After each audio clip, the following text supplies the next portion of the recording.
This is the hottest story about the apocalypse on the internet. The whole story is written very delicately, meticulously, and logically. The male protagonist, Duan Fei, has reincarnated twice.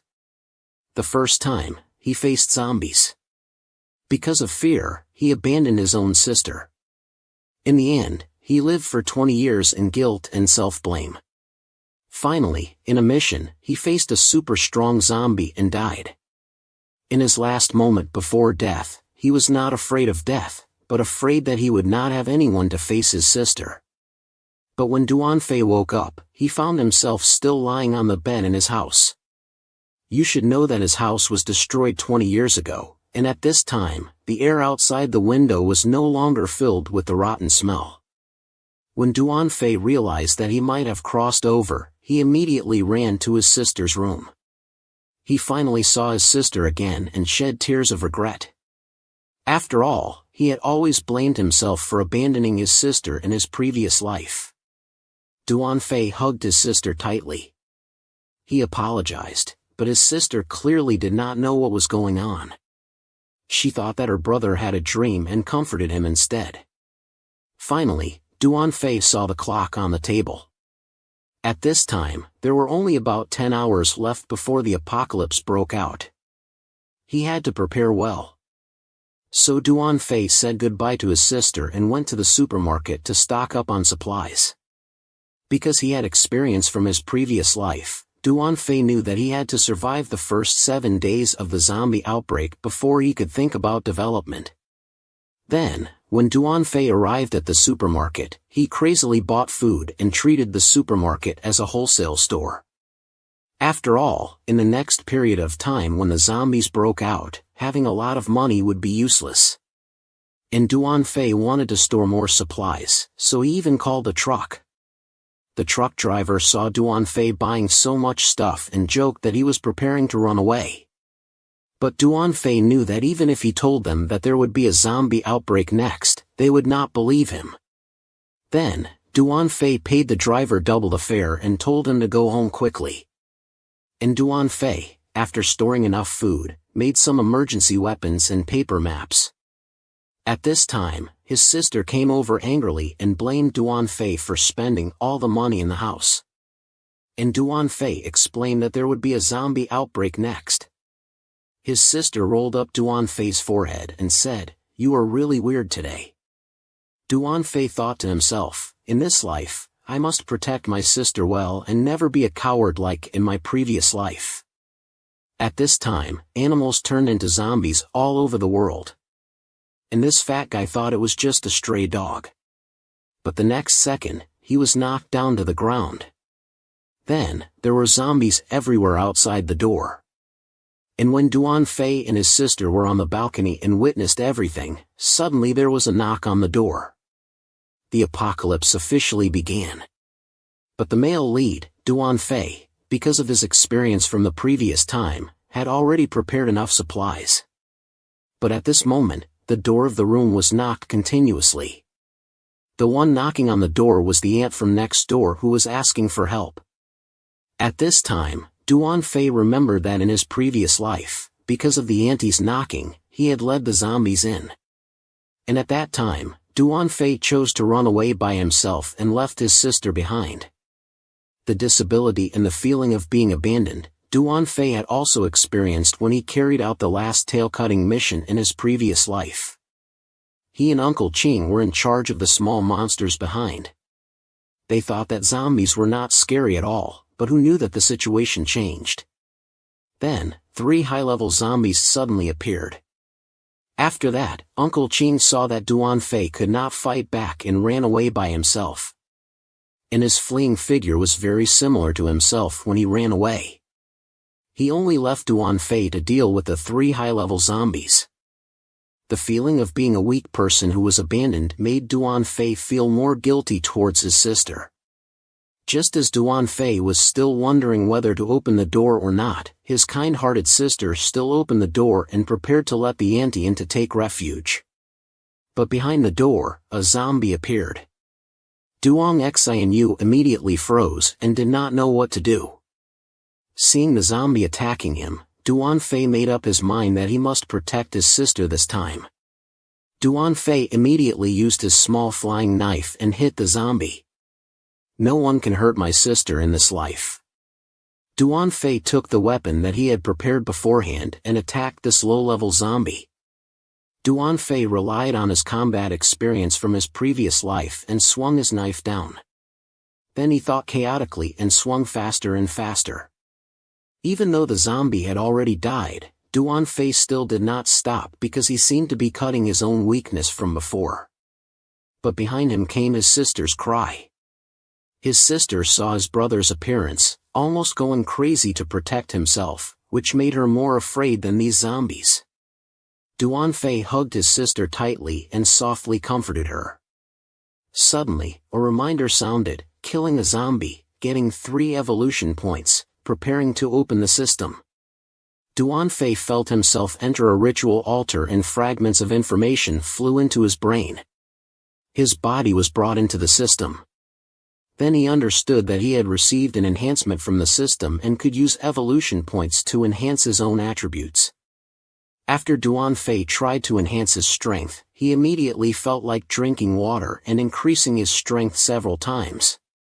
When Duan Fei woke up, he found that his sister was watching over him. Then he comforted her that he was fine and planned to go out to clean up the environment around him. Otherwise, it would lead to more zombies. But when Duan Fei opened the door again, he found that the corpse outside had disappeared and there was a blood trail along the corridor. Because of the evolution tree system, after enhancing Duan Fei's strength, his body also grew taller and his clothes did not fit anymore. Fortunately, his sister found their father's clothes and gave them to Duan Fei. Then his sister worriedly asked Duan Fei how their parents were doing and if they were okay after this happened.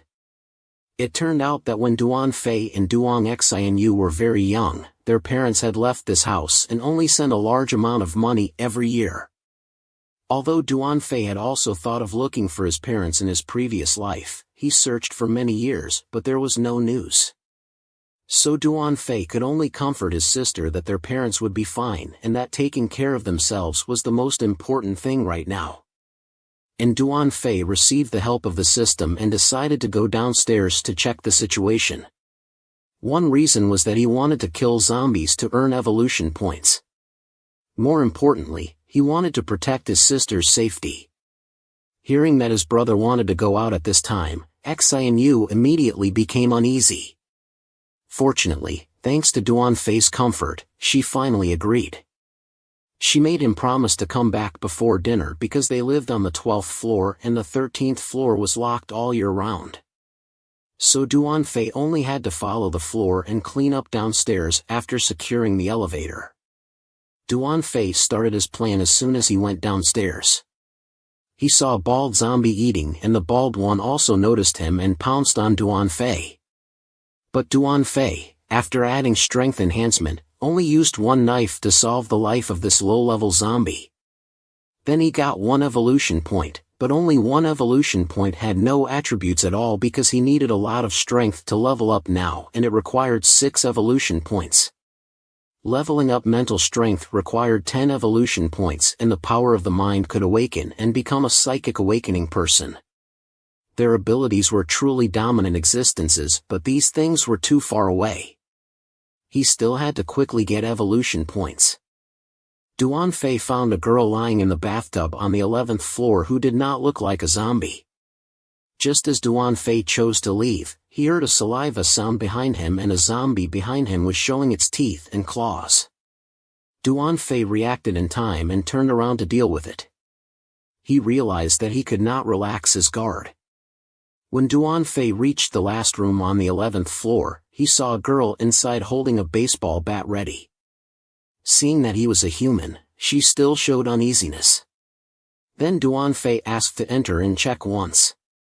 Although the girl refused, Duan Fei blocked the door for his sister's safety and he could not let any mistakes happen. Duan Fei saw no signs of fighting in the room when he was about to leave. He heard a clear noise from the bedroom and there was something wrong in the room. So Duan Fei ignored the woman's obstruction and insisted on entering and opening the door. But Duan Fei did not expect that at this time the girl behind him had lifted up her baseball bat. In the event of a zombie outbreak, what should one do if their relatives become zombies? When Duan Fei opened the door to check the storage room, the scene before his eyes made him completely stunned. He saw a child who had turned into a zombie eating, and his mother had clearly hidden this fact. Suddenly, Duan Fei felt a cold wind behind him, and when he turned his head, he saw Aunt Li swinging a stick at him. Duan Fei was lucky to dodge, and questioned Aunt Li about her intention, but at that moment the zombie child pounced on him. Although the zombie was very fast, its strength was not very strong. After Duan Fei avoided one attack, he kicked it away with a dragon tail sweep. But Aunt Li stretched out her two arms and blocked her son from Duan Fei's harm. No matter how Duan Fei tried to wake up Aunt Li, he told her that he had turned into a zombie and was not her son anymore. But Aunt Li still hoped that her son was just sick and would recover when the antidote was found. She believed that her lovely child would return to her side again. Just as Aunt Li was wasting her energy to protect her son, the zombie child behind her flew over and kept saying that he hated extra classes.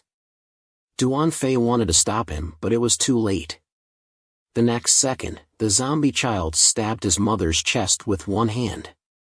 Aunt Li fell to the ground with a look of unwillingness in a pool of blood. This scene made Duan Fei unable to suppress his anger and prepared to deal with the zombie. But this zombie was held by Aunt Li's leg, begging him to spare her son. She trusted that her son would recover, but Duan Fei had reincarnated twice and knew well. Once turned into a zombie, they would never return to being human again. For the safety of his sister, Duan Fei had to eliminate all the dangers. Even though he was a cute child before, after cleaning up the 11th floor, Duan Fei made a bell wire. As long as there were zombies coming up, he would be able to hear the movement and protect his sister.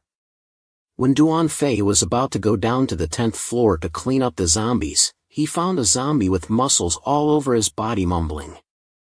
He said he was stronger than Duan Fei and saw food in front of him.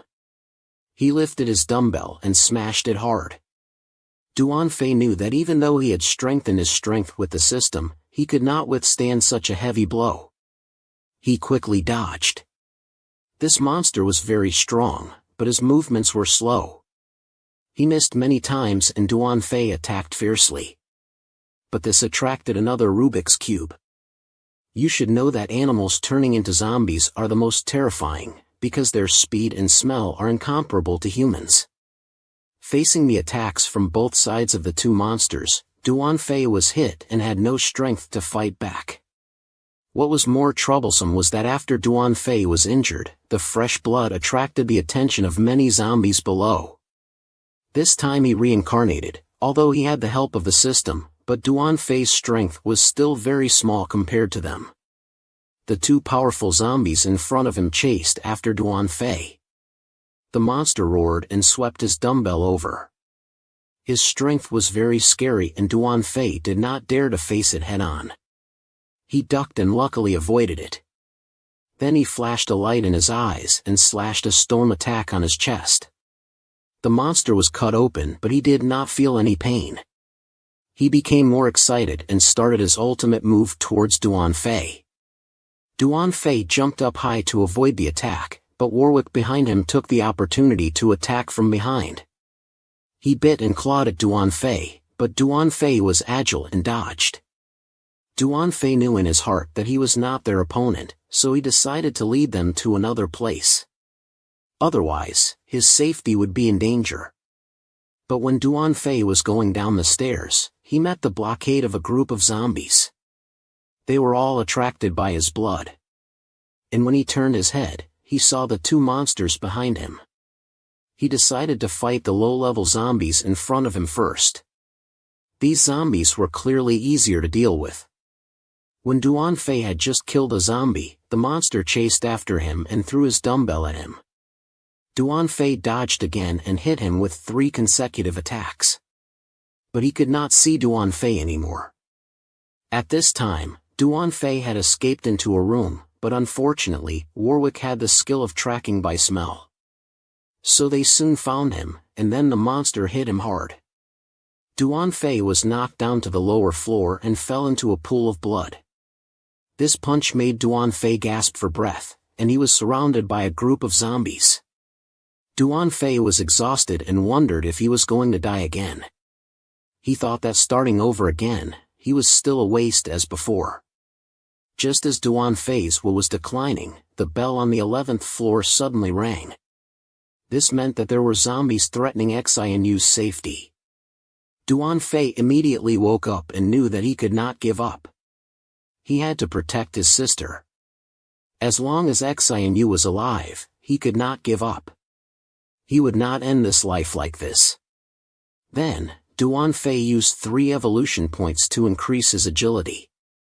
He still had 2 evolution points left. Duan Fei prepared to go upstairs and saw 4 zombies blocking his way. That meant he had 4 evolution points. Duan Fei had an idea in his heart. As long as he killed them all, he could increase his strength by 3 levels.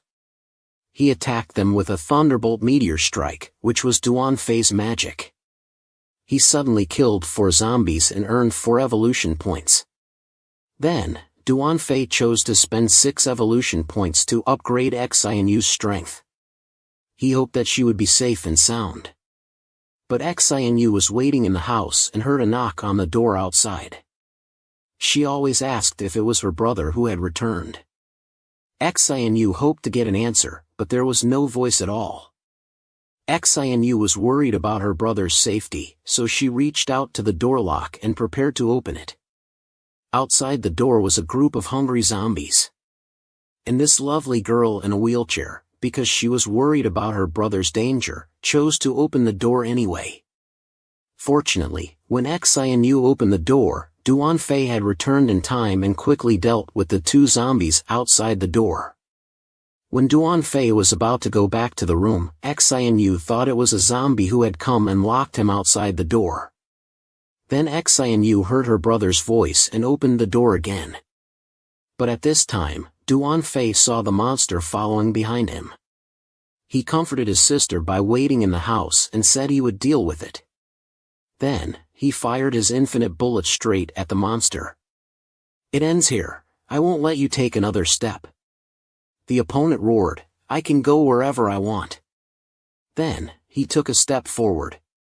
Duan Fei immediately flew forward, his speed was very fast.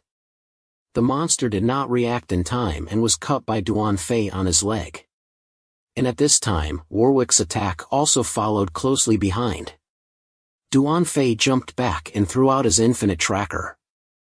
A flash of light killed Warwick, then he looked at the monster who had lost his leg but could still move. Duan Fei just wanted to test the strength of level 3, so he decided to fight head-on with the monster. With a final slash, he cut the monster in half. From then on, he could not go anywhere anymore. With the system's notification, he finally had a moment of peace. But Duan Fei knew that this was just the beginning. When the zombie evolution frenzy came, they would all mutate. To get more evolution points and for his sister's safety, Duan Fei always killed from the 12th floor to the 1st floor. Fortunately, there were no powerful zombies in this building. With Duan Fei's increased strength, he finally eliminated all the zombies in the building. Only one zombie was left screaming outside the iron gate. Duan Fei threw a dart at him and made him stop breathing. He cleaned up the blood on his body and checked the system's evolution tree.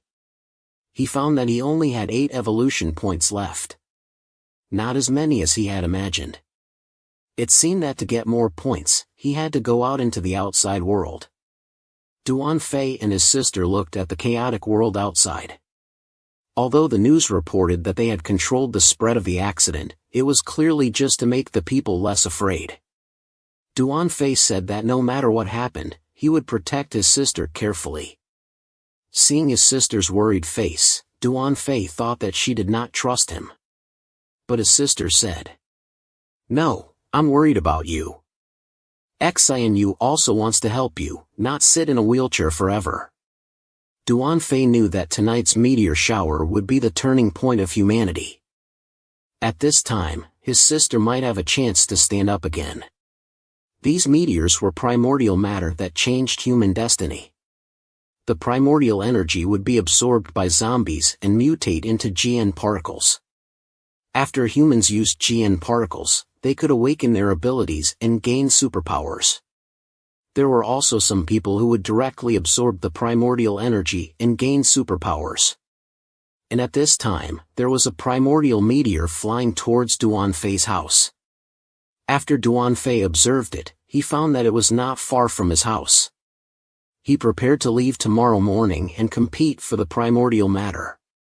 Xianyu had to get it. Duan Fei decided to go to a place 100 meters outside to find the primordial matter, so that his sister could stand up again. Although his sister was very worried about his safety, Duan Fei had made up his mind not to miss the opportunity to cure his sister. Be patient for a little longer, you will soon be able to get out of the wheelchair. He said something she did not understand again. Compared to her being able to stand up, she hoped more that her brother would be safe. Duan Fei finally left the door. Before leaving, he left a walkie-talkie for his sister. They could talk within the building range and he would tell her when he came back. Then Duan Fei went into the elevator and left. At this time, his sister's voice came from the walkie-talkie. She apologized to her brother for risking his life to protect her, but she still complained. "It's okay, Xianyu, I understand your worry. But I'm not the same as I was 2 days ago." Then, his sister told Duan Fei, the ring she gave him was in his bag, so that Duan Fei had to come back safely. Then Duan Fei carried his sister's wish and stepped on the road. By now, the city had been severely attacked, and although there were few zombies during the day, he had to be very careful. Just as Duan Fei crossed the road, he was spotted by a zombie in a car, and before he could take out his weapon, a hand came out from under his feet. Fortunately, Duan Fei dodged in time and jumped on the roof of the car. He took out his Angelus 2 scythe and easily solved it. At the same time, there were also some soldiers in the city who were cleaning up zombies. After the meteor shower last night, there were clearly fewer zombies. Xia was a girl who ran over and was lucky to be saved. And the beautiful woman who turned off the light was called Sister by her. She was Xia's team leader in the army. There were 2 bosses who quarreled and wanted to go back to their company. Facing such stupid people, the team leader grabbed their collars and told them that she was an armed police officer, not a bodyguard. They should not order others around. Going out now was looking for death, and facing the team leader's eyes, the man immediately lost his arrogance and obediently admitted his mistake. But then, the seeds of evil in the long-haired man's heart were also planted. Then, the team leader asked Xia to contact the guard team outside and tell them that there were fewer zombies outside because of the meteor shower. They should hurry back and wait for rescue from headquarters. But Duan Fei was now approaching the primordial matter and there were more and more zombies around him. After dealing with some zombies blocking his way, Duan Fei saw a hole emitting light in front of him. He decided to observe the situation first and then go there later.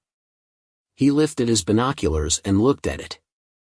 This irregular crystal might be the primordial matter, because he had never seen it before in his previous life. Duan Fei was just guessing when he found a zombie next to it that looked abnormal. It kept hitting the hole. Thinking of the zombies around him getting more and more, Duan Fei decided to act immediately anyway. It would be harder to deal with them at night. Duan Fei used his super fast speed to move forward and quickly passed through the ordinary zombies. Then he jumped up high and prepared to quickly kill the zombie around the hole. But when his weapon touched that zombie, a strange thing happened. His weapon was broken and then the zombie's body began to change. First, a pair of red ears grew on its head, then strange red patterns appeared on its body. He saw Evelyn slowly turn her head and start killing. Who would have thought that the beautiful girl in front of him was a zombie? Duan Fei had just found the primordial matter, but he saw the beautiful Evelyn. When he saw her yellow eyes, he felt a chill, because she was the kind of primordial that humans hated the most. Duan Fei was still wondering why she was here, when Evelyn flew to attack him. Duan Fei hurriedly stabbed out his energy staff, but Evelyn easily caught it. Then, Evelyn used her strength and threw Duan Fei into the sky. Seeing this, Duan Fei quickly abandoned his energy staff and jumped in the air, but before he landed, he was surrounded by vines. Duan Fei casually threw out his scythe and cut off all the vines. Evelyn's powerful eyes flashed and brought a lot of pressure to Duan Fei. Before he could breathe, Evelyn shot out many more vines and stabbed Duan Fei. Duan Fei knew he was not her match, so he wanted to get the primordial matter and leave. Evelyn seemed to understand his thoughts and shot out countless vines next to the primordial matter, covering it completely. Duan Fei could only cut off the vines that attacked him, but he could not match Evelyn's regeneration speed. Duan Fei felt bitter in his heart and she smiled. Could it be that she had her own consciousness? The powerful zombie yesterday, the primordial today, these things were different from his previous life's knowledge. It was another surprise attack. Although Duan Fei tried his best to avoid it, he was still seriously injured. At this time, Duan Fei noticed that there was a different colored energy in the primordial matter's power that connected to Evelyn. What was going on? Could it be that she was a guardian specially created by the primordial matter? Thinking of this, Duan Fei lifted his foot and ran, because he determined that Evelyn could not be too far from the primordial matter. And Evelyn, seeing Duan Fei running away, attacked again. Duan Fei quickly turned around and cut off the vines behind him. Duan Fei ran out of the encirclement and vomited blood. And Evelyn let out an angry roar, but did not step out of the hole. He guessed right. Then Duan Fei went to a nearby room to rest and looked at the meteor hole and began to think. A while later, Duan Fei took out a bottle of human blood. Soon after, a motorcycle sound came. Evelyn stretched out in midair and began to observe. It turned out that Duan Fei was driving a motorcycle towards her, and there were a bunch of zombies following him. The scene was very spectacular. When he was close to the hole, Duan Fei took out the blood and threw it into the hole. Then he accelerated and performed a stunt on his motorcycle. Then he cut off the fuel tank and dropped it. Immediately, Evelyn's body twitched with human color, and then a group of zombies rushed over, along with more and more zombies. They completely surrounded Evelyn. But in Evelyn's eyes that were surrounded, there was a flash of light. Suddenly, many vines pierced through the chests of these zombies. Duan Fei watched this scene from afar and thought that he just wanted to use these low-level zombies to consume some of Evelyn's energy, so that he could benefit from it. Facing so many zombies, Evelyn swung her vines in her hand and countless zombies fell one after another. But these zombies seemed endless, and as soon as one wave was killed, another wave rushed over. And some zombies took this opportunity to run to Evelyn's side and hug her long legs. The other zombies also pounced on her and hugged her tightly. Facing these lustful ones, Evelyn clenched her teeth and flew up again. Her eyes glowed coldly. Countless vines fell from the sky and then clenched their green roots. They gradually covered her and turned into a green prison. All the zombies were unlucky and did not survive, they were completely wiped out. So Duan Fei decided to lure even more zombies. He could not let her have a chance to recover her strength, otherwise he could not beat her. But just as Duan Fei was thinking about what to do, suddenly a lion dog ran in. This big-toothed creature, just looking at it, you can see that it is not an ordinary dog. The lion dog only glanced at Evelyn, then bared its teeth and pounced on her. But Evelyn's vines did not cause any damage to the lion dog. The vines made Duan Fei feel difficult to deal with. In front of the lion dog, they were like paper. Then the lion dog knocked Evelyn down to the ground. Looking at the color of its fur, Duan Fei found out that it was a mutant that had almost evolved. It must have also come from the original strain. If it swallowed the original strain, it could complete its evolution. Just as the lion dog was about to eat Evelyn, Evelyn suddenly launched her vines and knocked it away. Evelyn staggered up and maintained a defensive posture.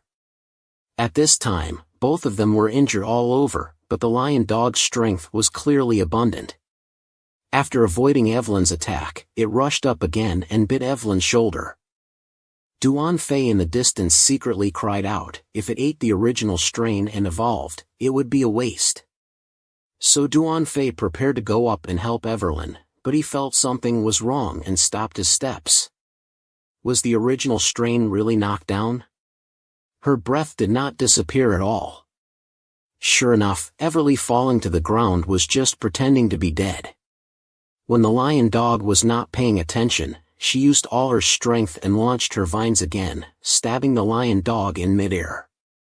It seemed that Evelyn was also trying to lure Duan Fei in, wanting to use her last bit of strength to deal with Duan Fei and the lion dog together. Everly was exhausted now, even standing up was very hard, but she still looked annoyed at Duan Fei. Why didn't he fall for her clever trap, you despicable human? But then, do you think you can beat me like this? Facing Evelyn's challenge, Duan Fei looked indifferent. This question should be asked by me. Finally, Duan Fei tore off his coat and held his sickle up. He did not hesitate and jumped into the pit, ready to have a final showdown with Evelyn. Facing Evelyn's sudden vine attack, Duan Fei easily blocked it. Clearly, Evelyn's attack had weakened a lot. Facing Evelyn launching more vines, Duan Fei could clearly see their trajectory and cut them off one by one. He even cut off one of Evelyn's arms in one breath. Evelyn glared at Duan Fei angrily, but Duan Fei was not afraid at all and calmly looked back. Evelyn, how could she stand such a challenge? She immediately went crazy and countless vines sprouted from the ground. Her severed arm also grew back. Then she evolved into a huge monster that looked nothing like the beautiful woman before.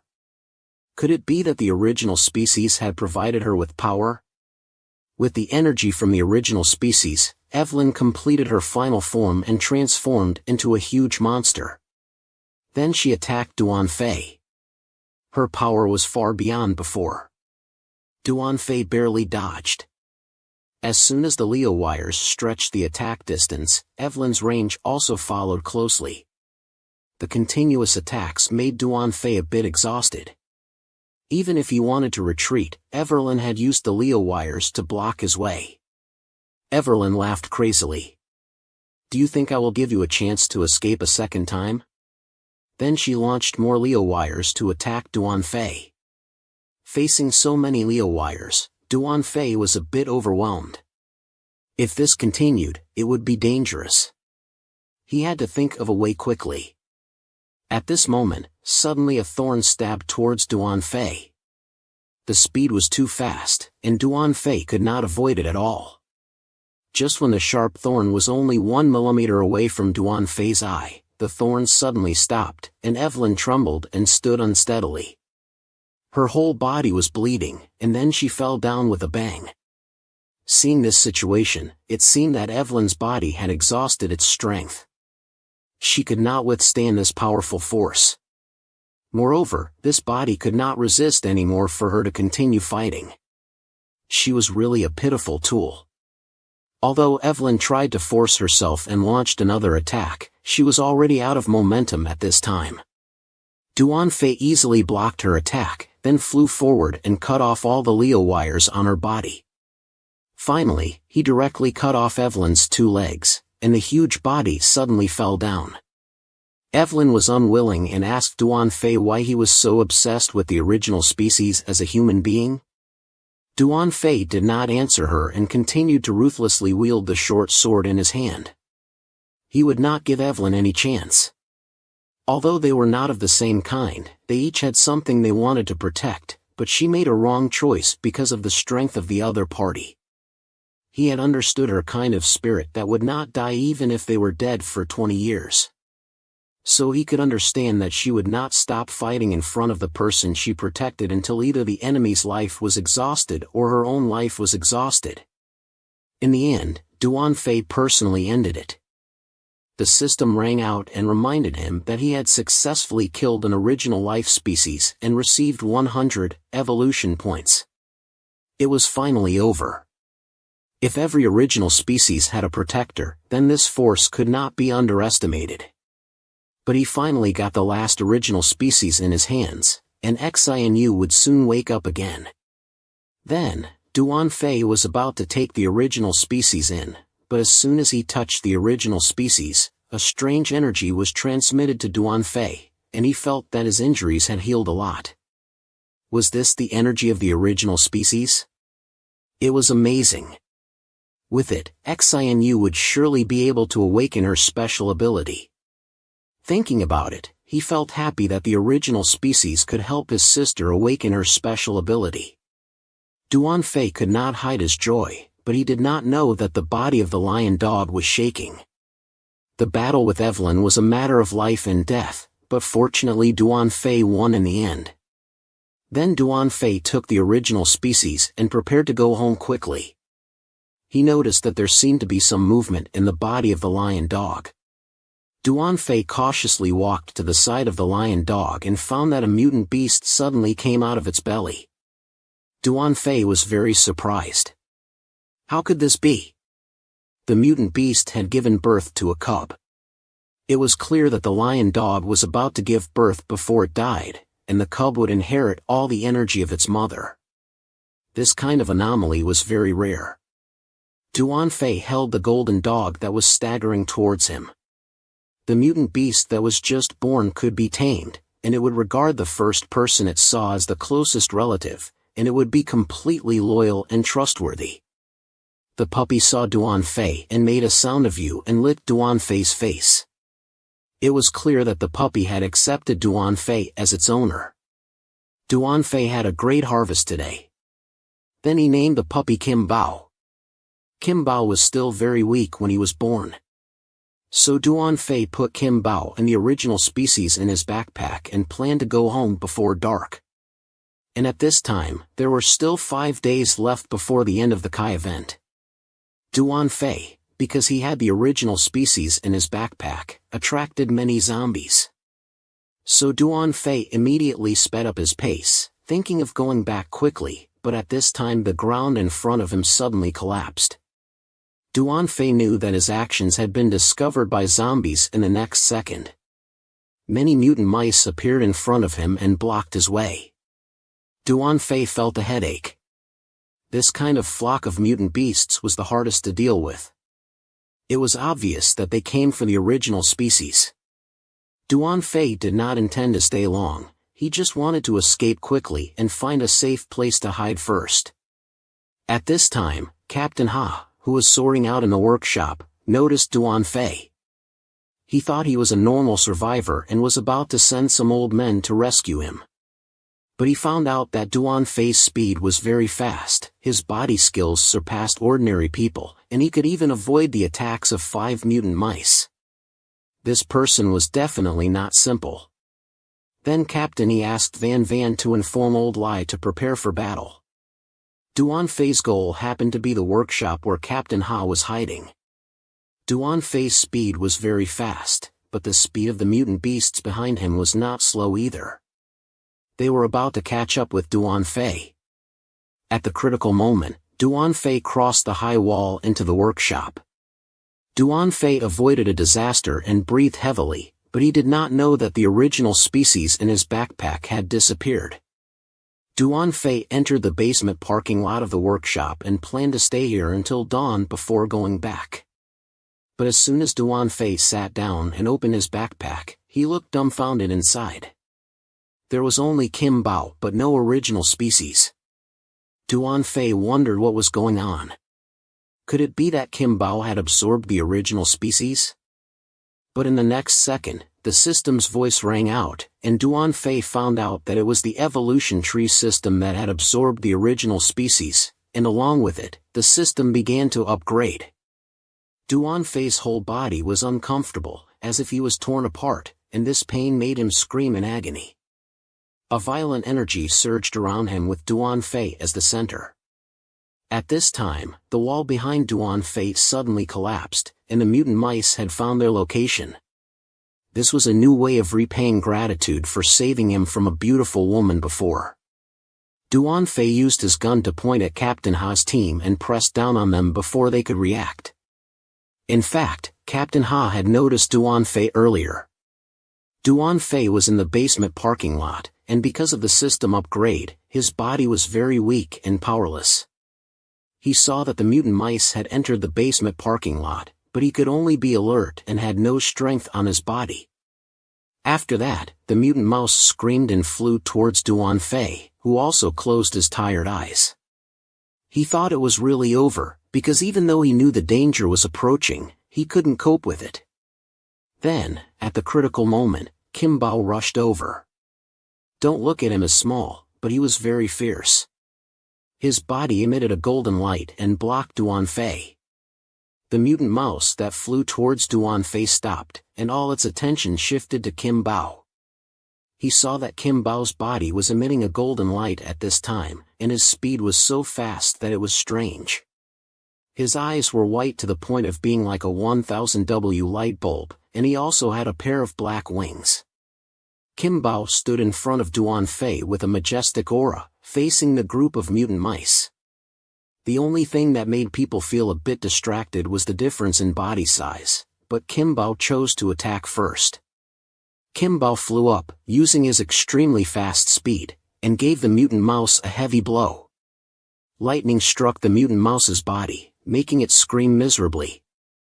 Then, Kim Bao's momentum did not scare the other zombies at all. Although Kim Bao temporarily repelled the mutant mouse, there were still a few mutant mice, along with many zombies, heading towards Duan Fei. Kim Bao saw this scene and didn't care about the mutant mouse he was facing. He ran directly to protect Duan Fei's side. He finally turned back in time, when the mutant mouse was about to eat Duan Fei.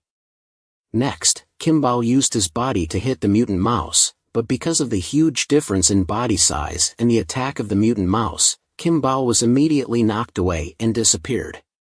But fortunately, he bought some time. Just when the mutant mouse was about to eat Duan Fei, Captain Xia's team arrived.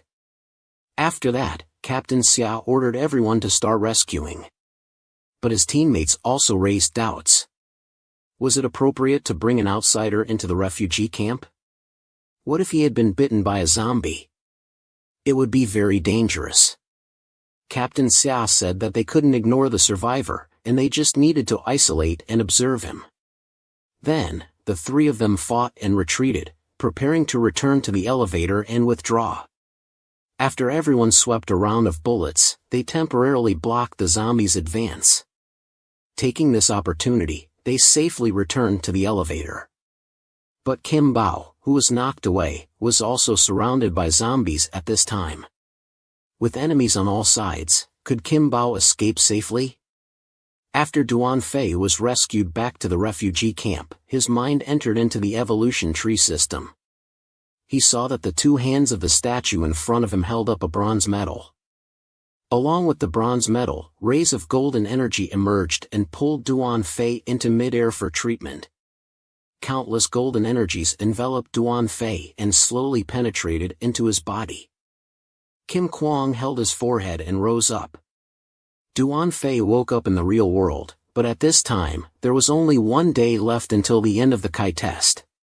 Just as Duan Fei woke up, Kim Bao had also successfully killed the zombies around him. He became the Great Kim Bao. By now, Duan Fei and Kim Bao were both safe and survived. But Duan Fei had just woken up. He didn't know where he was, and his head was very painful. He could only slowly recall everything. But when Duan Fei was thinking, the captain in front of him pointed a gun at Duan Fei. The captain didn't know what kind of person Duan Fei was. So he cautiously put pressure on Duan Fei. That way, Duan Fei couldn't answer straight away. He wanted to turn around and leave, but the captain was very strict. He warned Duan Fei not to leave. But the next second, the gun in the captain's hand was snatched by Duan Fei. He easily subdued her. Duan Fei said coldly, "I want to go, can you stop me?" This man just pinned a girl under him, and then a group of people came in to see. The people who rushed and all ordered Duan Fei to immediately let go of the captain. The captain explained to everyone that she was fine. After hearing the names of these people, Duan Fei knew that they were from the army. Then the captain had a chance to introduce herself. She was from the police team, and she was more armed. She also brought her teammates to save Duan Fei from the mouth of a mutant mouse. The two troublemakers from before added that it was all because of Duan Fei that they exposed their position. As a result, more and more zombies are gathering now. And because Duan Fei was in a coma for 4 days, they couldn't move. He was really a comet. But Duan Fei only heard one very important piece of news, which was that he had been in a coma for 4 days. Duan Fei remembered that he was attacked by a mutant beast and fell into a coma. So he immediately got up and ran home. His sister was still worried about him at home, waiting for him to come back. But at this time, the captain called Duan Fei back and invited him to join them to survive together. Right now, outside were all zombies, and it was very dangerous to go out like this. At the same time, there were also teammates pointing guns at Duan Fei, clearly not letting him leave easily. But who could stop Duan Fei? At this time, a shadow of a mutant beast outside also appeared. The people were terrified when they saw it. The next second, the beast suddenly roared, then broke the door and rushed in. A huge skeleton clawed at everyone by accident. The people were scared by the huge claws and ran around in panic. But Lang Van Van was scared to freeze on the spot, seeing that he was about to be destroyed. Fortunately, Duan Fei was quick and agile, blocking this fatal blow for Lang Van Van to quickly get away. But at this time, Duan Fei found that his speed and strength were both a bit unusual. According to his current level, he shouldn't be able to do these things. And with Lam Kuang shining on Duan Fei's body, he could resist this huge attack. This scene made the captain's people break down. They couldn't believe it. Was this still a human? At this time, Duan Fei shouted loudly, and knocked the giant beast out. Then Duan Fei jumped into the air, wanting to take advantage of the situation and deal with the beast in front of him. In his heart, Duan Fei was a bit puzzled. His skills on his body seemed to have improved a lot, but he didn't have time to think about it anymore. He had to deal with the beast in front of him first. Then, when Duan Fei's fist was about to fall, he suddenly stopped. Because he heard a familiar whimper. Duan Fei realized that the mutant beast in front of him was Kim Bao. Then Kim Bao happily licked Duan Fei's face. Duan Fei didn't understand why Kim Bao had changed so much. The difference was so big that Duan Fei couldn't recognize him. Duan Fei discovered that he could face Kim Bao alone. He grew up and opened the system screen of his attributes. He found out that his attribute level had not changed at all. But the Perfect Jealousy project required 10,000 evolution points to evolve again. Could it be that he had already activated it once? Then Duan Fei curiously entered the system tree of evolution. After entering the system, Duan Fei found out that it was different from last time.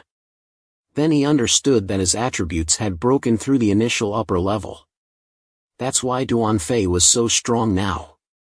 And the upper level of the gene breakthrough was very difficult. Duan Fei had seen S-level fighters risk their lives to break through the upper level in his previous life.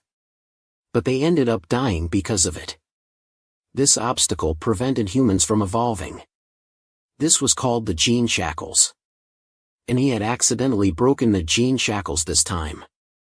So he could increase his energy infinitely in the future. Then Duan Fei rode Kim Bao back to the refugee camp in front of everyone's astonishment. Duan Fei explained that this was his pet. Because he ate zombies for a few days, he became like this. And he explained that Kim Bao thought they were hurting Duan Fei just now. So he attacked them. The captain who saw the person who took the pet as a pet demon too couldn't help but sweat coldly. At this time, the refugee camp outside had gathered zombies into groups. And the firepower of the captain's team was not enough to deal with so many zombies. They had to change their position. The captain naturally knew that they couldn't stay here for long. But now zombies were rioting everywhere, and nowhere was safe. This place was the only choice. At this time, Duanfei suggested that they could go to the refugee camp 40 kilometers outside, and he could help them attract these zombies outside. He said that, and Duanfei started to move his bones and muscles, ready to use his skills. But the captain thought that it was too dangerous for Duanfei alone. Duanfei said that this was his fault, and he didn't want to take along a fool like the captain. He really didn't respect the captain at all. Then he rode Kim Bao into the zombies, and although everyone behind him was very worried, they could only choose to trust Duanfei. And the captain still wanted to know his name in the next meeting. Duanfei looked at the zombies in front of him, and although his strength had improved, it was still very difficult to face these zombies with bare hands. He casually looked at a signpost on the road, then directly lifted it up with his hands, looked at the zombies in front of him, and smiled wickedly. The game begins now. Then he threw the signpost in his hand, immediately causing a storm of zombie killings around him, attracted by the noise. And the captain on the floor saw Duanfei's bold action, saw him protecting his team from retreating, and attracting all the zombies over there, then immediately led his team to retreat, absolutely not wasting Duanfei's good intention. And Duanfei faced these zombies alone, and he confidently didn't let Kim Bao do it himself, but wanted to test his strength after evolving a bit more, because he couldn't do it himself. Kim Bao was so sad that he cried tears. After that, Duanfei looked sternly at the person and the beast, and basically did not care about these zombies at all. Kim Bao silently followed behind him, while Duanfei carried a signboard and stood in front of them. He looked coolly at the zombies that were very close to him, and then he made a move. He felt a little energy. He suddenly accelerated, swung the signboard and rushed forward. Then he swept hard and killed the zombies at the front. This powerful strength made Duanfei secretly happy in his heart. This strength had really improved a lot. But the zombies did not have this feeling. They were not deterred by Duanfei's decisive attack. Instead, more zombies rushed up. Duanfei did not have many redundant movements. He directly lifted the signboard and smashed it on the ground. A huge force immediately pushed back many zombies in front. And at this moment, a loud noise attracted Duanfei's attention. Finally, a zombie with a soul appeared. This zombie had awakened its special ability. Although it was only at the early stage of level F, it could not be underestimated. Finally, the tall zombie clawed at Duanfei, but it was just a brute who only knew how to eat. This attack was easy for Duanfei to avoid. And taking advantage of the opportunity, he swung the signboard in his hand and hit the opponent. But the tall zombie was not hurt at all, while the signboard in Duanfei's hand was bent at 90 degrees. Duanfei immediately felt speechless. It seemed that the opponent had awakened the special ability of Iron Skin. Thinking of this, Duanfei was not afraid but happy. He showed a wicked smile on his face and said, "It just happens to be a sandbag for me. Let me test my limit strength." He needed a good sandbag to test his strength. At the same time, Haka's men had arrived at the warehouse ahead of time. Seeing that Duanfei had not come yet, one of the young men was very impatient. He criticized Haka for not saving Duanfei from the beginning. If not, they would not have come to this point. Now they had to leave quickly to find a safe place, or no one would be able to run away when it got dark. Haka was angry and told his subordinate Lao Lai to shut him up, but Lao Lai also felt that they should leave quickly. Who knew if Duanfei was alive or dead? He was silent for a moment. The human heart at this time was fully exposed. A while later, Hatuet took a deep breath and told everyone that she would go to confirm Duan Fei's life or death. If she did not come back in 30 minutes, she told Lao Lai to lead everyone to a safe place. Just then, behind Haka and Chu Van Van, a zombie suddenly appeared. It opened its mouth wide and tried to bite them, but it was punched away by a figure who had just run over. It turned out to be Dan Phi, who had just arrived. He apologized sincerely. "I'm sorry, I met some trouble on the way so I was late." He also said that he had almost cleared the zombies around here, and he would let Kim Bao escort Haka's group to a safe place. As for himself, he would go home to find his sister. After that, Haka's group sat on Kim Bao's back and prepared to leave. Before leaving, Haka told Duan Fei that he must come to a safe place as well. She still had many questions to ask him. Duan Fei immediately agreed, and then urged Kim Bao to leave quickly. A while later, a figure as fast as lightning flashed through the street. Suddenly, Duan Fei stopped his steps. The scene before his eyes made him feel panicked. Could it be that the army had come here? Why were there traces of fighting? Duan Fei kept shouting into the walkie-talkie, but no one answered. He hurriedly ran home. In Duan Fei's previous life memory, the army was busy building a base to escape at this time. They did not have time to go around killing zombies. Therefore, it could only be some self-proclaimed elements who took advantage of the chaos to cause trouble and benefit themselves. Then Xianyu would be really in danger. When Duan Fei rushed into the building, indeed every floor had signs of being searched. It must have been done by those rogues. Those people were no longer bound by the law, and sometimes they were even more terrifying than zombies. But when he arrived at his door, the door had been smashed into pieces. There was no trace of Xianyu in the house, only a wheelchair lying on the ground. Looking at the photo of him and his sister, a burst of anger rose to Duan Fei's head. "You scum, I will smash you into pieces." What could make this man so angry? It turned out to be a group of social scum. While Duan Fei was out looking for supplies, they had taken his only sister away. He must crush those bastards.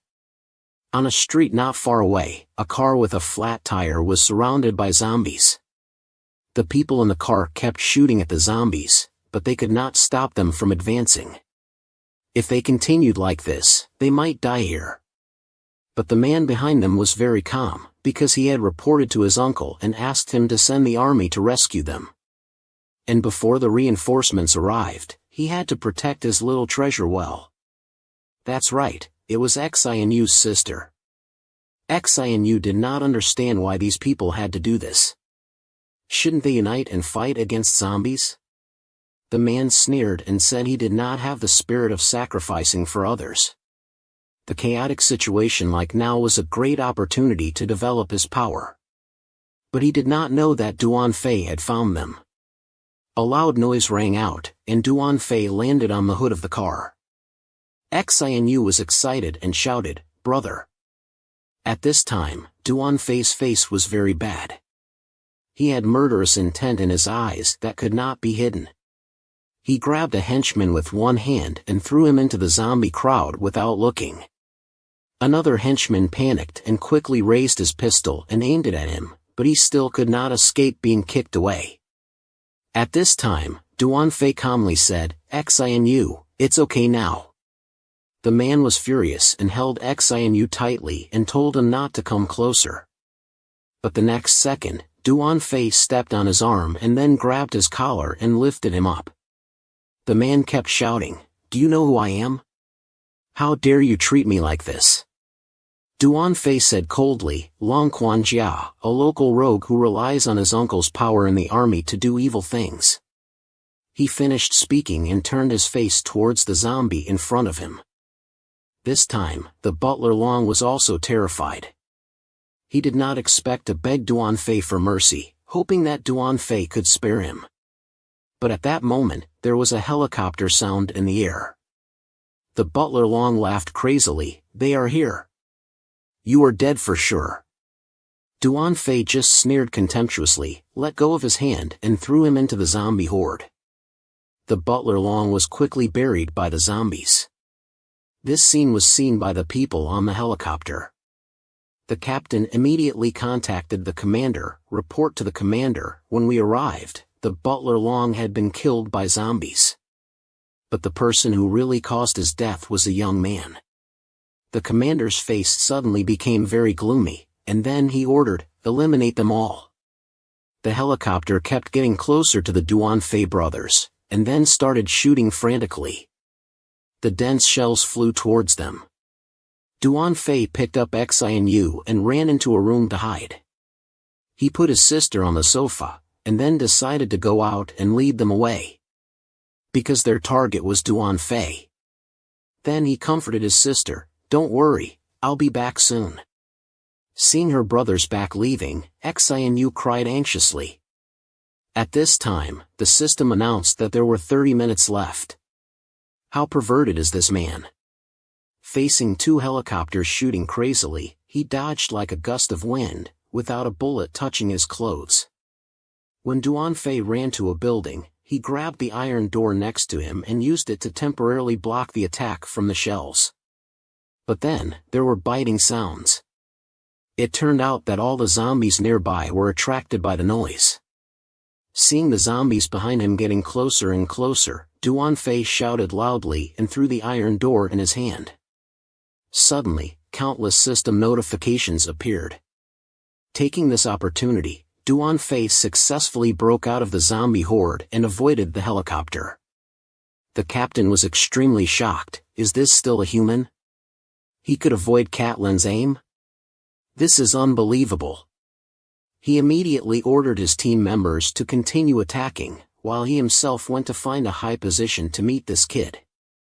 At this time, behind Duan Fei, a strong zombie suddenly appeared. But 2 seconds later it was shot into pieces. Duan Fei looked up suspiciously, and it turned out to be Catlin's gun. Are these people crazy? Such a high-damage weapon is not easy to control. If they make a mistake, they can easily hurt innocent people. Duan Fei decided to get out of here quickly. If he let the shockwave spread to Xinu, it would be very bad. The soldier looked at Duan Fei's back in astonishment. He could avoid Catlin's aim?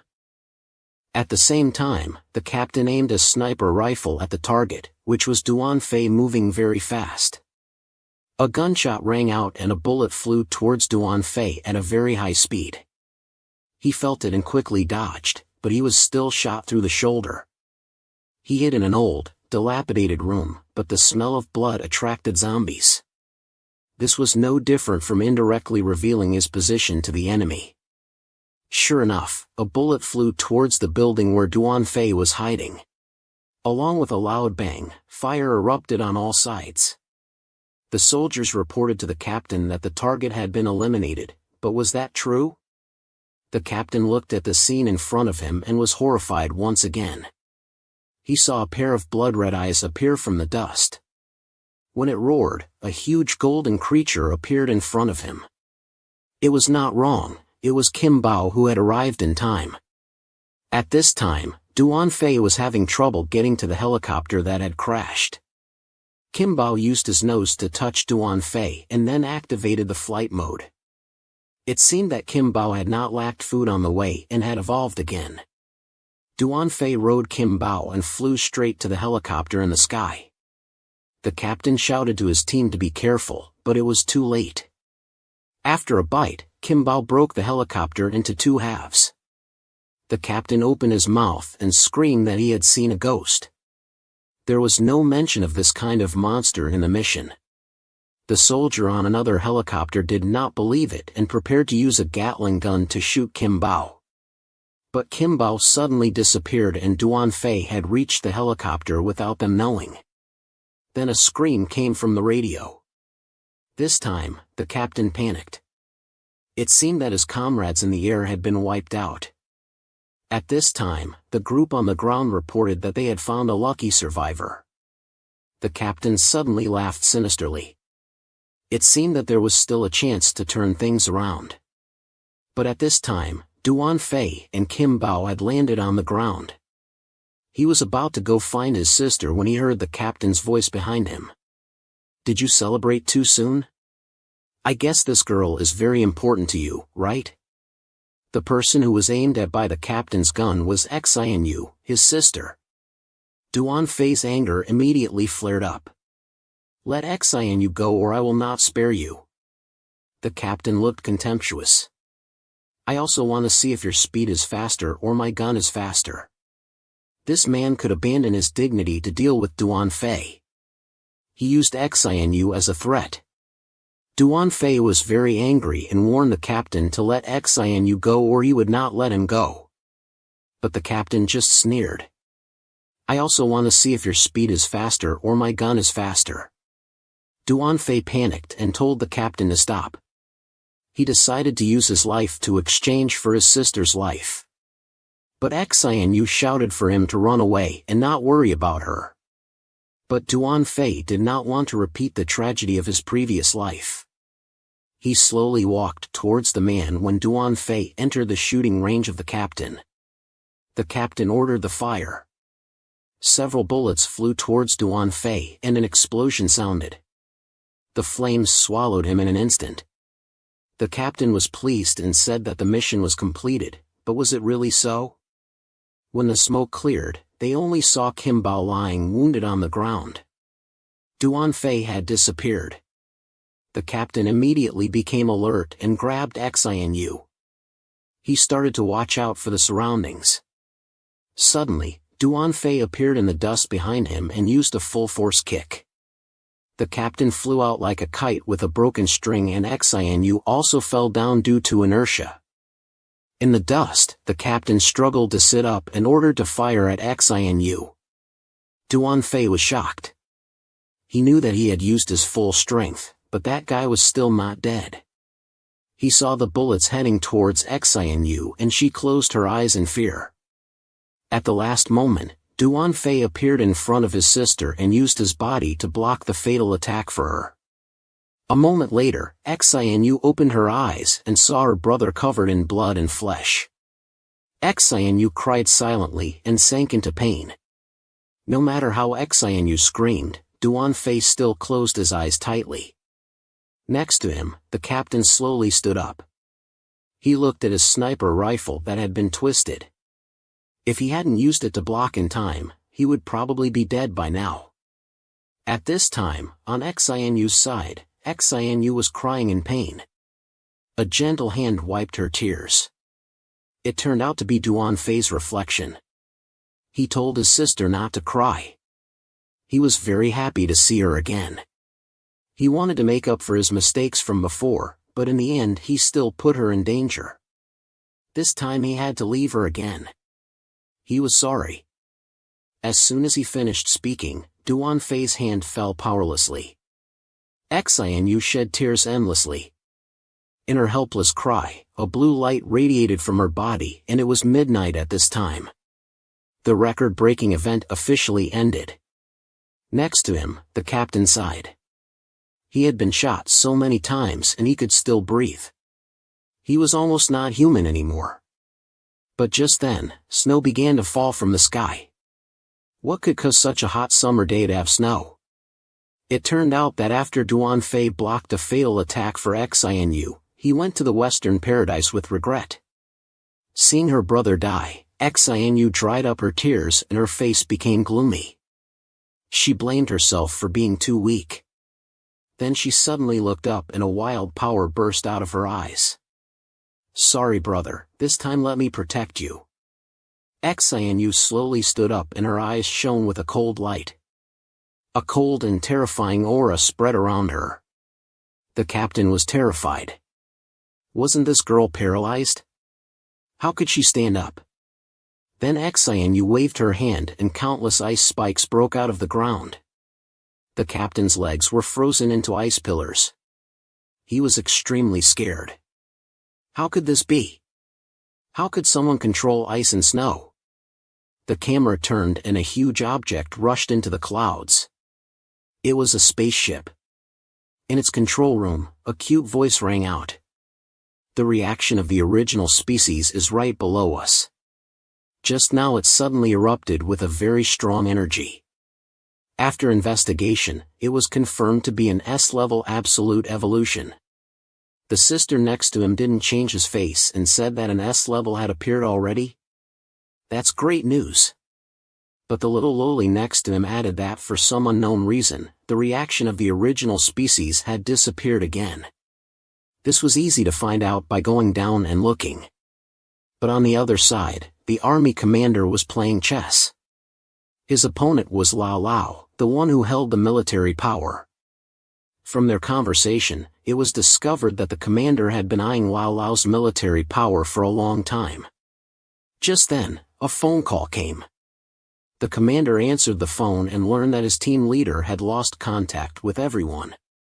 His face sank. They were really useless. They couldn't even deal with two brats.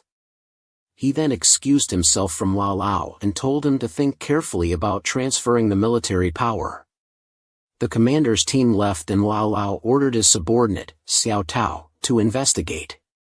He wanted to know what the commander had said on the phone earlier. The scene switched back to the spaceship. Then the hatch opened and the Empress jumped down from the spaceship. Her high heels slipped on the ice and she slid down. She then spun around 360 degrees gracefully and got up. She looked at Xinu, who was in a coma because of using up all her strength. It was understandable. She had just awakened her power and had already unleashed such a strong energy. At this time, a carrot-shaped drone flew over and said, "I just investigated. It seems that this girl is not the one who possesses absolute zero on the list.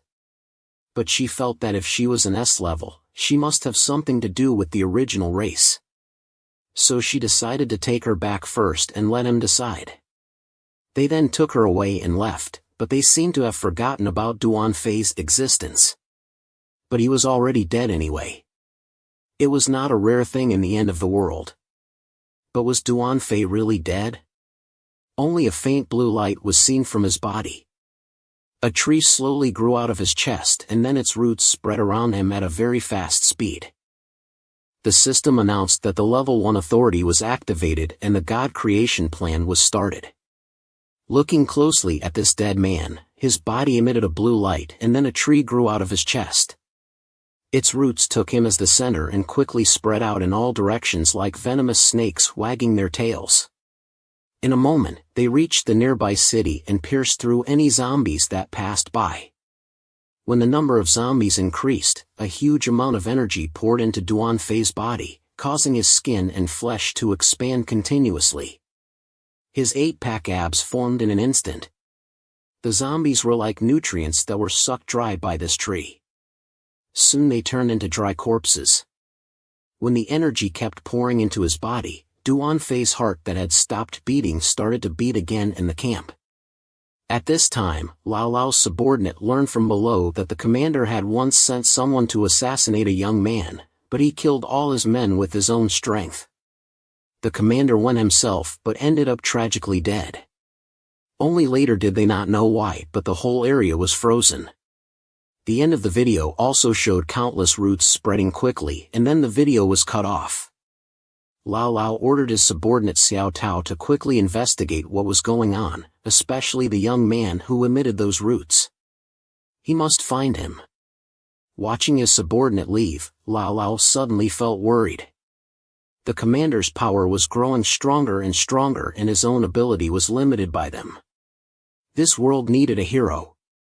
And at the same time, on the ground, the roots began to slowly retract. You could see that Duan Fei's heartbeat had returned to normal. The system announced that riding before zombies earned 999 evolution points and that the God creation plan was completed. Duan Fei slowly opened his eyes. What happened? Was he still alive? He suddenly sat up and shouted Xinu's name, but there was no trace of his sister in front of him on the ice. Even Jin Bao was nowhere to be seen. There was no sign of life in this area. Not even zombies. Besides, where did this ice come from? Could it be that the tree evolved and made Duan Fei jump in and run to the temple? The system explained that it was because he had activated the plan to create a god for the only time, so Duan Fei came back to life and his attributes were also increased comprehensively. He even awakened a special ability. Looking at the skill interface, Duan Fei was stunned. The special ability was Bite Devour with an S-level intensity. Even in his previous life, he had never heard of this skill. After escaping from the system, Duan Fei picked up his sister's hairpin that fell on the ground. There was no corpse of Xianyu nearby. It was very likely that his sister was still alive. Therefore, Duan Fei decided to collect intelligence during the time he was in a coma. Looking at the captain who was frozen, Duan Fei was angry and smashed him with one blow. "They managed me. I will make you pay," to find his sister on the streets of this ruined city. 3 zombies were being stalked by a shadow. It turned out to be Duan Fei who was trying to activate Bite Devour, but he didn't know why he couldn't activate it. Just as Duan Fei was wondering what step he had done wrong, a scream rang out. It turned out that an F-level zombie had awakened. It roared and rushed towards Duan Fei in anger. "It's over, I can't be late or the reward will be gone." Then a thunderous sound rang out and lightning struck where Duan Fei had just stood. The power was equivalent to a large crane. It's a pity not to go to the construction site. Looking at the power and color of this skin, Duan Fei affirmed that it was a violent special ability. He was annoyed by this kind of special ability that simply solved everything with brute force. The F-level zombie kept attacking Duan Fei but was easily resolved by him. Then he grabbed the zombie's arm and jumped up with both legs and kicked it in the face with a bang. The F-level zombie was kicked away. Duan Fei chased after it and prepared to give it a fatal blow. Just as the attack was about to fall, he suddenly stopped because he decided to use Bite Devour on this F-level zombie. Maybe this time it would work. From his hand, a purple stream of energy appeared and a second later he placed his hand on the F-level zombie's body. 3 streams of energy immediately poured out. Duan Fei secretly rejoiced that it worked when Bite Devour ended. The 3 streams of power went into Duan Fei's body. He was terrified. What was going on? He asked the system and learned that the 3 different colors of energy had different effects. Purple represented biting off the opponent's life to heal oneself. Yellow represented devouring the genes in the target's body, while red was the fragments of violent special abilities. Duan Fei could understand blue and yellow, but what did red mean? When he opened the special ability interface, he was shocked and dumbfounded. Bite Devour had 1 violent fragment while 99% were still missing to activate it. Duan Fei exclaimed that he could still awaken other special abilities, but in his previous life's memory only a few people could awaken 2 special abilities and no one had ever appeared with more than 2 special abilities. But now Duan Fei only needed to collect enough fragments to have multiple special abilities plus gene constraints. His limit could not be measured. Just then, the ground began to shake. Duan Fei wondered if there was an earthquake, but then saw a huge creature emerge from under the ground. This is too much for awakening an F-level superpower. But at that moment, Duan Fei suddenly felt shocked because he sensed another extremely powerful force nearby that was heading this way. He heard a loud bang and a yellow figure appeared in front of Duan Fei. It was Kim Bao, who had evolved again. Duan Fei was happy to see Kim Bao because having a loyal friend in this situation was very rare, but this was not the time to catch up. Duan Fei raised his hand and decided to deal with the monster in front of him first. But Kim Bao suddenly pulled him back. It turned out that it wanted to challenge the lizard alone. This made the lizard very angry and it rushed towards them while making noises. Kim Bao's eyes flashed with cold lightning and its body began to grow bigger. Then it roared at the lizard. Duan Fei was amazed in his heart. Kim Bao had also awakened a superpower. Kim Bao flew straight towards the lizard and bit its back, but the lizard's skin was too hard and Kim Bao's teeth could not tear it. The lizard shook Kim Bao off with force, but Kim Bao had wings and could fly back and continue attacking. The lizard did not want to be at a disadvantage and swung its tail to attack Kim Bao. This made Kim Bao completely angry. It bit the lizard's tail and then clamped its body with its claws. It pulled hard on its tail and the lizard screamed in pain. A second later, it was pressed to the ground and trampled on crazily. At this time, one could see flames bursting from Kim Bao's body as it stepped on the lizard. It looked like a hellhound that had just come to the human world. Suddenly, it spat out a fireball from its mouth that had no less power than a rocket launcher. At this time, Duan Fei could not hide his astonishment. He did not expect Kim Bao to evolve 2 levels, one was transformation and one was fire. It was this transformation superpower that helped Kim Bao survive the snowstorm. When the smoke and fire cleared, a large hole caused by the explosion appeared in front of them. The lizard lay in the hole and had lost its original shape. Kim Bao took out the gene core from its body and swallowed it. At this time, Duan Fei came over and happily talked to Kim Bao. He also told it to use its power to change back to its original puppy form, otherwise this huge body would affect its actions. Suddenly, Duan Fei felt something when his detection power increased to level 5. His observation range around him expanded and he immediately found some lucky survivors who were surrounded by zombies. It seemed that there were gunshots over there, which might be from the army. Duan Fei led Kim Bao quickly over there. He wondered what could make the special forces trained so well so nervous.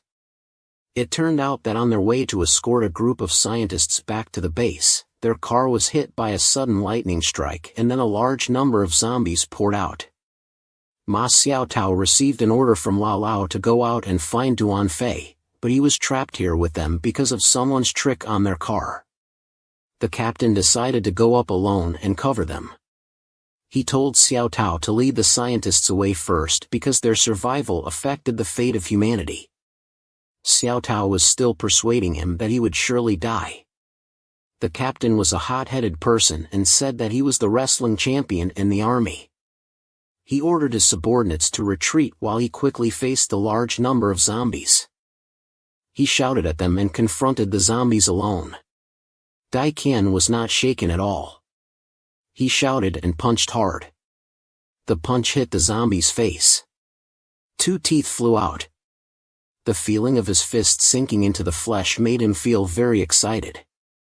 He faced countless zombies behind him and used various techniques. Tu Tao was very shocked to see this. He did not expect that Dai Qian could stop so many zombies with his bare hands. He immediately ordered a quick retreat. But a figure suddenly slammed into the wall in front of them. It was Dai Qian who was seriously injured. At this moment, a zombie with a huge body appeared behind them. Everyone was scared and sweated profusely. A second later, the zombie rushed to them. Tu Tao thought to himself, are we going to die? Maybe not.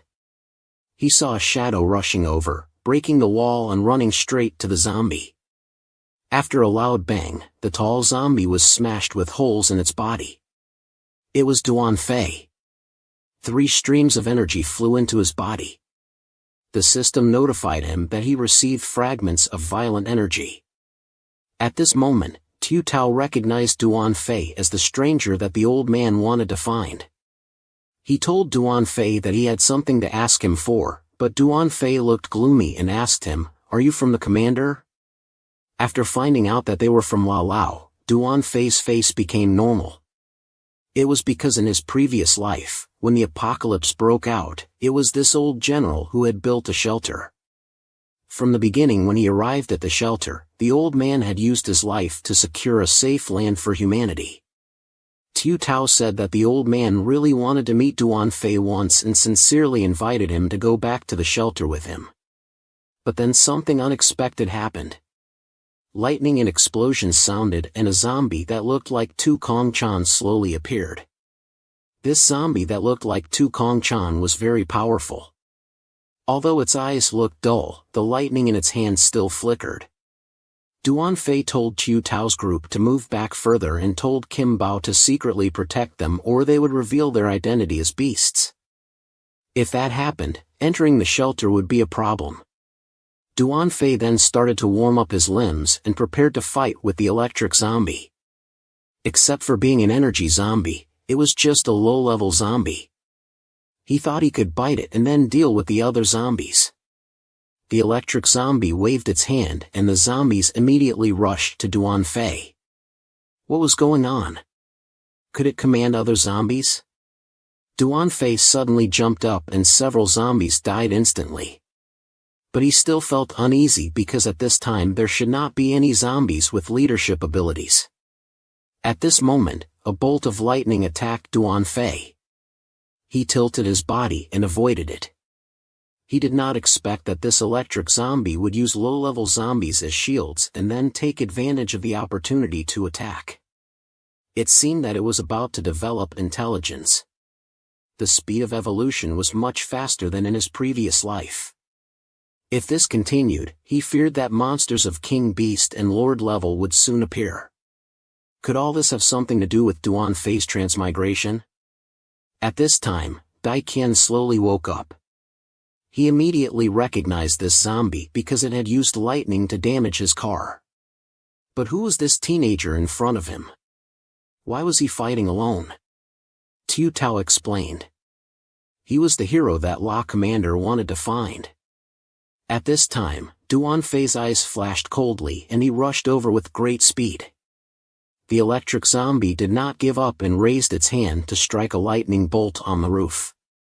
Immediately, countless bricks and tiles flew towards them. Luckily, Kim Bao acted very quickly. Then he quickly returned to his puppy appearance. Everyone sighed in relief because they were safe, but a girl still noticed something. She thought she had seen a giant dog with wings protecting them. Could it be this puppy? This made Kim Bao scared and panicked. He rolled on the ground and pretended to be stupid. The scene switched to the other side. The electric zombie saw that its minions were all dead. It was furious and roared. A fat zombie was summoned. This teenager was so strong that even the scientists wanted to dissect him. He had to study him carefully. Just now, Duan Fei killed a group of low-level zombies. The electric zombie summoned another fat zombie. Duan Fei was shocked. He did not expect that it could summon zombies of the same level. The fat one threw stones while screaming, "Lose weight tomorrow, talk later," and then threw stones. Duan Fei shouted for everyone to lie down quickly. He himself flew over the stone and rushed to the fat one. He chopped it crazily. This made everyone. He was not human anymore. The doctor also felt that he needed to dissect him and study him.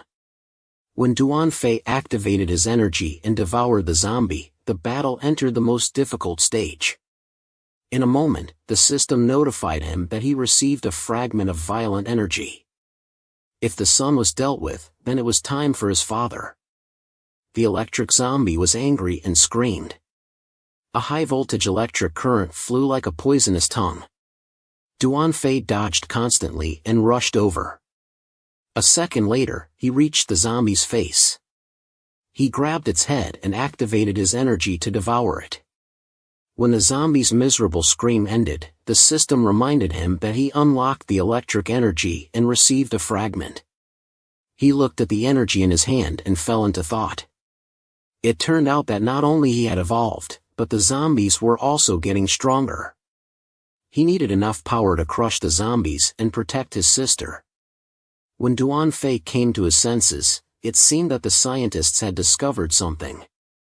When the world became a playground for zombies, scientists were the only hope for humanity. As soon as Duan Fei activated his energy and killed the zombie, the doctor found a strange crystal in its body. It was the factor that could make people awaken their energy. With Duan Fei's timely help, the professor raised his hand to express his gratitude. Duan Fei was excited and shook his hand because he knew from his introduction earlier that his name was Tuong Thien Tam, who was the greatest scientist in his previous life. It was him and his research team who worked hard to study Duocta's gene and made humans evolve. Thanks to that, a large number of humans began to awaken and overcome that dark period. But now, this great man was standing in front of him. Duan Fei was truly very excited, but soon after, the professors discovered a new problem. The zombie that Duan Fei killed earlier did not have a crystal. The professor sighed and said that his investigation was still incomplete and this rule still needed more research and exploration. But he did not know that the crystals of those 3 zombies had been absorbed by Duan Fei so as not to affect the progress of his research. Duan Fei said that it was not his investigation that was wrong, but that the genes could be broken. He himself had awakened thanks to using this thing. The professor was very surprised. He had to know that it contained a large amount of zombie virus. It was unbelievable. The professor urged the little Tao to quickly return to the refuge base. He was very eager to start the experiment right away in the city without a single person. A 16-seater car rolled on the main road. The little Tao asked Duan Fei, "Is it possible to awaken by using genes? Can I also get more power?" Duan Fei explained, "Using genes has a certain rate of becoming a zombie. It is best to wait for the professor to research the gene source before considering it further." He believed that this day would come soon. But the little Tao still thought a lot. The commander-in-chief had secretly summoned a large number of awakened soldiers, while Lao Lao had put almost all his strength into building the refuge base. He was afraid that Lao Lao would be harmed in the end, so he also wanted to become strong like Duan Fei, so that he could help Lao Lao stop the evil hand of the commander-in-chief. Duan Fei said that Lao Lao would not lose to the Quan family no matter how many people he could summon. Duan Fei had absolute trust in Lao Lao. Because in his previous life, there was no information about the Quan family. This proved for sure that he had lost to Lao Lao. A while later they returned to the refuge base under construction. Only in a few short days this place had completely changed shape. Of course, this was thanks to the help of the awakened people. While Duan Fei was admiring, a girl driving an electric car without brakes rushed over and hit him. How helpless this girl was, she only knew how to drive but not how to brake, and slammed into Duan Fei. Fortunately, Duan Fei was very big and stopped the car with one hand, but the girl was still thrown out. Fortunately, Duan Fei was quick and caught her firmly in his arms. This feeling was really wonderful. The girl was scared and apologized to Duan Fei, but the little town next to him recognized her. It turned out that her name was Lang Tam and she was an employee assigned to welcome the lucky survivors. She led everyone to check for viruses. If they were careless, it was very likely that things would turn into a tragedy. This was also for the safety of the refuge base. At this time, the little Tao had to go to Lao Lao's place to report the situation before leaving. He told Duan Fei that he had to be careful because the commander-in-chief's power here was very large. Moreover, he also told Duan Fei not to act rashly. Everyone quickly went to the checkpoint. The back of a girl with blue hair fell into his eyes. It was Lang Van Van, who he hadn't seen for several days. He didn't expect her to be a medical staff here. Seeing Duan Fei, she was very happy, but then her face looked worried. It turned out that Xia Ka had encountered some trouble on the high floor. Just as Duan Fei was about to ask more, the people in line behind him lost patience and shouted at them to wait until after work hours to talk more. Having no choice, Duan Fei had to stop temporarily and leave Kim Bao at Lang Van's place for inspection. If he was diagnosed with a virus, it would be very troublesome. Looking at Kim Bao after shrinking his eyes, Lang Van shone brightly. He didn't expect that such a big dog at first would become so cute after shrinking. They had agreed to have dinner together at night, then Duan Fei went to the experimental site to do the test. When he was in the restroom waiting for the result, suddenly an officer came in with 2 soldiers. He asked who Wang Dezhan was. A timid man spoke up and 2 soldiers immediately restrained him. It turned out that he had been infected and needed to go to the quarantine area. The man tried to resist, but the officer shouted and he immediately became obedient. Then he told everyone except Duan Fei to leave. Duan Fei was very suspicious. Was this person the one sent by the commander-in-chief to deal with him? He waited until everyone had left, then the man introduced himself. It turned out that he was a subordinate of Lao Lao, who was sent to arrange a room for Duan Fei in the building. In the evening, Duan Fei looked at the picture of his sister in his hand and muttered to himself. "Xinu, where are you? How scary would a woman be when she was angry?" Just as Duan Fei was looking at his sister's picture in a trance, there was a knock on the door outside. It was Lang who came to call him for dinner. On the way, they went to the restaurant. Duan Fei asked what trouble Xia Ka had encountered after finding out more. It turned out that after just arriving at the refuge base, Xia Ka had accidentally awakened her special ability and then was surrounded by the people of the commander-in-chief and forced to join their faction. But Xia Ka refused and they kept harassing her. Duan Fei heard this and his eyes flashed coldly. Why was it them again? He kept looking for a large number of awakened people and continued to let them go like this. Lao Lao would be in danger. Suddenly, the alarm device on the wall rang out. There was a fight on the 3rd floor of the security building. The law enforcement staff in the vicinity quickly went to control the situation. Lang heard it and said that it must be those people who came to harass Xia Ka again. This was already the 3rd time that the alarm bell rang. Duan Fei said coldly that Lang should go ahead and lead the way. He wanted to see who they were. At the same time, 3 men were persuading Xia Ka to join the commander-in-chief's faction. But Xia Ka said clearly that no matter what conditions they offered, she would not join. She turned around and tried to leave, but was stopped by 2 men. They were Boss Huang and the young man who was brought back by Jin Bao a few days ago. Seeing these 2 ungrateful people, Xia Ka despised them very much, but the young man didn't care and said a smart bird chooses a branch to perch on. He didn't want to follow Lao Lao and do hard work every day. Hearing this, Xia Ka was very angry and a green energy stream burst out from her body. The plate in her hand slowly flew up. But unexpectedly, the 2 people opposite were also awakened people, one with metal control ability and one with fire ability. The young man didn't hesitate and threw a fireball at Xia Ka. Xia Ka saw that even those 2 could awaken and was still not calm enough. She saw that she was about to be hit by it. The handsome man blocked the fireball with his hand. Duan Fei suddenly appeared, which surprised Xia Ka and the young man very much. But the officer next to him lost interest and told his men to quickly deal with this kid. Facing many people attacking him, could Duan Fei break through their encirclement? He was the most handsome man on earth, but now he was attacked by a bunch of shrimps. Duan Fei punched him hard. Boss Huang, who was still arrogant just now, was beaten into a pile of scrap metal. His body was so horrible that it scared the young man next to him so much that he knelt down and begged for mercy.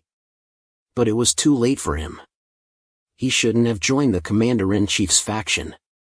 Duan Fei's eyes glowed red and punched him in the neck. Xia Ka behind him widened her eyes and saw that he easily knocked down 2 people with just 2 punches. He had already dealt with those shrimps, and now it was time for the fat guy.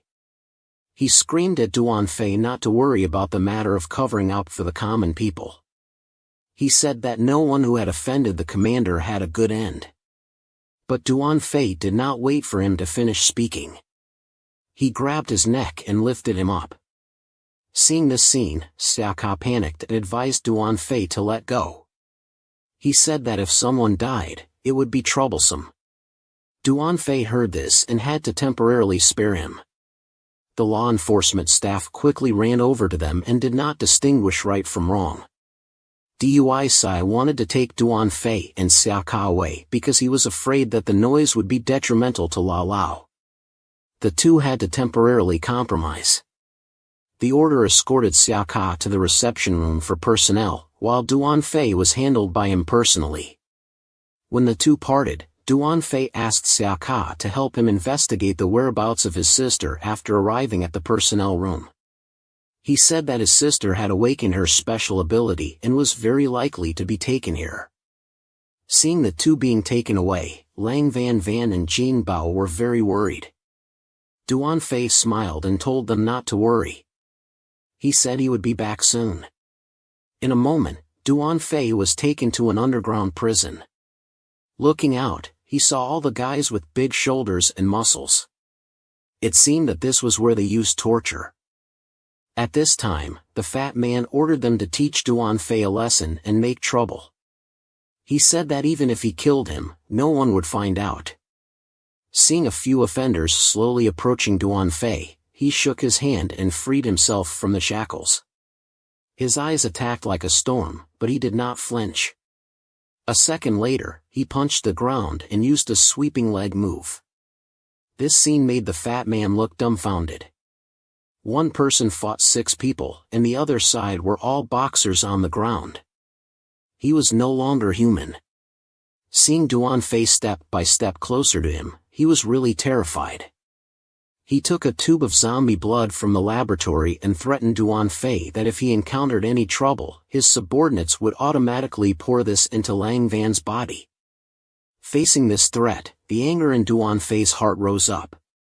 Fortunately, at this time, Xiao Tao led someone to find him.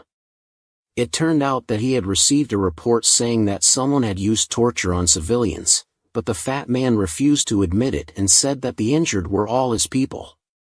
He said that Duan Fei had beaten a total of 8 military personnel and wounded them.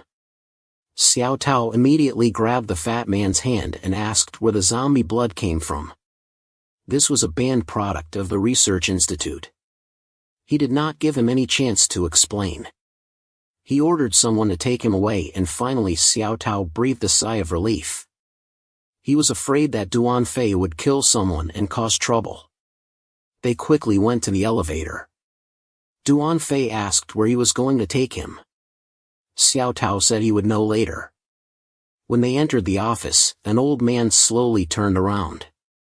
Lao Lao invited Duan Fei to sit down and told him not to be nervous. He went straight to the topic. Lao Lao said he knew that the commander had sent someone to assassinate their brothers and sisters, so they lost each other. Hearing this, Duan Fei's face darkened. He would definitely repay this hatred. Even Lao Lao felt that this was too much for the commander. They were both soldiers, but after the disaster happened, the first thing the commander thought of was not saving people, but fighting for power. Now Lao Lao knew his plan. This behavior had harmed the entire base, so Lao Lao decided to start dealing with him, but the situation was not optimistic now. More than half of the military strength had been controlled by him. Moreover, he secretly established a branch of awakened soldiers. According to the survey, among the awakened people, there were nearly 100 people, but among the old men, there were less than 20 people. The difference in strength was too much. But Duan Fei said that they still had a chance because genes could not only make ordinary people become awakened, but they could also create original weapons that could not only resist the power of the commander, but also help them fight against zombies. This time, the old man couldn't sit still anymore and quickly asked if this was true. Duan Fei saw that and wrote the principle of original weapons on paper. He was sure that the professor would be very happy. The old man was excited and bowed to Duan Fei. If it was as Duan Fei said, he was the benefactor of all mankind. At this time, Duan Fei took out a picture of his sister. He hoped that the old man could help him investigate, but the old man said solemnly that this was not simple. Then he gave him a tablet. The old man said that Xianyu might have been taken away by a mysterious organization and asked him to watch the video. Duan Fei was stunned on the spot because he didn't recognize anyone around him at that time. They had to take Xianyu away. Seeing Duan Fei in a dark cloud, the old man told him to rest assured that as long as he was alive, he would definitely help him find Xinu. Then the old man took out a wooden box and said that without original weapons, he also had a trump card to deal with the commander. Looking at the small black square in the box, Duanfei doubted what it was and saw the old man flick his hand. The square turned into fog and quickly stuck to Duanfei's arm. A black armor appeared long ago. There were some divine beings in the world who created human beings and possessed power that could change the earth and sky, move mountains and fill seas. The only evidence that they existed was this equipment with mysterious power. They were beyond the scope of human explanation. Through continuous search, they finally knew that these equipment were stored in a place called Ancient Divine Ruins. In this small square of the old man was an ancient divine equipment called Angel Armor. Duanfei was very surprised that what he thought was a legend actually existed. Then the old man said that he had been a commander here for nearly 45 years, not for anything else, but to protect the secret here because right under the refuge base was the ancient divine ruins. In the rumor, Duanfei was also shocked and couldn't sit still. He asked the old man if he had any other ancient divine equipment, but unfortunately there was only one now because they had only solved the first floor of the ruins without destroying them, but the second floor was about to be solved. Duanfei woke up and realized that it seemed that in his previous life, it was the old man who opened up the second floor of the ruins and defeated the commander.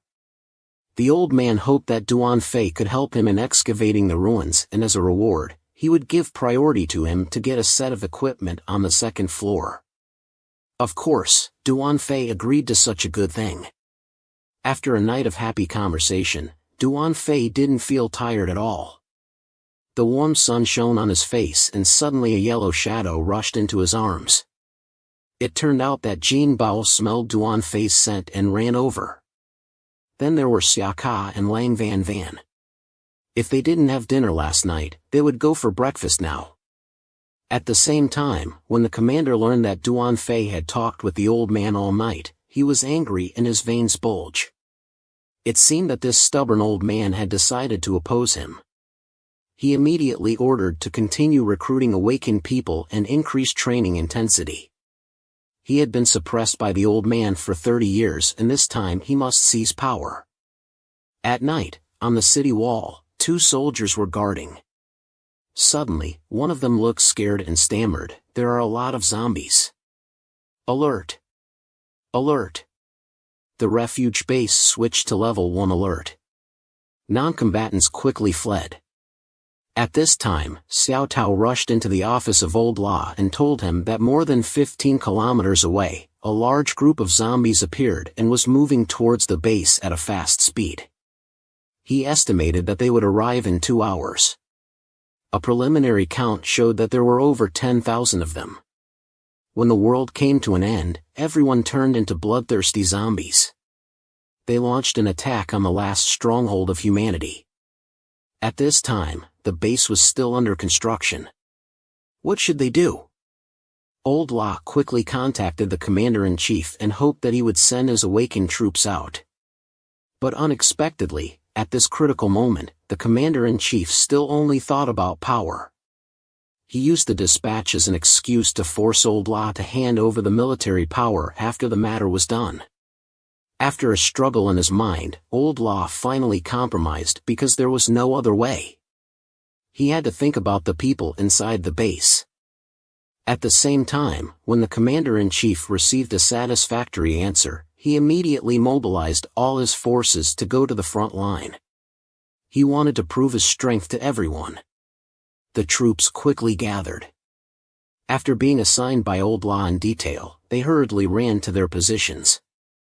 Duanfei was startled by the noise outside and went out. He met Xiao Tao who came to find him. From Xiao Tao, he learned that the base was about to face a tide of over 10,000 zombies. Duanfei was shocked and wanted to find Old Law, but Xiao Tao told him that Old Law was commanding outside the front line and gave him a map of escape routes that he was holding. Then he hurriedly ran away from the refuge base. Each zombie screamed madly and was illuminated by the light from the helicopter. They rushed forward like a surging wave. The vanguard troops quickly formed a defensive line. A second later, artillery shells fired in unison, plus air support from above, making the ground suddenly turn into a sea of fire. But there were too many zombies and the ammunition of the vanguard troops quickly ran out. But there was still no sign of reinforcements from the rear. When the zombies were about to break through the line of defense, the soldiers decided to fight to death because behind them were their compatriots and families. Even if they died, they had to use their bodies to create a wall of resistance. When reinforcements arrived, suddenly a zombie rushed towards a soldier. Was he going to die? But no, the zombie was suddenly blown away by a huge fireball. It turned out that the commander-in-chief's awakened troops had arrived in time. They looked arrogant as if they were fighting worms for them, but they soon paid for this thought in these dangerous end times. When the base was surrounded by a tide of zombies, the frontline soldiers were almost unable to stop them. Fortunately, the commander-in-chief's awakened troops arrived in time. They plunged into the sea of zombies and started a battle with them. Could humanity win in the end? At this time, the awakened people competed to show their abilities and beat back the zombies gradually. This made the soldiers next to them stare blankly. These were awakened people? It was hard to believe. But this situation did not last long until a huge body appeared and took off an awakened person's head with one hand. This time, the blonde captain was also panicked because he saw a zombie awakening in front of him. They could use tactics to kill it, but there were too many of them on the wall of the base. Soon, he received a report from the front line that the awakened soldiers, who had more than 200 people, had lost more than 50. The commander had to order a retreat immediately and could not let them sacrifice in vain. The base also did not have much ammunition left. The vanguard had consumed more than half of it. It seemed that they had to risk a battle.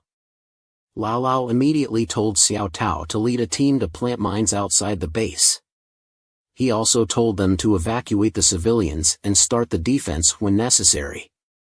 Finally, after 20 minutes, it was quiet outside the base, but suddenly there was a loud explosion. The cannons on the wall fired at once, lighting up the night sky. But there were too many zombies. The commander advised Lao Lao to leave with him.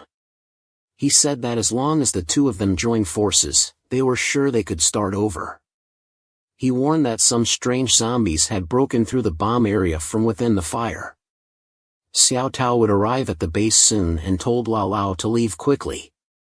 This place was really dangerous, but the situation changed too fast. A zombie suddenly jumped up, opened its mouth wide, and rushed to bite Lao Lao. Was everything going to end here? A blade flashed by and the zombie was cut in half. It turned out that Duan Fei arrived in time. He held a broadsword in his hand and carried Jin Bao on his shoulder. Duan Fei told him not to worry. The base would be fine. He said that it was his turn to perform. He was the most handsome man on the planet. He was fully armed at this time. He held a broadsword and wanted to fight against a horde of zombies with his own strength. Lao Lao wanted to persuade him, but Duan Fei brushed him off. He jumped down from the wall after he finished speaking. The people on the wall were shocked.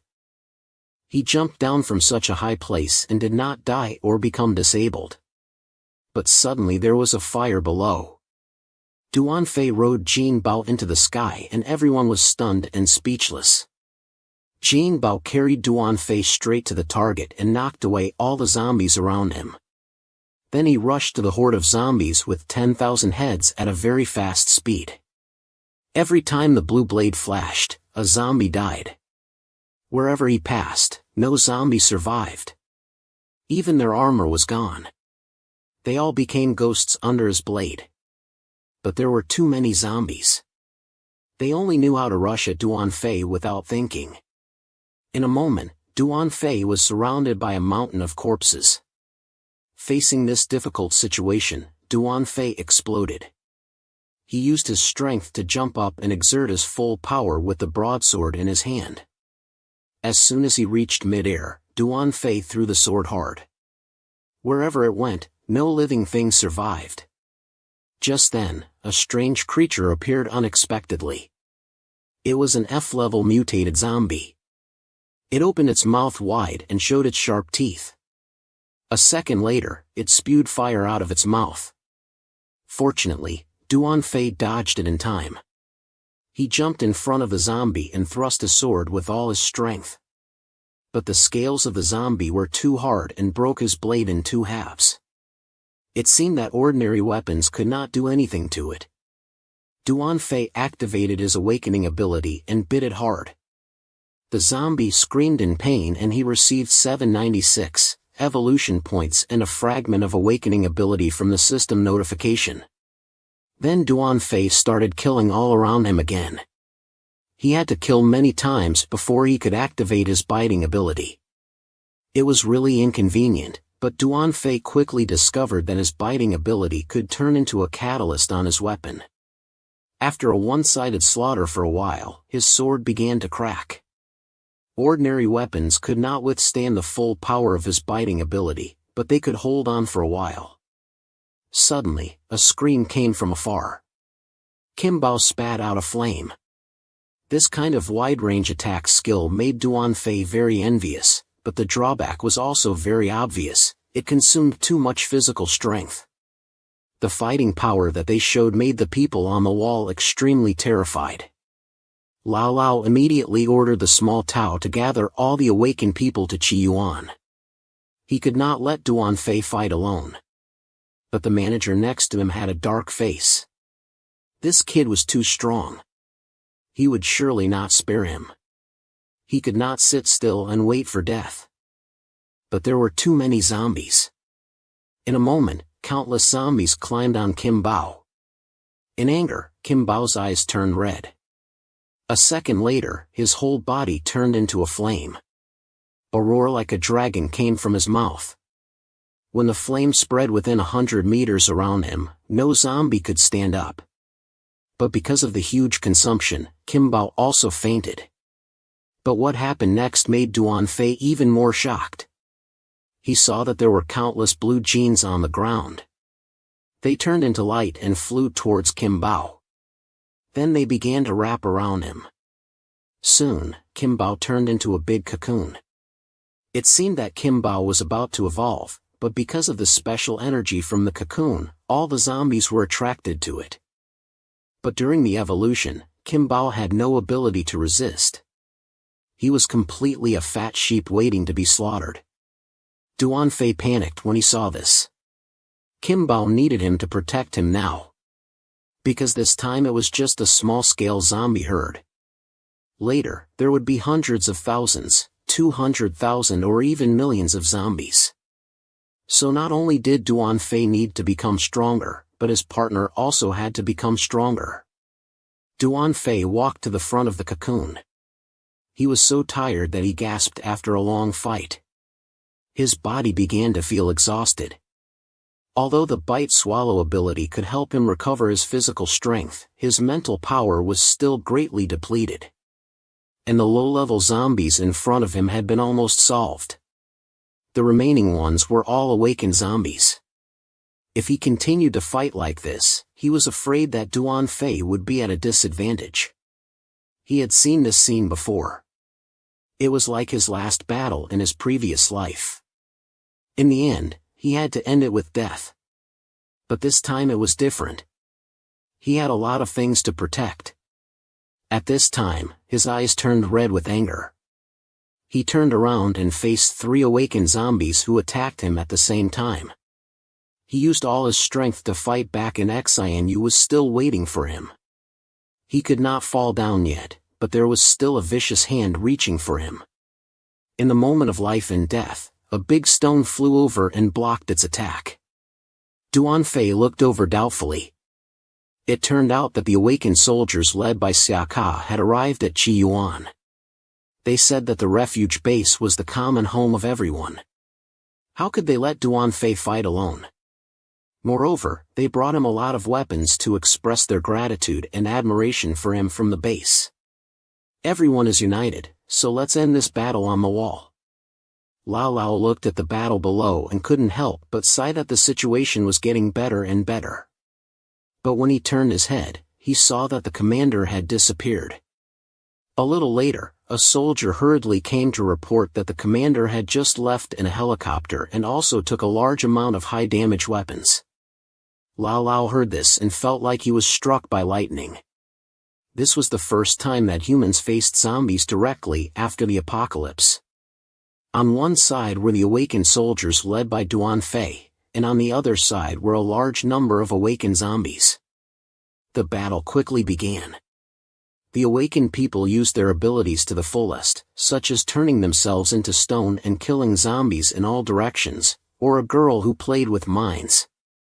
Of course, there was also a helper who could heal his teammates in a short time.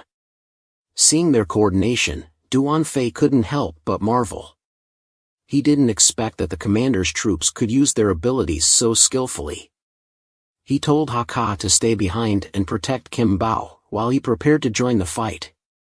The helpers saw this and quickly added blood to Duan Fei, and also called him a hero.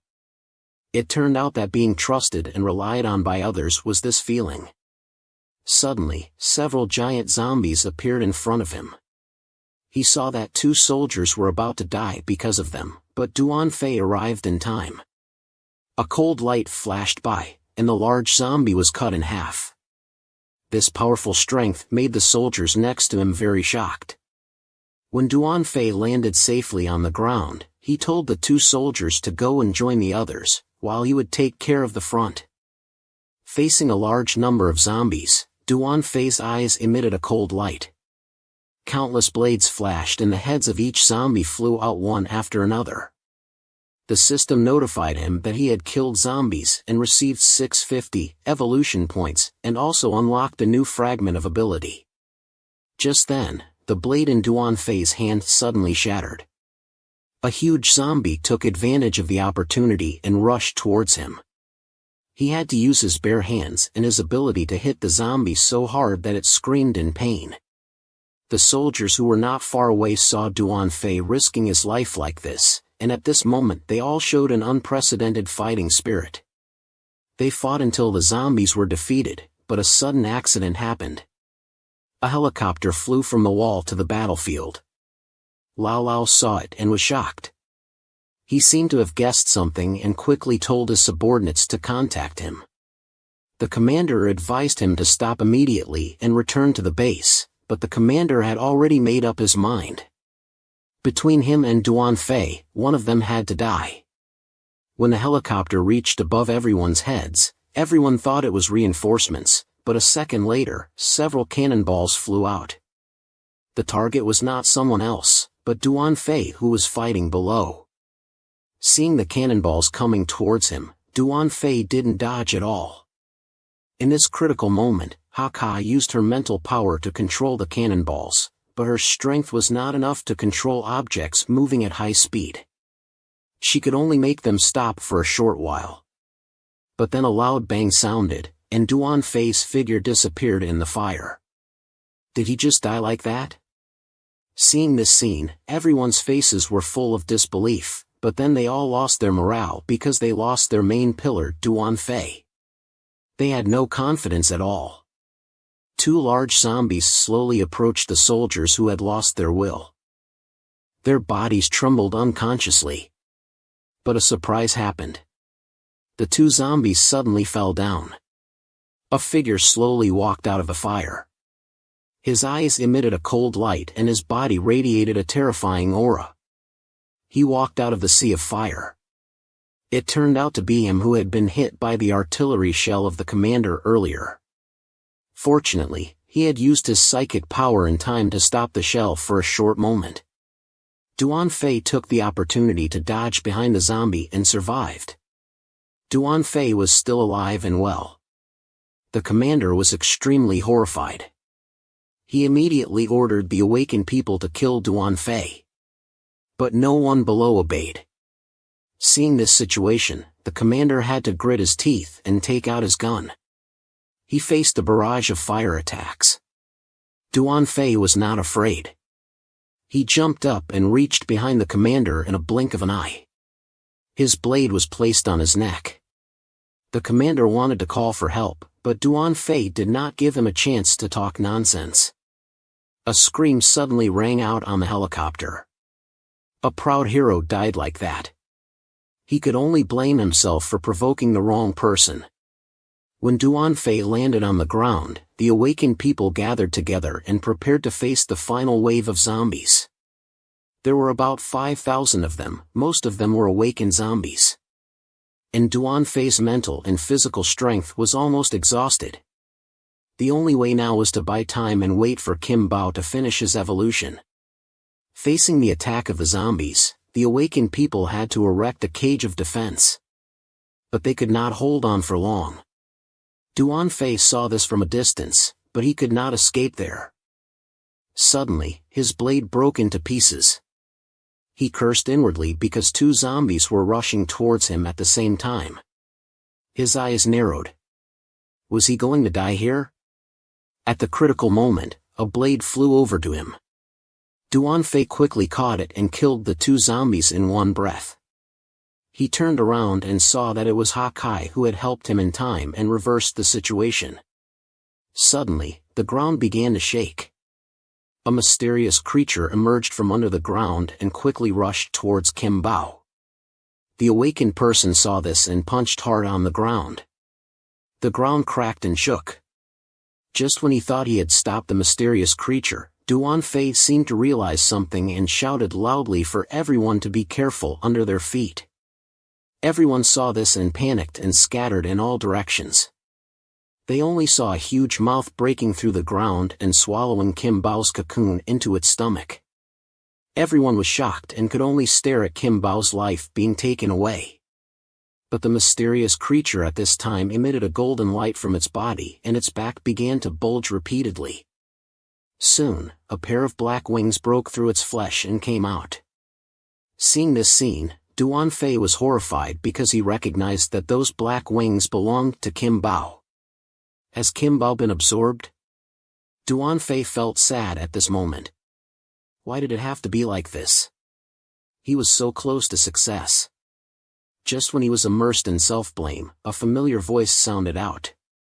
Duan Fei looked up in astonishment and saw that the creature that had been arrogant just now suddenly exploded into dust and smoke. A golden figure appeared in everyone's eyes, making them both terrified and excited.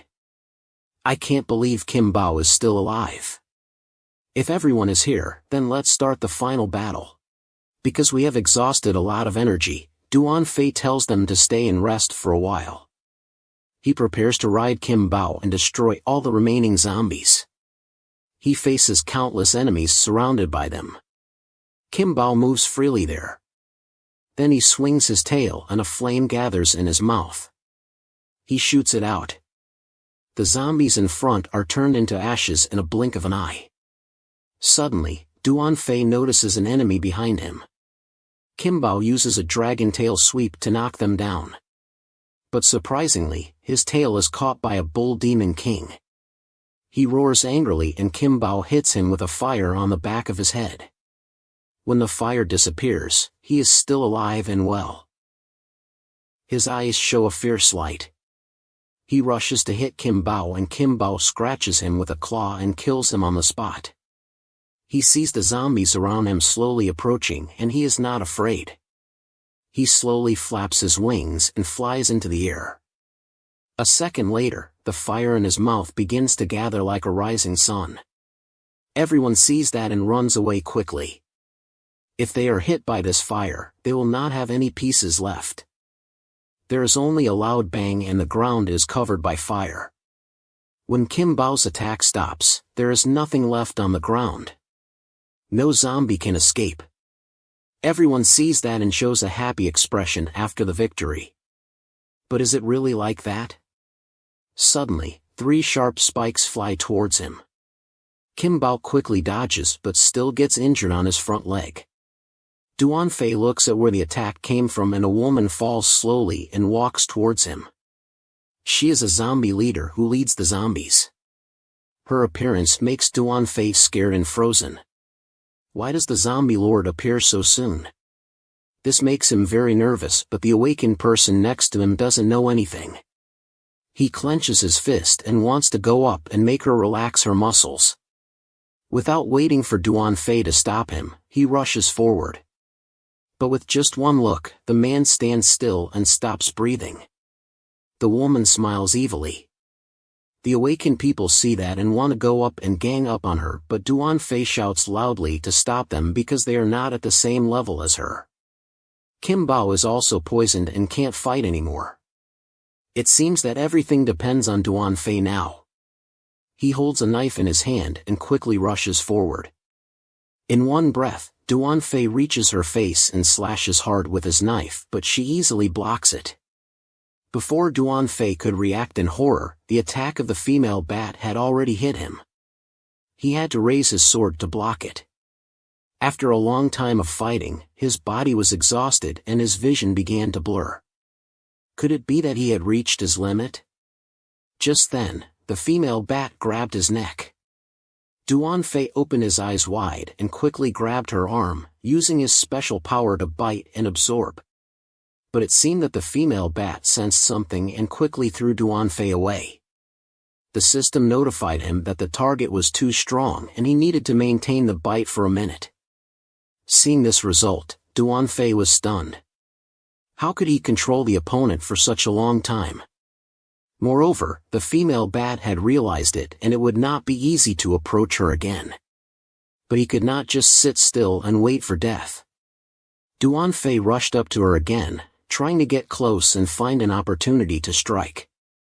They fought fiercely, but every time Duan Fei used his special power, the opponent would deliberately avoid the attack.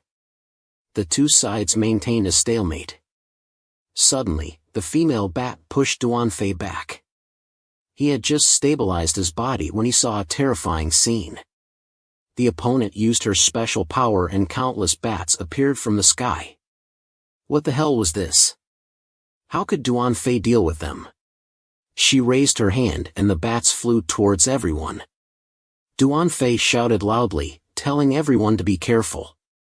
But there were too many bats and some people who woke up were surrounded by them in the blink of an eye. They used their sharp teeth to suck blood and turn a person into a dry corpse. And the energy that these bats sucked was transferred to the female bat. Duan Fei's face was serious and he had to stop her attack. If he continued like this, they would have no chance of winning against the swarm of bats in the sky. Duan Fei was not afraid at all.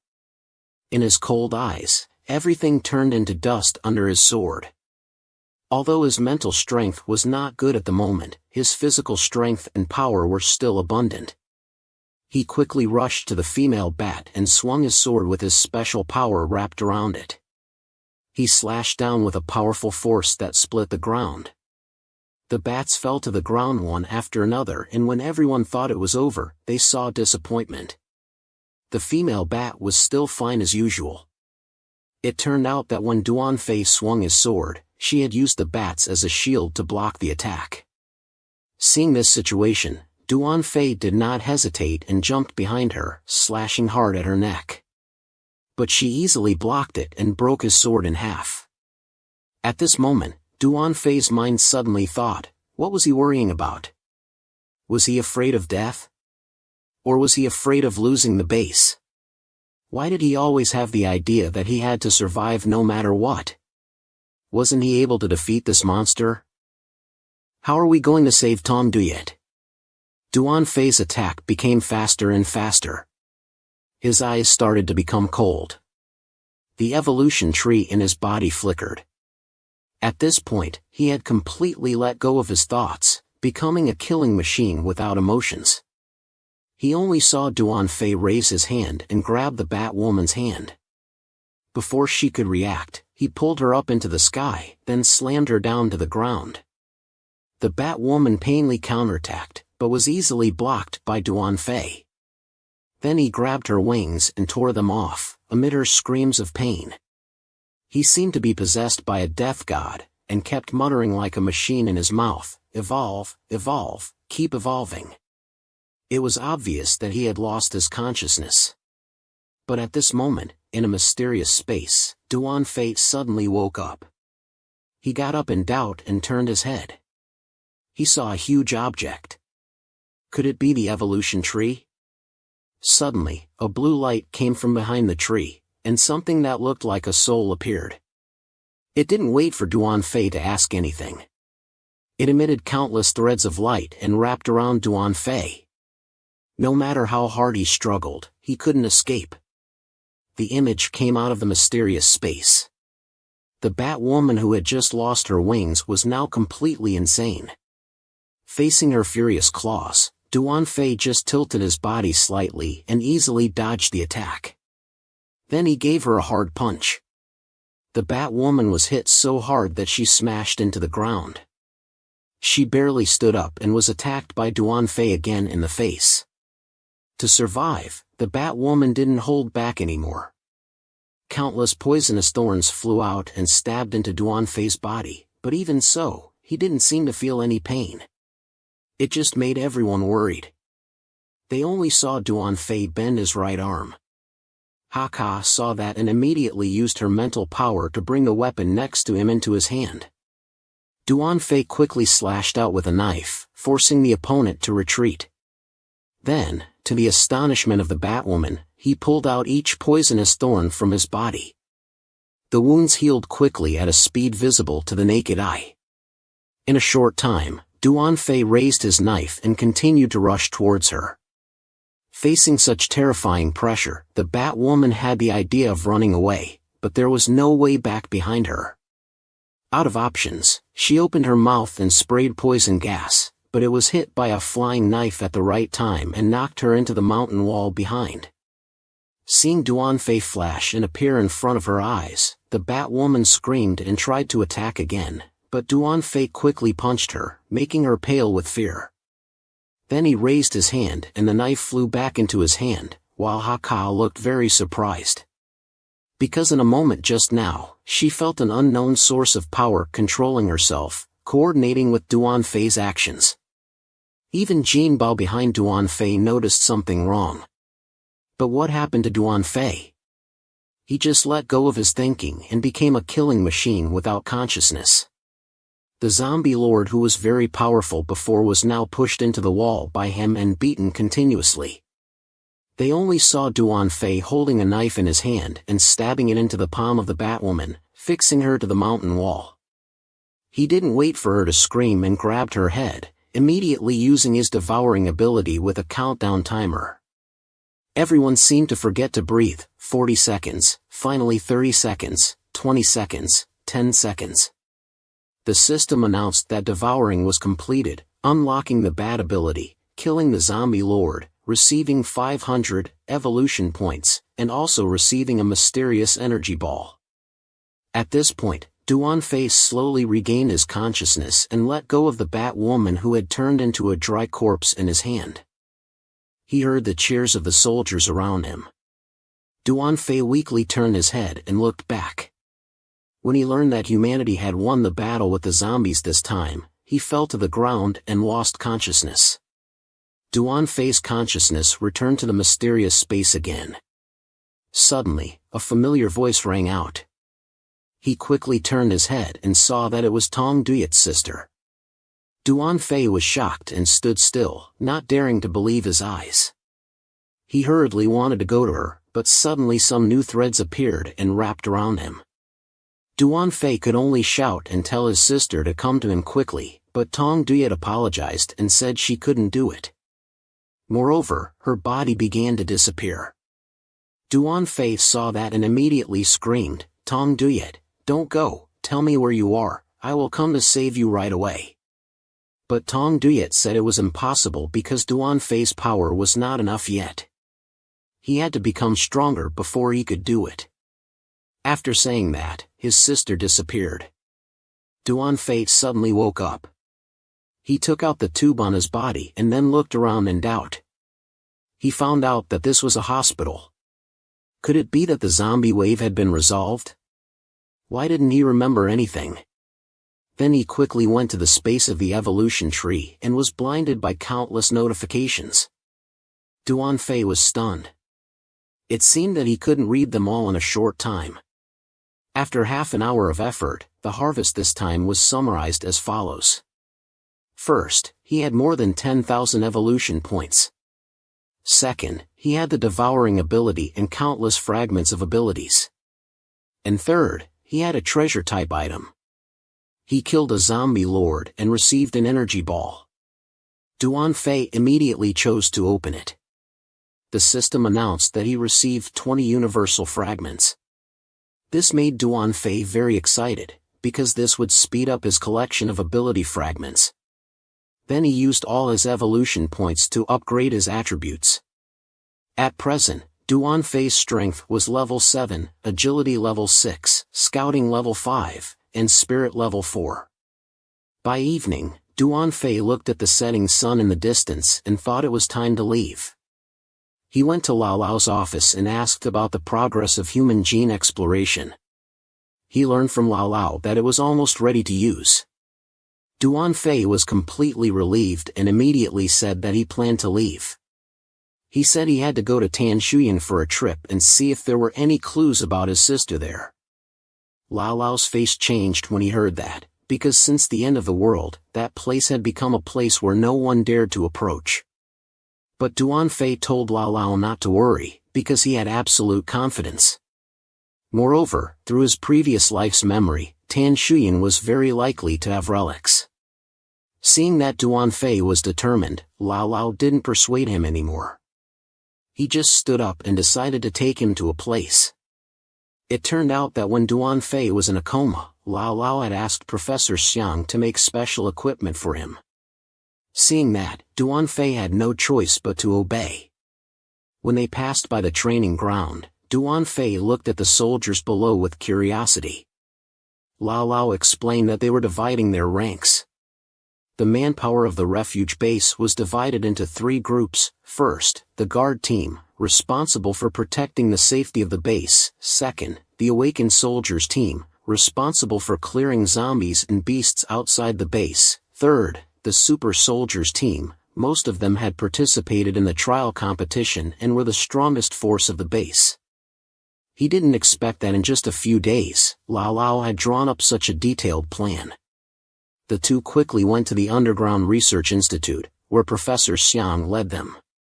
They came to a mechanical door, entered the password, and the door slowly opened. A white cube then appeared in front of their eyes. They passed by it, and Professor Xiang explained. It turned out that this thing was called metal memory, modeled after Lao Lao's angel armor. Then the professor told Duan Fei to pour his energy into it. In the blink of an eye, the cube began to melt quickly and turned into 2 sharp daggers. Duan Fei didn't expect that Xiang Tianxin's research had reached this level. Xiang Tianxin said that it was also thanks to him. The original power drawing, combined with his fighting style and the angel armor as references, resulted in this special weapon. Although it was not as powerful as the angel armor, this weapon was extremely sharp and could transform into any shape for easy carrying. Then Duan Fei poured more energy into the weapon, and the weapon magically turned into a ring. Xiang Tianxin told Duan Fei to use this weapon for now. After unlocking the second layer of the ancient relic, he would give Duan Fei priority to choose first. Duan Fei thanked him and said that this was enough for now, because there was not much time left. He wanted to take Jin Bao and leave right away. He asked La Duong where Jin Bao was. La Duong told Duan Fei that Bai Kim Bao was with Lang Van Van, because La Duong had something to discuss with Xiang Tianxin, so he didn't go to see Duan Fei off. Seeing Duan Fei's back leaving, he really had no problem going to Tanshuyan alone. La Duong didn't answer Xiang Tianxin right away but was silent for a while. Then he said, "I still can't trust this young man. He really can deal with 10,000 zombies. I thought he wanted to replace Quan Trung Hoa or take my position and use the resources of the base to find his sister. But he didn't ask for anything. Even when I wanted to send someone with him to Tanshuyan, he refused.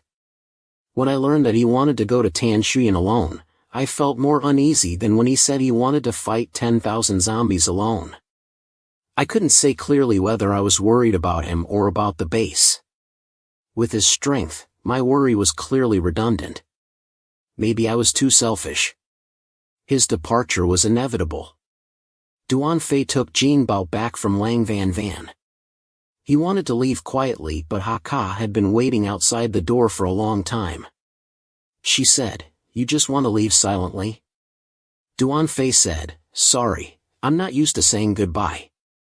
It's too dangerous for me to go to Tan Shuyan with you. I can help you." Before she could finish, Duan Fei said, "Ha Ka, thank you, but this trip is very dangerous. I don't want you to risk your life with me. The refuge base also needs manpower after surviving the zombie wave." Ha Ka wanted to say something else, but when she turned her head she only felt a gust of wind blowing by. Jin Bao had transformed and flew into the air. Ha Ka was reluctant to let go and thought of a saying, "When a young man comes, he brings storms that make people have nowhere to hide. When he leaves, he stirs up the four seasons." "Duan Fei, will you come back?" Duan Fei answered yes. Although he was very attached, he couldn't stop Duan Fei's determination to find his sister. "Go Jin Bao, our adventurous life officially begins." Time flew by, and Duan Fei had been in Qinshan for a week. The situation here was indeed as Duan Fei had guessed. There were many more mutated zombies than in his previous life, and this was only the outskirts. In this week, he had tried to enter the central area several times, but each time he failed and returned. During his investigation, he saw that there were sea-level zombies in the center, and it was hard to imagine what kind of terrifying existence was inside. Every time Duan Fei got close to there, the evolution tree would produce a violent reaction, as if urging him to go there quickly. If it could make the evolution tree emit such an abnormal signal, Duan Fei was even more eager to go in and explore it thoroughly. He had started to plan how to enter the center of Qinshan, but today it was already very late, so he decided to finish work. Duan Fei came to a building. Jin Bao sniffed the air and seemed to smell something strange. He started to gnash his teeth and growl. Duan Fei felt the anomaly of Jin Bao, but he did not feel the aura of zombies. Moreover, he had been staying in this temporary base for a few days. He had cleared out the nearby zombies, but Duan Fei knew that Jin Bao's sense of smell was stronger than his own. Maybe there really was a zombie that knew how to hide its own aura. So Duan Fei did not dare to be careless. He decided to probe the enemy's strength first. He summoned his weapon and walked up cautiously. When he looked up, he found that the two figures were both human. They were stealing Duan Fei's food. Duan Fei did not expect that in such a dangerous place, there were still people who survived. The man felt Duan Fei's presence. He shouted, "Who is there?" Duan Fei had to come out. Without waiting for Duan Fei to ask questions, the man showed a wary look and shielded the little girl behind him. It seemed that he was being chased by someone and mistook Duan Fei for the pursuer. He held a knife in his hand and rushed over. Duan Fei yelled, "You bastard! I won't let you catch me." Just now, Duan Fei discovered that there were people in his temporary base. Without waiting for Duan Fei to talk, the other party rushed over with a knife. "Chu Kang, you bastard! I have to avenge Hon Hon." Duan Fei slightly tilted his body and avoided the attack of the other party. "Hey, are you mistaken? I'm not Chu Kang or anything. I don't know him either." "What are you talking about?" When the other guy looked carefully, he realized that he had mistaken the person. Duan Fei said, "If I were an ordinary person, I would have died just now." The boy and the girl immediately bowed their heads and apologized to Duan Fei. "We are really sorry. We almost hurt you and ate your food. We apologize." Then from them, Duan Fei learned that the man's name was Tran Jia Hao, the girl's name was Hon Hon, and the reason why they appeared here was because of a person named Chu Kang who was hunting them down. The girl's sister, who was also Tran Jia Hao's girlfriend, had been tortured by Chu Kang's group until she was unrecognizable and finally died in the mouth of a monster. Duan Fei spoke for a while, and Tran Jiahao started to pull his hair. He blamed himself for being too weak and unable to take revenge. Duan Fei's eyes turned cold and killing intent spread around him. This is not your fault. It's those who have abandoned morality. I can't believe they used humans to feed a monster. Tran Jiahao added, not only that, Chu Kang also often used humans as bait for zombies. The main purpose of zombies was to feed that monster. Duan Fei noticed something was wrong. Normally, whether it was zombies or beasts, as long as they met humans, they would kill and eat them. But these people were feeding a monster. Could it be that Duan Fei was thinking of something? He asked Tran Jiahao to show him his arm. Sure enough, Duan Fei found something that looked like a seed there. Duan Fei recognized it and understood why the monster needed to use humans to nourish itself. It was because it was a mutated plant-based monster. It could not find food by itself. This type of plant could not move, so they all had ways to camouflage themselves to attract prey, like carnivorous plants in nature. They attracted prey to come close to them and planted spores in their bodies. They raised humans like livestock and used them to lure zombies. This method was also the most common type after the apocalypse broke out. The virus quickly spread across the planet. Most of the creatures in the world were infected with the virus and turned into bloodthirsty and brutal monsters. Of course, this included plants. But compared to humans and animals, even if plants were infected with the virus, they could only produce some specific changes at most. The number of plant-based monsters was extremely rare and scarce, because they had a very strong gene system and life energy hidden in their bodies. It was rumored that just one drop of life essence from a plant-based monster could heal any wound, no matter how severe, as long as there was still a breath left. Some even said that it could make humans evolve again. So in his previous life, every time a plant-based monster appeared, it would be fought over by countless people. Duan Fei did not expect that he would encounter such a rare plant-based monster here. As long as he killed this plant-based monster and obtained its life energy, it would be much easier for him to enter the center of Qin Xian in the future. Then, Duan Fei told Tran Jiahao that the seeds on their arms had exposed their whereabouts. Only then did Tran Jiahao wake up and understand why they were always found out soon after they escaped. Duan Fei told him not to worry, since he knew this, he would not sit idly by. Tran Jiahao was afraid that Duan Fei could not deal with Chu Kang's group alone, because they not only had guns, but Chu Kang also had superpowers. But after listening to Duan Fei's bragging for a while, Tran Jiahao decided to trust Duan Fei. Besides, because of this seed, it was useless for them to run away here. Duan Fei told them to rest carefully and wait for Chu Kang's group to come. 60 minutes passed quickly. Sure enough, a group of people came, a total of 4 people. From Tran Jiahao, Duan Fei learned that Chu Kang was not among them, so he did not act. He could only proceed according to the original plan and let these guys take him back. One of them angrily scolded Tran Jiahao for making them get scolded by the boss for so long and punched him in the face. Seeing this situation, Duan Fei wanted to intervene, but Tran Jiahao raised his hand to signal that he was fine. At this time, the guy noticed Duan Fei. "Who is this guy?" He said, "Never mind, take them all back. I didn't expect to find new bait here.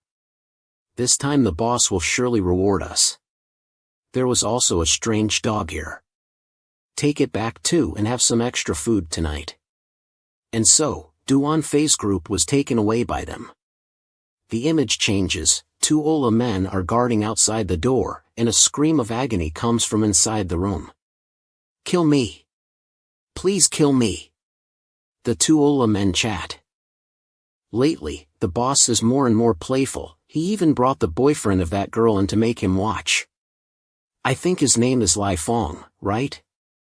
The boss is really cruel. Sigh, nowadays whoever is stronger has the right.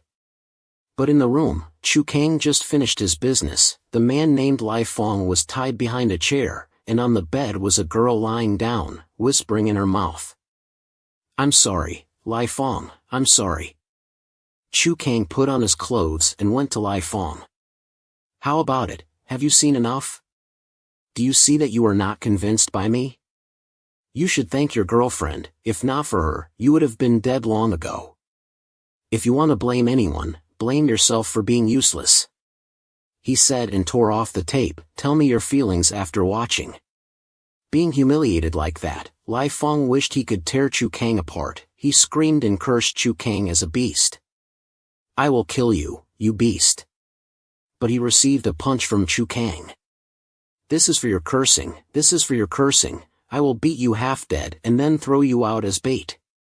The girl next to him said, "Didn't you say that as long as I agree to your request, you will let us go?" Chu Kang looked at her like she was a naive clown. "How can I let you two go? You are both food for my baby."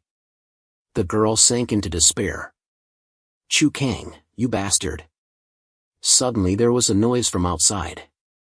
"Who are you? Stop." The main door was kicked open and a cloud of dust. Duan Fei transformed into a messenger of darkness and slowly walked in. "Where did this bastard come from? Huh? Do you want to play the hero? Do you know who I am?"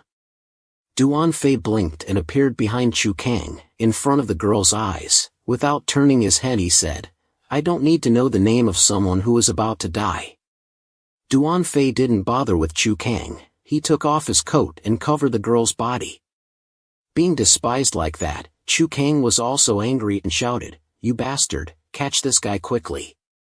But only 2 people and a dog came in from the dust outside. "No need to waste your strength, the others have been subdued." Kim Bao barked twice, meaning it was done by him. Chu Kang trembled with fear. "What did you say?" At this time Lai Fong was tied to a chair and asked, "Duan Fei, is it Duan Fei?" The other party knew his name. Duan Fei felt strange and asked, "Do you know me?" "It's me, I'm Lai Fong." Duan Fei suddenly remembered. He remembered that when he was in middle school, he was always bullied by his classmates because he had no parents. It was this man who appeared at his weakest and most helpless moment and then always protected him. Next to Chu Kang he couldn't stand it anymore either. He activated his power and rushed towards Duan Fei. His awakened power was beast frying. This was just the most common power. Duan Fei easily blocked it. Chu Kang laughed loudly because he had a trump card. Suddenly sharp claws grew out of his arm and scratched at Duan Fei. Moreover, the claws contained a nerve-paralyzing toxin. But this power had no effect on awakened people. Moreover, this was Duan Fei. Duan Fei flashed and disappeared, then suddenly appeared behind Chu Kang. Seeing the power that Chu Kang showed off, Duan Fei really didn't understand how Chu Kang became king here. Either there were no other awakened people here or it was because of this monster tree. He didn't think much more about it. After a few flashes of sword light, Chu Kang's power was resolved by Duan Fei. Duan Fei looked coldly at Chu Kang and prepared to send him to heaven. Chu Kang was so scared that he shivered all over and kept begging for mercy. But how could Duan Fei spare this scum? Duan Fei slowly walked towards Chu Kang like a god of death. Chu Kang was still begging for mercy, until the Tu Li Fong behind him said, "Duan Fei, wait a minute, just leave this scum to us." His girlfriend was treated like that by Chu Kang, and they couldn't swallow their anger. They wanted to kill Chu Kang with their own hands. Duan Fei didn't intend to agree, because Chu Kang was injured, but he was still very dangerous. But from the Tu Li Fong, Duan Fei noticed the weak power that existed in his previous life. Duan Fei had heard that when people encounter desperate situations, they will burst out with amazing energy and awaken their power. The Tu Li Fong obviously belonged to this type, so he decided to hand over Chu Kang to them. After all, he had to enter the center of Qin Xian, and if he could have 2 more awakened people to help him, it would be much safer. Chu Kang saw this and seemed to see a glimmer of hope. He thought, if I want to die, I just need to capture them as hostages, then I can escape from here. The two Li Fong rushed over with baseball bats and shouted, "Die, Chu Kang!" Li Fong hit him with a bat, but Chu Kang fought back and mocked them, "You guys want to kill me? You don't know your own strength, you're trash. You can't even protect your own girlfriends." Li Fong used his baseball bat to block the attack. Tran Jiahao next to him used his body to hit Chu Kang, and Chu Kang was pushed back a few meters. At this time, Chu Kang was a little surprised. He thought, "What's going on? These two guys seem to be different from the useless ones who were trampled and despised by me before." Chu Kang felt very angry. He decided that even if he died, he would drag Li Fong with him. He launched an attack on Li Fong. Tran Jiahao next to him hurriedly reminded him, but he was also hit. Li Fong's girlfriend saw this and asked Duan Fei to help them quickly. But Duan Fei felt that it was not time yet, because he understood the pain they had suffered. The Li Fong hated themselves for being weak and useless. To become stronger, they had to face great danger, but the more desperate the situation, the more potential they would stimulate. Chu Kang swung at Li Fong. Duan Fei felt a bit reluctant. He thought, "That's enough. This way of awakening is too forced." Then he activated his power and swallowed the gold treasure. He said, "Let's go." The next second, it seemed that Li Fong's body changed, and everyone was stunned on the spot. When Li Fong spat out a mouthful of ketchup, he almost couldn't hold on. Duan Fei immediately rushed over and thought, "I was too reckless.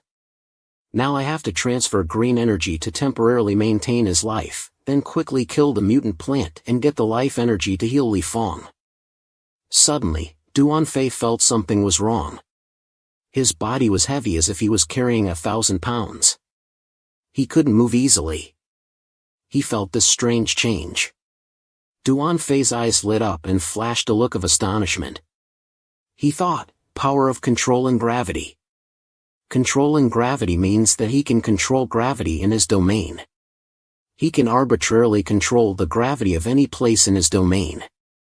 As long as he wants, he can increase the gravity of that place by 10 times, 100 times, or more. The terrifying gravity presses down on it." A second later, Chu Kang's face changed. He thought, when Chu Kang was crushed by gravity and couldn't move, Li Fong changed and turned into a vague black shadow that disappeared in his own shadow. Duan Fei was very astonished. Even Li Fong had awakened, and he had a very rare psychic power, the Shadow Killer. The body of a person with this power would turn into darkness, half real and half illusory. In this state, his body could transform into any shape, hide in the shadows to avoid injury and pursuit. Then Li Fong appeared behind Chu Kang and said to him, "Chu Kang, you're done." Chu Kang tried hard to struggle, but he was controlled by Tran Jiahao's gravity. His whole body felt like it was crushed by a mountain, and he couldn't move. Li Fong's right hand turned into a sharp blade and said to Chu Kang, "Don't worry, I won't kill you right away. I will torture you slowly with each cut. Make you feel despair." Li Fong cut Chu Kang one by one. He writhed in pain. Because of the pain, his face wrinkled and sweat dripped from his forehead. Seeing the cruel scene in front of them, Nin Tin and Hon Hon didn't dare to look. Chu Kang endured endless pain and torture, then he died in agony. At this moment, Li Fong spat out a mouthful of blood. He had been poisoned by Chu Kang's venom. And because he had exerted himself too much earlier, the toxin had spread throughout his body. Suddenly, the ground began to shake violently. Everyone thought there was an earthquake, but it turned out that the monster felt that its feeder had died and became angry. Tran Jiahao quickly led everyone to run away from this place. Li Fong tried to stop them, saying they didn't need to care about him. He told them to go, saying he would only drag them down in his condition. Duan Fei comforted Li Fong, asking him what Nin Tin would do if he died. Tran Jiahao carried Li Fong and prepared to leave. Li Fong asked Duan Fei, "Are you not coming with us? Don't tell me you want to," he was interrupted by Duan Fei. That's right, this is why I came here, to defeat it. Only then can I cure you. At that moment, thick strands of clouds emerged from the ground. Jia Hao urged everyone to leave quickly, as countless clouds rose from below. Duan Fei remained calm as usual.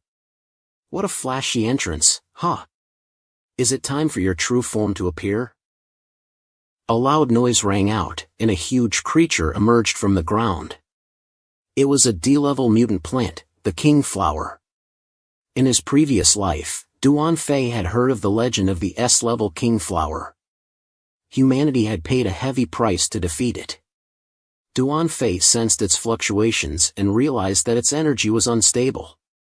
It must have just evolved to D-level not long ago. He and Kim Bao should have no problem dealing with it, but a second later, a voice sounded. Human, you are very strong. You killed my puppet, so you will take his place and continue to provide food for me. So you have developed your own consciousness. Duan Fei smiled and said, what do you think? If you show me these things, will I submit them to you? Seeing that Duan Fei was not tempted by its offer, the monster stretched out its vines to attack him. At this time, Duan Fei said to Kim Bao, grow bigger and wrap around the King Flower. I will go inside its body and finish it off completely. Duan Fei rushed towards the King Flower and activated his devouring power. He wanted to see if he could devour the King Flower. Mutant plants had a weakness, they depended on the essence in their bodies. The essence was their core of life. As long as he found it and took it out, he could subdue it. At this moment, the system reminded him, the opponent's body is too strong, you cannot directly extract it. Then he had to go to where the essence was located in order to control it. The King Flower was injured and very angry. 3 large vines came at Duan Fei with a piercing sound.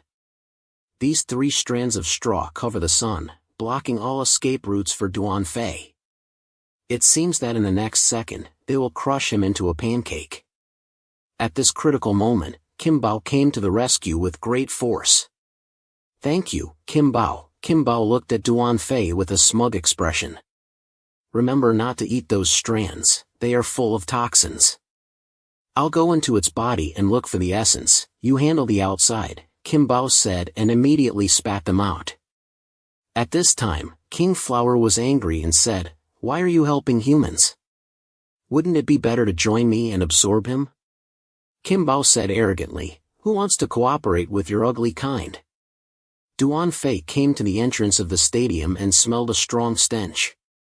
There was a loud noise outside, and the battle had begun. Although Kim Bao has evolved to level E, it is still very dangerous to face King Flower at that level. I have to find the essence quickly. Suddenly, Duan Fei felt something strange in his hand. He looked down and saw digestive fluid. It seemed that it had merged with this stadium. This place was inside its body, and maybe the essence was somewhere in here. There were cries for help around him. Could there be people who survived here by luck? Duan Fei noticed that someone was approaching him from the side. He looked at that person and shouted, why didn't you hit like? I have to eat you. Duan Fei was scared out of his wits and immediately slashed him to death. Later, he heard many cries for help from behind. He turned around and saw a group of zombies begging him for help. These people were all absorbed by King Flower. At this time, King Flower said smugly, that's right, these are humans who have been absorbed by me. I deliberately restored their appearance and voice, and turned them into this model. When I'm bored, I can take them out for fun. At this time, King Flower manipulated a female zombie and threw herself at Duan Fei. Duan Fei easily killed her with a slash. King Flower was shocked, how can you do it when facing your own kind? I don't believe you are so ruthless. I will make your heart collapse. I don't have time to watch your nonsense tricks. I've seen enough of this scene of killing each other, especially when they are real living people. At this time, King Flower manipulated the zombies in various roles and rushed towards Duan Fei. Suddenly Duan Fei heard a voice, "Brother," he thought it was his sister. He turned around and saw a little girl zombie calling him, "Brother, save me." Seeing the little girl who was about the same size as his sister, he couldn't do it. King Flower mocked him. "Can't you do it to your sister? Then I'll let you hear her voice more." Duan Fei was angry and released his skill, saying to King Flower, "Doing this will only make you die more painfully. How your weakness has been exposed and you still want to kill me." At this time, Duan Fei jumped into King Flower's body, activating his power to devour and destroy it. Each slash cut off the straw strands. When Duan Fei's blade passed by, everything was split in half. King Flower screamed unwillingly, "You tiny human, hateful." Then there was a loud bang, and King Flower was chopped into pieces. Duan Fei landed on the ground and walked towards King Flower coolly. He went deep into Ba Van Hoa's core. Ba Van Hoa showed its pride and said, "Little brat, I admire you. I decided to spare you a chance to live. As long as you leave now, I will not chase you." Duan Fei knew that Ba Van Hoa had no strength to resist. He asked, "Are you begging me for mercy?" Ba Van Hoa was ashamed and angry. It said, "What did you say? Don't refuse a toast and drink a forfeit. If you take one more step, don't blame me for the consequences." Looking at the red glow in front of him, Duan Fei said, "Surely the original essence is under this place." Ba Van Hoa was shocked and asked, "How do you know about the original essence? Who are you?" Duan Fei did not answer. He took out his double knives and walked forward. He slashed down with one knife. All the vines in front of him were cut off. Finally, the original essence appeared in front of Duan Fei. He did not expect that such a huge monster had such a small original essence. Ba Van Hoa was scared and said, "You, don't come here. If you get closer, I will not be polite." Duan Fei did not bother with it. He activated his skill and prepared to devour it. As soon as Duan Fei swung his arm to devour it, some vines suddenly stretched out from his hand. It was the evolutionary tree that touched the original essence first. It also wanted to snatch its own achievement. At this time, Ba Van Hoa felt something was wrong. It asked suspiciously, "Why do you have such pure plant energy in your body? Who are you?" The evolutionary tree greedily absorbed it. At this time, Duan Fei was sucked into the system space. Duan Fei asked doubtfully, "Why did you want to compete with me for absorbing Ba Van Hoa?" The evolutionary tree explained, "We are both plant systems. I can directly absorb the essence in its body. In this way, I can get more pure energy. I can evolve faster." Duan Fei was silent. He was annoyed by Kim Bao and the evolutionary tree. They both ascended higher than their owner. At this time, the system popped up, "System upgrade successful. Do you want to unlock new skills?" Duan Fei was excited and clicked on yes. Psychic contract. You can sign a contract with another person and get their psychic power. If the other person dies, the contract will lose its effect. The target is limited to humans. This psychic power is not much different from devouring power. It targets zombies or humans. Devouring power has a short time limit and cannot increase combat power. Then, Duan Fei asked, "Did you notice Ba Van Hoa from the beginning?"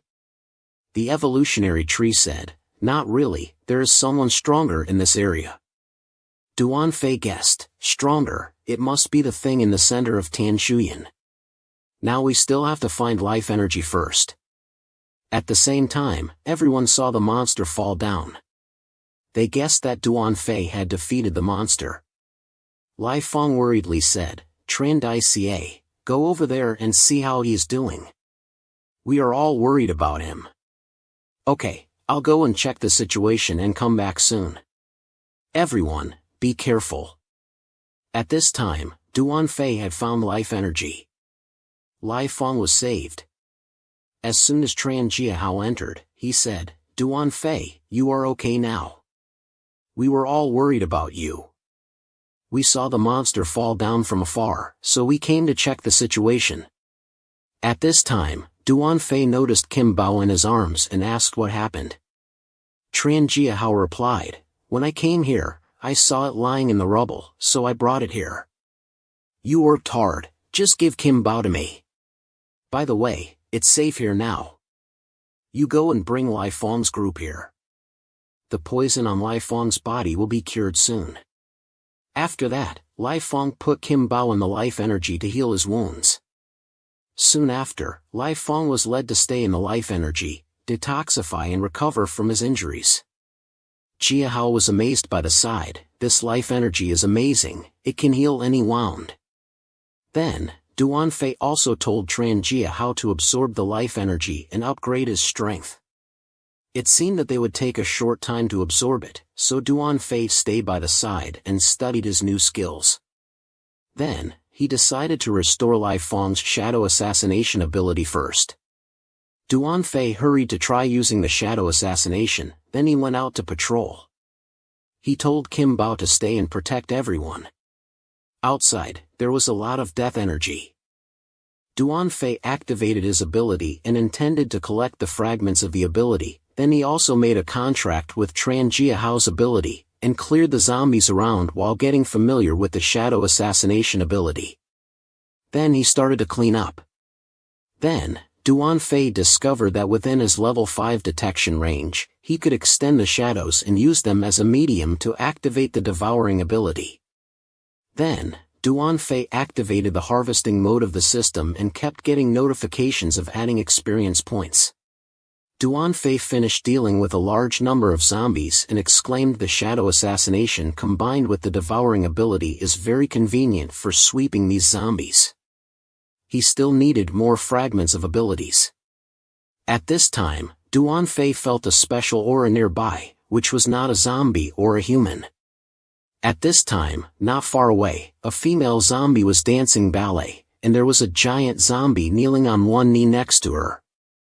On his shoulder, a cute lowly girl was clapping her hands, then she jumped down and wanted to draw a picture.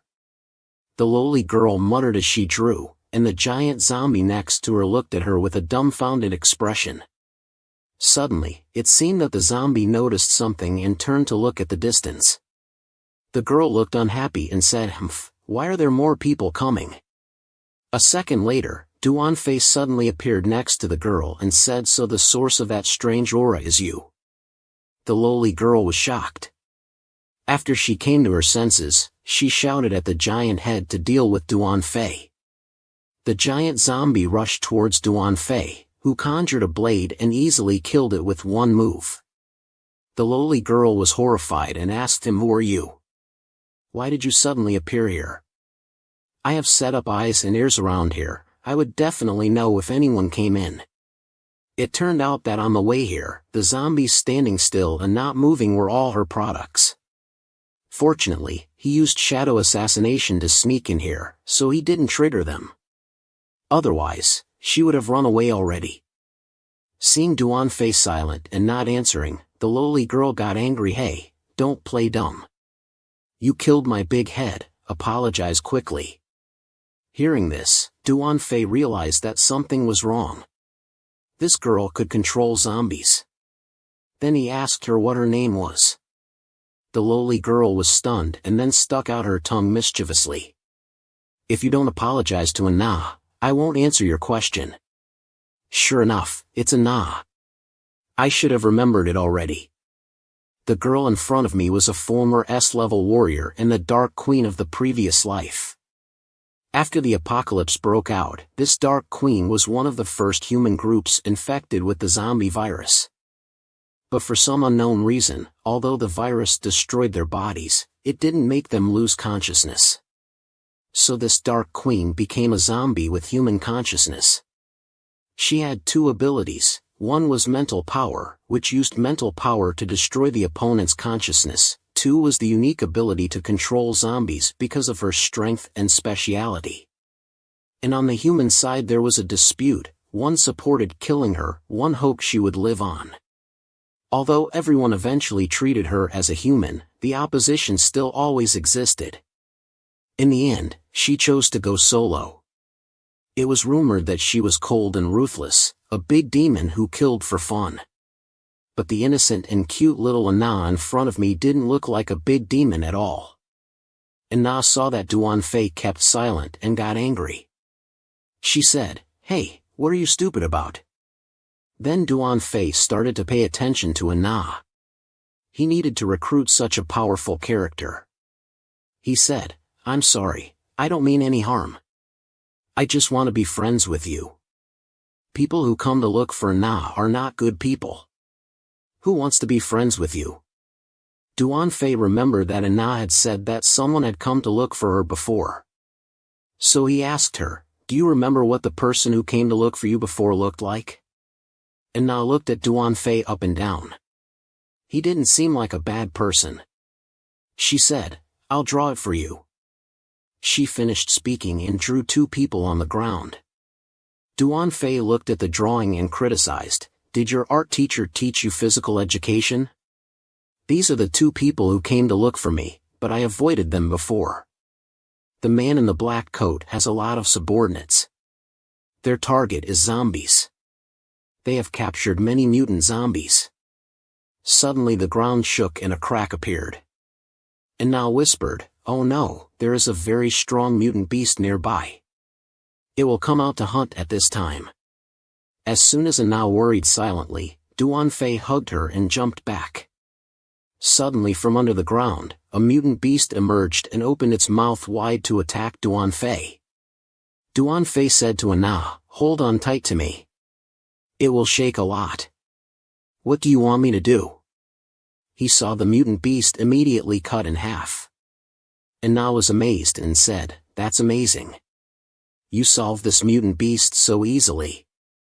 When Anna looked at Duan Fei again, she saw stars in his eyes, sparkling. Why did he become so handsome? At this time, Duan Fei said, "Let's go back to the base first.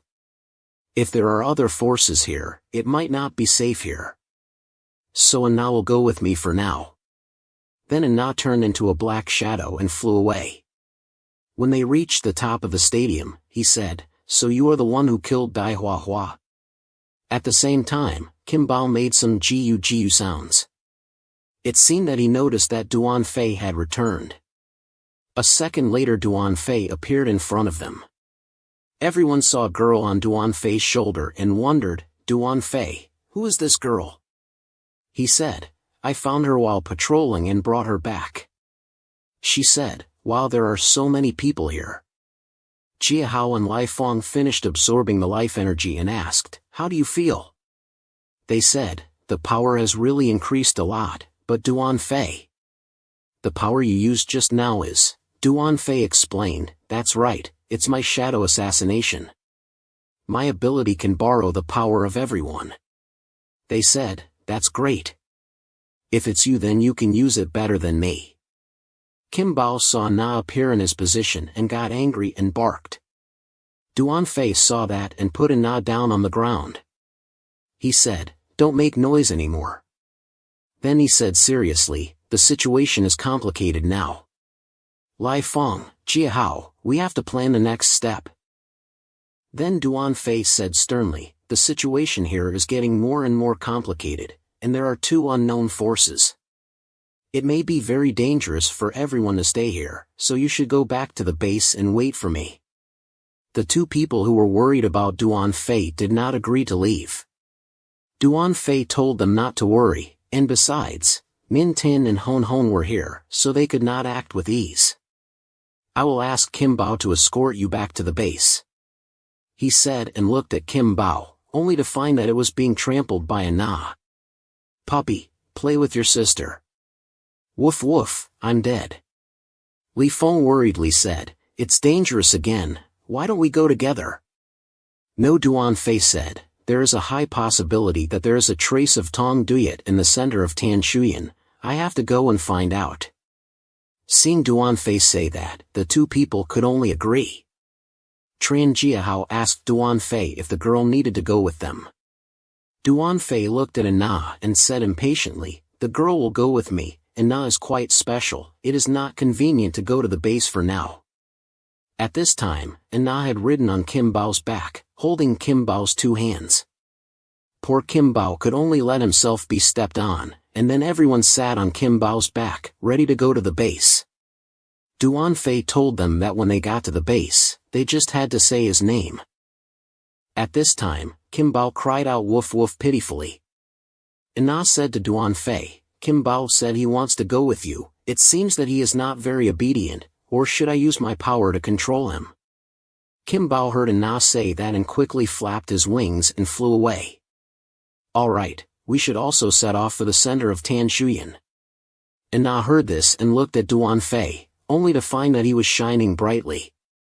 Then Duan Fei used his shadow-killing power to wrap Na and quickly moved in the dark.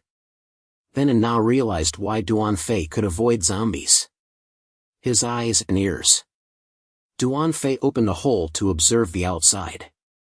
It would probably take 10 minutes to get there, then he summoned the system interface to check.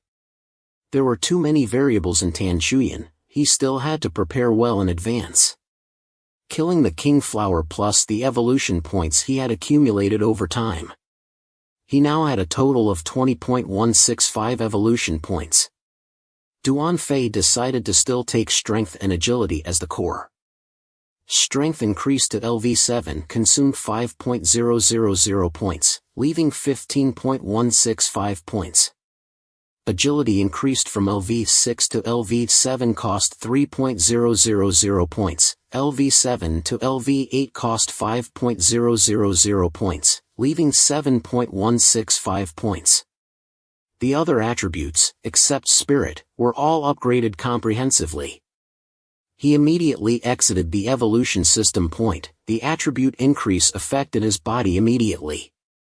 From within his body, Duan Fei suddenly emitted a large amount of purple energy. Duan Fei could not bear the pain and screamed.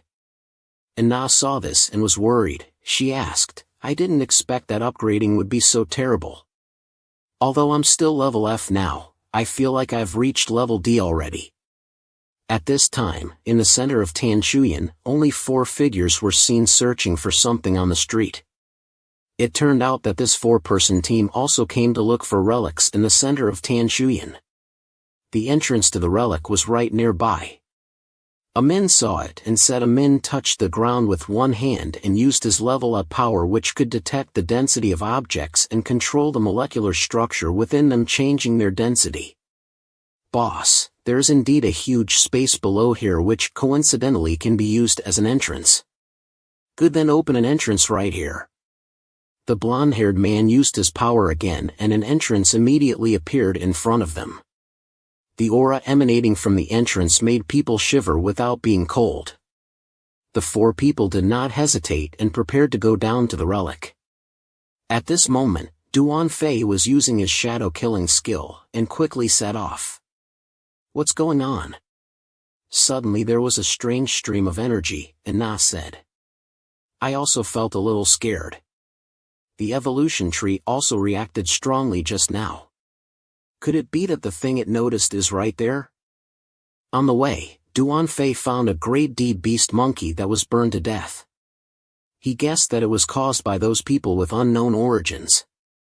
It seemed that these people came here with a purpose, and coupled with the strange stream of energy just now, it was very likely that the relic had been opened. The purpose of these people was also the same as his. They all came for the relic in Qinxian.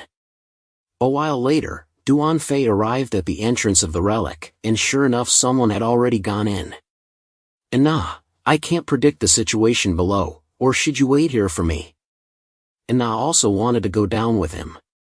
Duan Fei said, I know, then follow me closely. Then Duan Fei jumped into the relic. Remember not to be too far away from me. Na nodded, and looked at Duan Fei with admiration.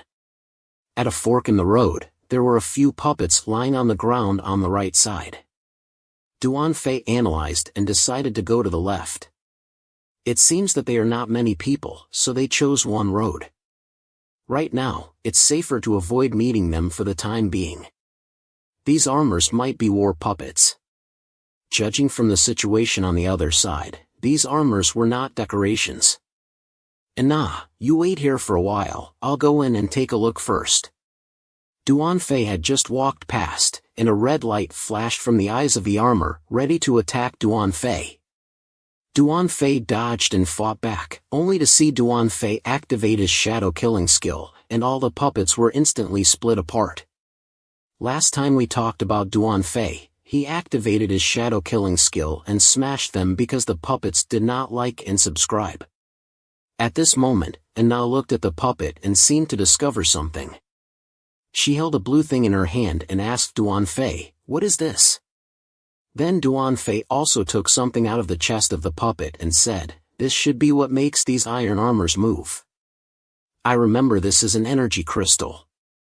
This kind of crystal contains a lot of energy, but this is only the lowest grade, and it has no practical effect," he said and threw it away.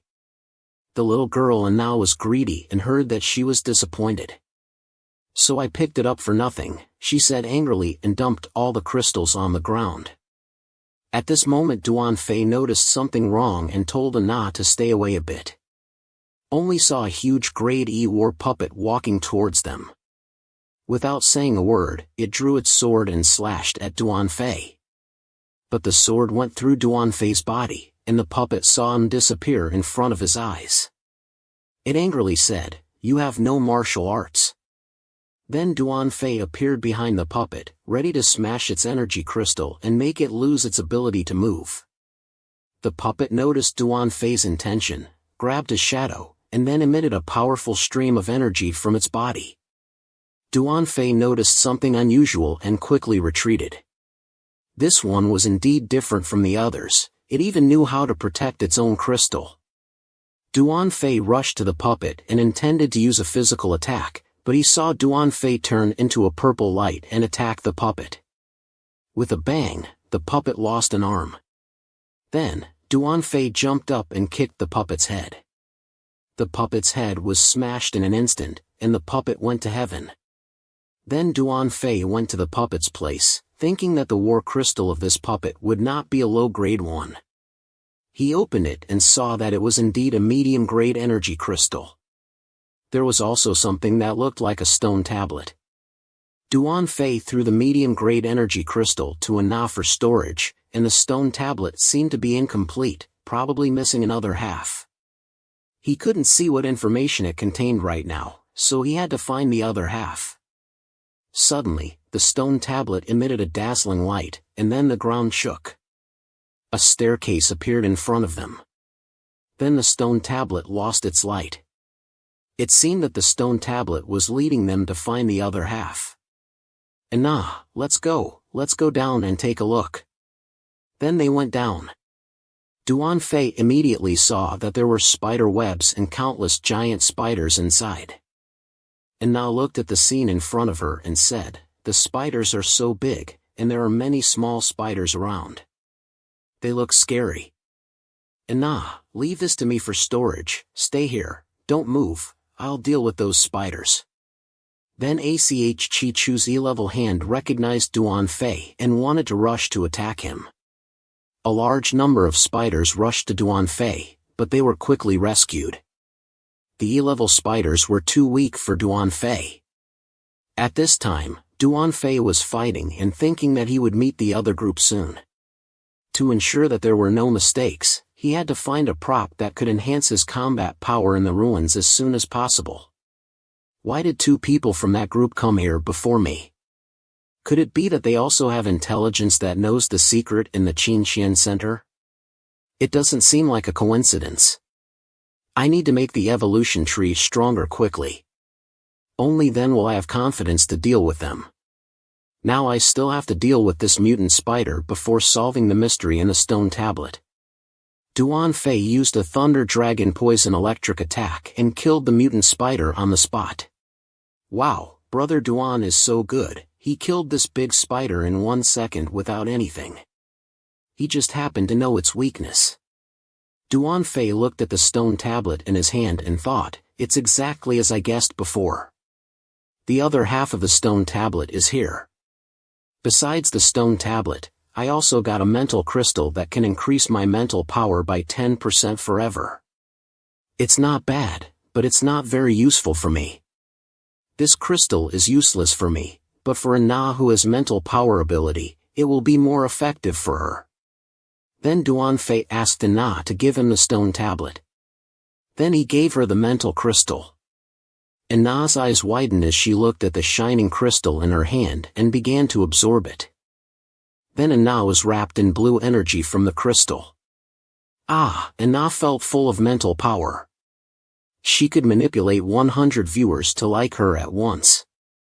Duan Fei explained that this crystal increased her mental power, so her ability would improve.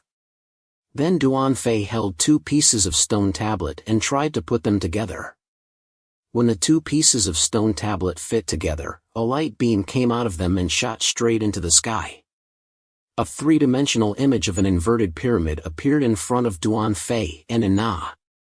I didn't expect this to be a 3-dimensional map of the whole relic. Those threads must be the paths, yellow and red, probably corresponding to rewards and dangers. The largest yellow ones are on the 3rd and 5th floors. I guess they are guarded by powerful beings. At this point, Na curiously asked, "How strange, why is there no way to the 3rd floor? It seems like it is an isolated floor." How strange, indeed there is no way to the 3rd floor.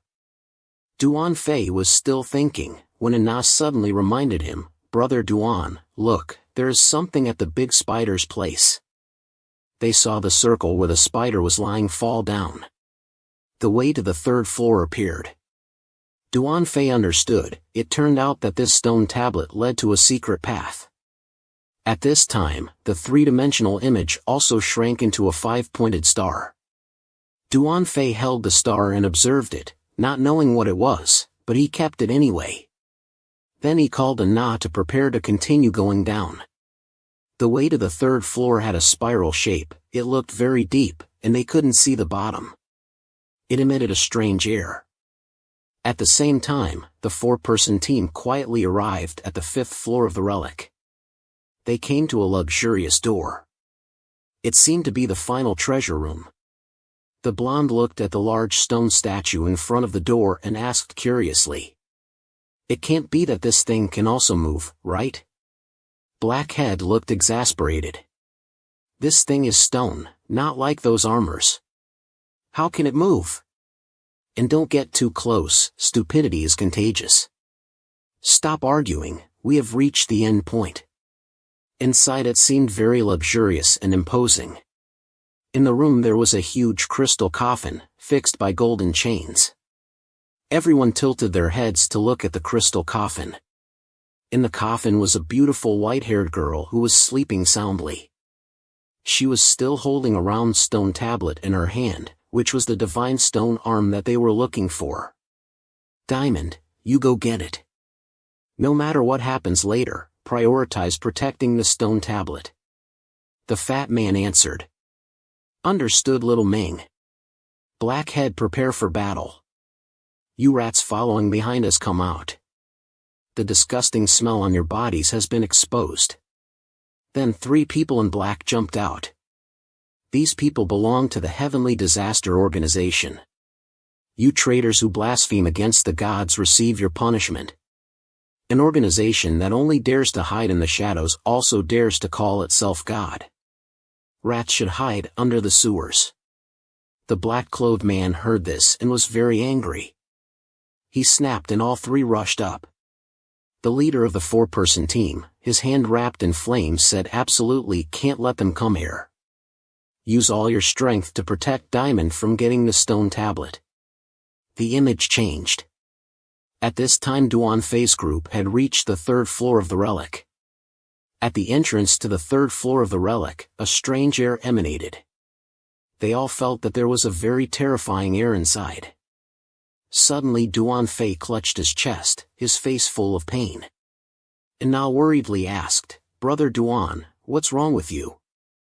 "I'm fine, the evolution tree has a very strong reaction. It seems that there is something it wants ahead."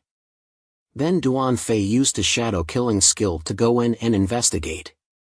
There was another original essence that was even higher grade than King Flower appearing outside like that. Next to it were two huge spears stuck down. Duan Fei decided to quietly absorb it. Now if he could avoid it he would try to avoid it. Duan Fei quietly approached while thinking, if I get the original essence, maybe the evolution tree will be able to evolve again. Then my strength will also increase. That way I can run to the 5th floor and compete for the final spoils with those people. Just as he was about to reach the original essence, it suddenly looked at him as if it had discovered Duan Fei. Duan Fei was very doubtful. Clearly he had hidden in the shadow. Why did it still detect him? At this time he only saw a large statue holding a spear walk over. Then it took the original essence and put it in its chest to fuse with it. Last time, we talked about the big stone statue that was about to merge with the original essence. The original essence flew to the head of the stone statue and embedded itself in its forehead, like a third eye. Duan Fei saw this and prepared to fight. He told Anna to hide in the shadows and planned to deal with the stone statue alone.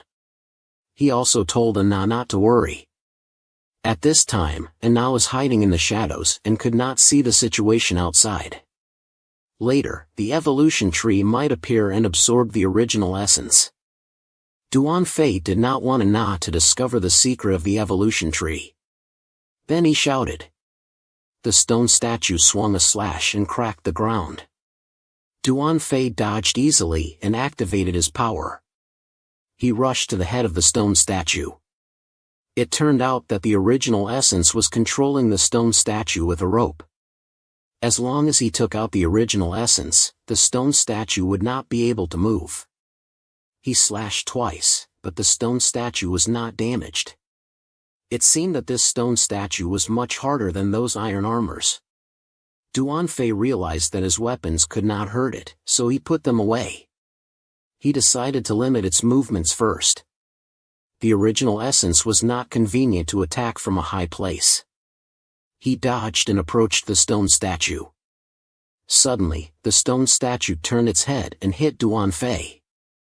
Duan Fei was pushed back far away until he hit the rope on the wall and stopped. This stone statue was worthy of being level D.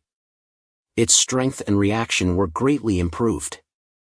Then, Duan Fei turned into a black shadow and quickly attacked the stone statue. The black shadow turned into a rope and wrapped around the neck of the stone statue. Duan Fei pulled the rope and appeared behind the stone statue in a cool way. The stone statue still wanted to struggle, but it was obviously not enough against Duan Fei's level 8 strength. Duan Fei pulled hard and threw the stone statue away, creating a blur. A loud noise rang out as the stone statue landed on the ground. You realize you can't win, so you want to run now? The next evolution tree is for you. Suddenly, the evolution tree flew out of Duan Fei's body, making him surprised too. The original essence saw the evolution tree in front of it and trembled with fear. Then, the evolution tree began to absorb it quickly. Suddenly, the evolution tree emitted a bright green light. Duan Fei looked carefully and was stunned. Was this the evolution tree? It was so beautiful that no one could resist it. He did not expect that the evolution tree's body was a girl. Then, the evolution tree pointed to the system interface in front of Duan Fei's eyes. Now, Duan Fei realized that he had met the final requirement and could evolve. Duan Fei chose to evolve without hesitation. Then, his body emitted a huge purple energy and the system reminded him that he had ascended to level E. His other attributes and skills all increased by 1 level. Looking at the requirement to advance to level D, Duan Fei sighed. It was not surprising that the evolution tree had a clear goal now. It would be much easier to improve his strength. He thought back to his previous life when he had to kill Tang ghosts to level up. He only survived by luck or death. Then, he looked at the evolution tree. At this time, it seemed like a spirit said, "Do you still call me an evolution tree?" The evolution tree nodded in agreement. "I want to ask you something about my reincarnation and why you chose me." The evolution tree replied, "Sorry, I can't answer your question right now. I don't have memories of all these things, but there is a voice in my head that tells me, as long as you don't stop evolving, you will know everything. My evolution is the key. No wonder you helped me many times, and also helped me to keep evolving. It seems that my memory is also connected to your evolution, so your growth is very important. Alright, with my current ability, I can't stay outside for long. I will return to the system now." After saying that, the evolution tree disappeared. Duanfei still had many doubts to ask, but she probably didn't know about the Tong Duyet incident. He would ask about these things later when he entered the system again. Then, Duanfei prepared to go find the other group of people. He released the stealth mode and let Anna out. Anna didn't know that Duanfei had let her out, and was still cheering for Duanfei to fight on. Duanfei called her. She woke up and said in surprise, "Brother Duan, when did you stand behind me? Wow, you have already defeated the stone statue." Suddenly, the ground shook and a loud noise rang out. The ground cracked. 3 people were fighting in the air. At this time, team leader Along also noticed Duanfei. He looked at Duanfei and their eyes met with suspicion. Last time, we talked about Along and Duanfei looking at each other with affection in the 5th floor of the relic. 2 groups of people were fighting for the treasure. When they reached the 3rd floor of the relic, Along fell to the ground and looked back at Duanfei's group in surprise, because he didn't expect to meet anyone here. Then he found out that this place was a floor that they had never been to before. Duanfei looked at the 2 groups of people in front of him and asked Anna, "Are they the people you met before?" Anna said, "The ones in black are, but I have never seen the guy with braided hair." Duanfei guessed that there might be a 3rd group of people. At this time, the man in black said, "Hand over the divine stone arm quickly. Don't even think about it, you scum." At this time, the blonde reminded Long brother that they had injured Kim Kwong and Hak Dao severely and they were not their opponents now. It seemed that they were fighting for the treasure. At this time, Along suddenly turned around and said to Duanfei, "Little brother, I'm very sorry. My name is Along and I dragged you into this mess. I really apologize. But I have an unreasonable request and I hope you can help us deal with the enemy in front of us." Duanfei said, "Why should I help you? The situation right now is that both sides are not easy to mess with." The blonde didn't understand and said, "What are you talking about, Along? This guy is very tall but he is only an E level. Do we need to be so courteous?" At this time, the D-level man in black also mocked them, adding more people is useless. In the end, you will only die.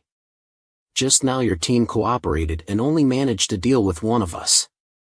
Now you add an E-level guy, do you think it will make a difference? Duanfei, as they said, we are in a weak position right now. But I feel that you are not simple and that's why I invited you to join the fight. In the battle, I will try to protect you. Moreover, even if you don't join us, they will not spare you after they finish us off because they are. Zombie Duanfei thought in his head, could it be that these people in black were really zombies? He observed carefully and indeed, they emitted a very special aura from their bodies, somewhat familiar, the original life form. He remembered, why did they have the aura of the original life form on them? Then, Duanfei decided to help the 2 Long brothers. Moreover, he told Long that when he dealt with the enemy, he had to tell him what he knew. Next, Duanfei rushed up. Long was startled when he saw that, and the person in black saw Duanfei being so reckless, so he activated his weapon to finish him off. He only saw Duanfei slashing out a few blades, easily chopping off the weapon that came in front of him from a person in black. He was about to finish him off, when suddenly another person in black attacked from Duanfei's side, secretly shouting bad luck. A second later, there was a loud bang, and the person in black was blown away by a fireball. It turned out that Long had intervened in time. He was a level D mutant with a level A mutant ability.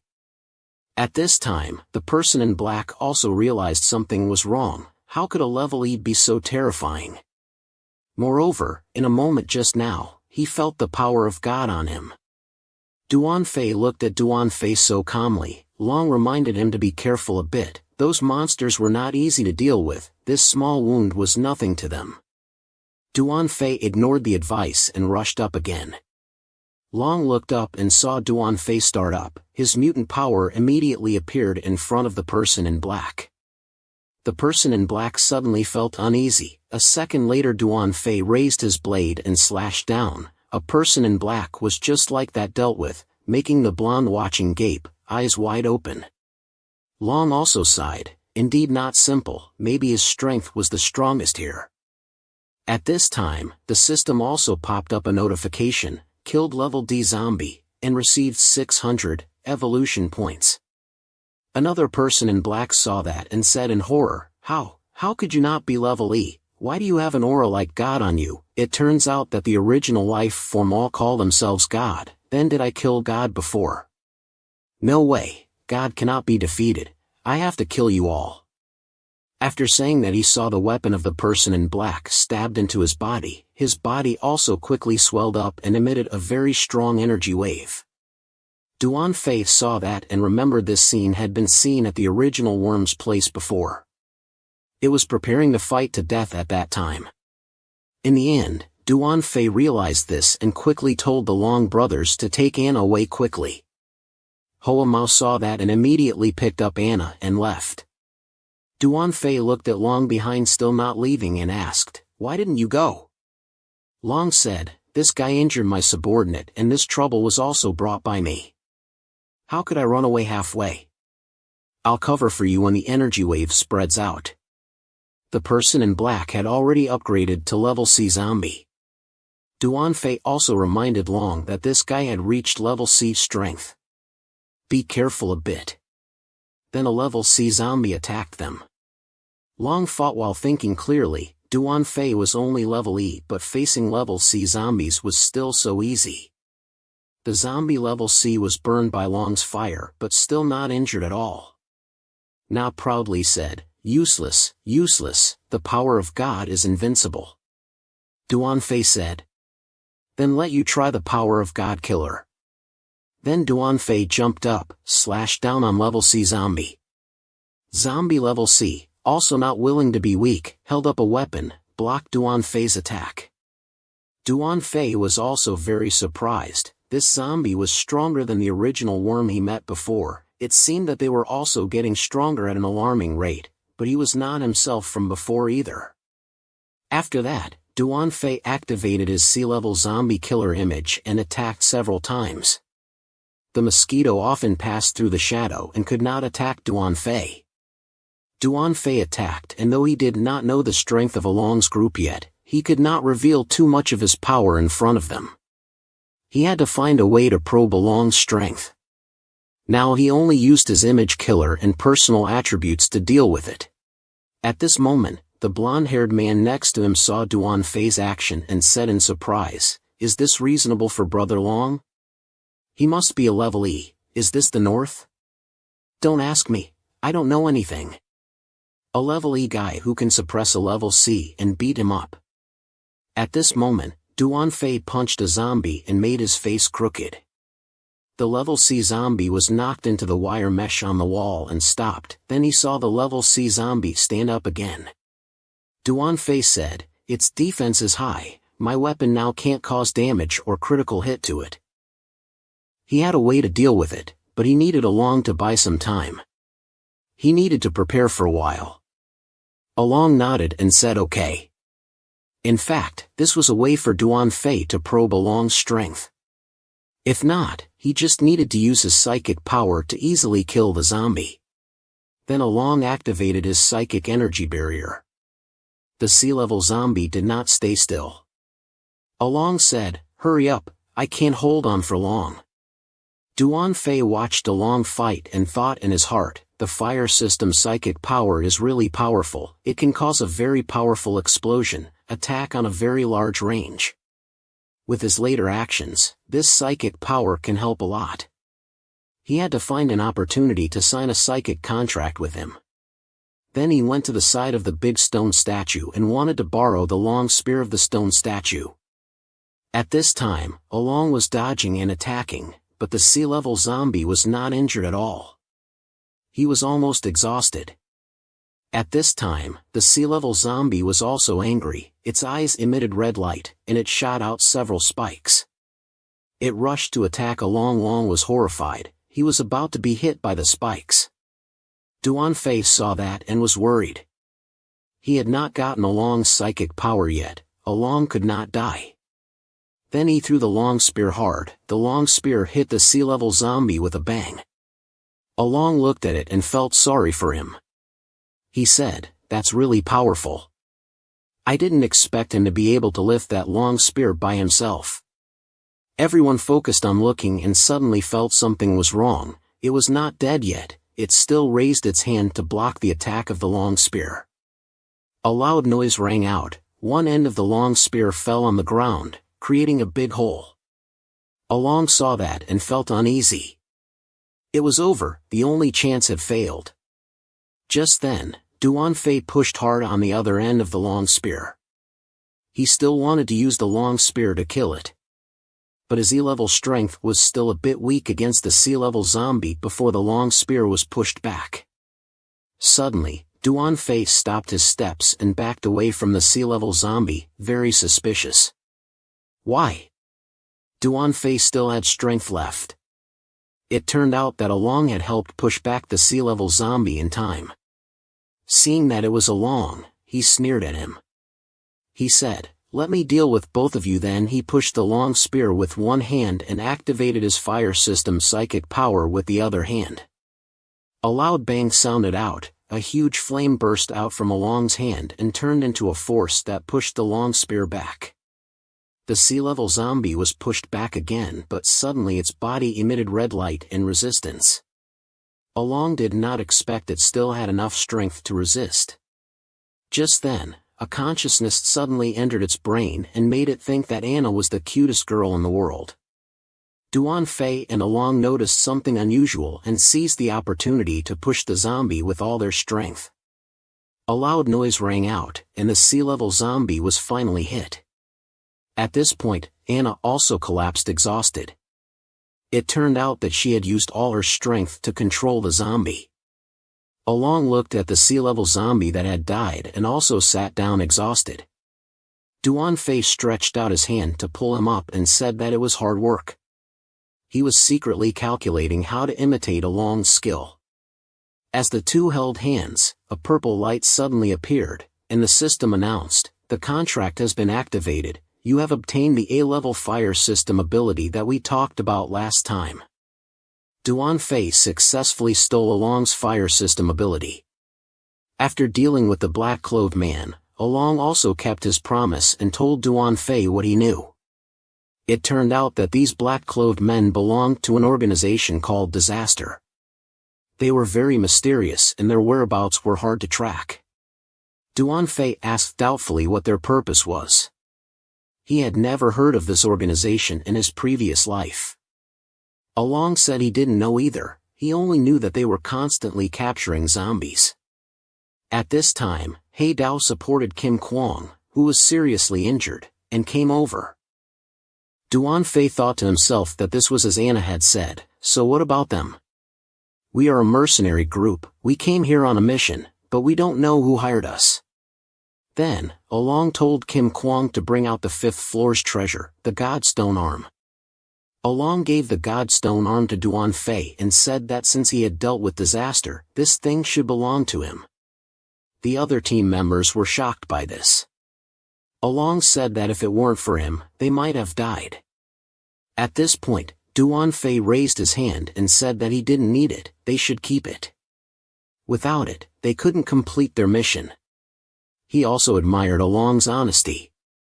Duan Fei looked at the fire system ability in his hand, which was what he wanted. He then said that he had one more thing to ask Along for help. "This is my sister. My sister and I got separated, and I went everywhere looking for her. She just happened to come here by chance. You guys travel a lot of places, I hope you can help me pay attention." Along took the photo and said, "No problem, I will definitely do my best to help you." At this moment, Kim Kwang suddenly spat out a mouthful of blood. He was too badly injured and had to go back for treatment as soon as possible. Along saw this and had to say goodbye to Duan Fei, leaving his contact address. Duan Fei also said that he knew his teammates' lives were more important and told him to take Kim Kwang back for treatment quickly. After that, Along's team left. The blonde asked him if they were just going to leave like that. "We have the advantage of numbers now, and he must have used up a lot of energy just now. He must have the treasure of this floor, why don't we rob him?" Along said coldly, "Rob him? To be honest, even if we were in our best condition and worked together, we might not be his match in the fight just now. He hasn't even used half of his strength yet." The blonde heard this and said that he was indeed very surprised by him, "But you are exaggerating a bit.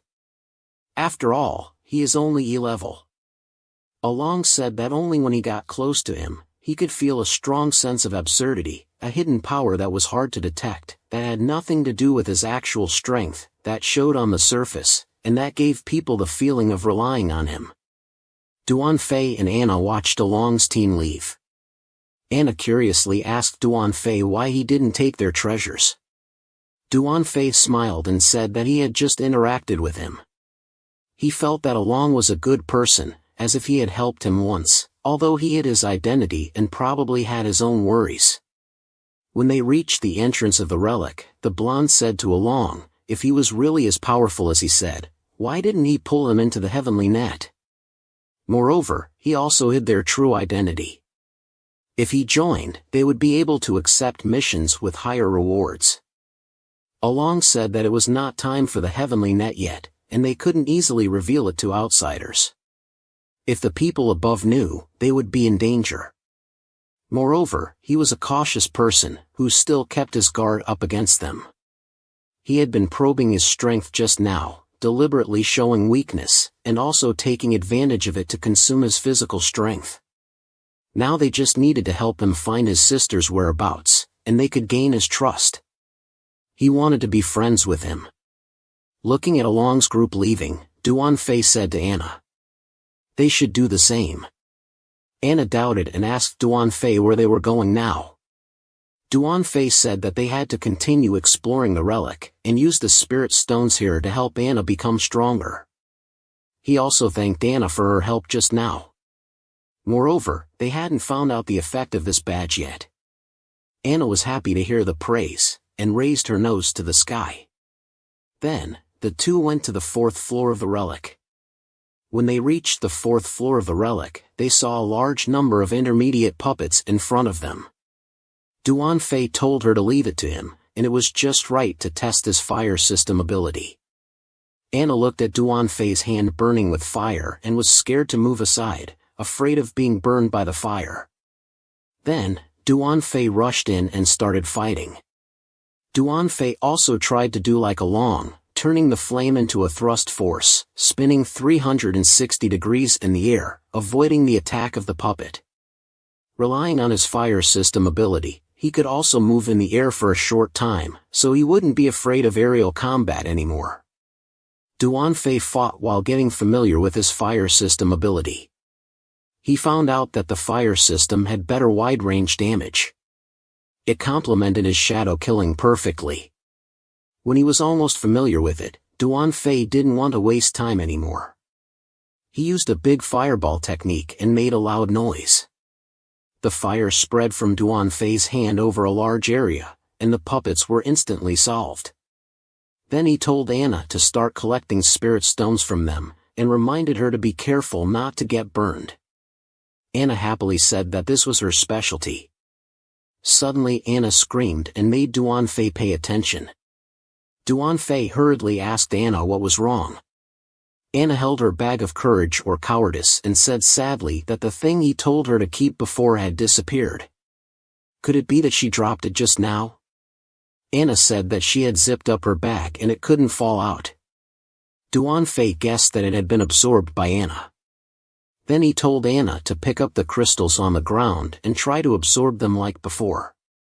Anna picked up a crystal and curiously said, "Can this also be absorbed?" Then the crystal disappeared. Anna opened her mouth in astonishment. It turned out that because of Anna's special nature, she would not kill zombies, but tame them. That way, she could not get experience to increase her level. Instead, she could directly absorb items with energy to help herself evolve. After knowing the reason, Duanfei said to Anna, "This is your stage, hurry up and absorb these crystals and you will become stronger soon." Anna excitedly clenched her fist and asked, "Really?" Just then, from a distance, a zombie with a ferocious face was waiting for them. After absorbing a large amount of crystals, Anna successfully evolved to level E. Anna also happily said that she felt much stronger. At this time, from a distance, a cold air blew over strongly. Anna and Duanfei both realized that there was the passage to the 5th floor. Duanfei decided to go there and take a look. They quickly arrived at the 5th floor of the relic. In front of them was only an empty crystal coffin. Duanfei guessed for sure that the treasure of this floor was inside, but it had been taken by Along's group. Moreover, there must have been someone guarding it inside. At this time, the cold air flew over again strongly. Immediately, a white-haired female zombie rushed over from behind. Duanfei raised his hand and gave it a punch, knocking the white-haired female zombie away. Anna looked at it and was startled before she could understand what was going on. It turned out that this was the white-haired goddess in the crystal coffin. Then, the poor white-haired zombie crawled up again. Anna tried to use her ability but could not control it. Duanfei told her to rest and leave the rest to him. Next, the white-haired zombie quickly rushed over. Duanfei easily dodged the attack.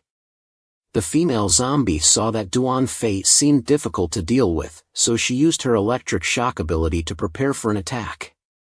Duanfei saw this and immediately used his devouring ability.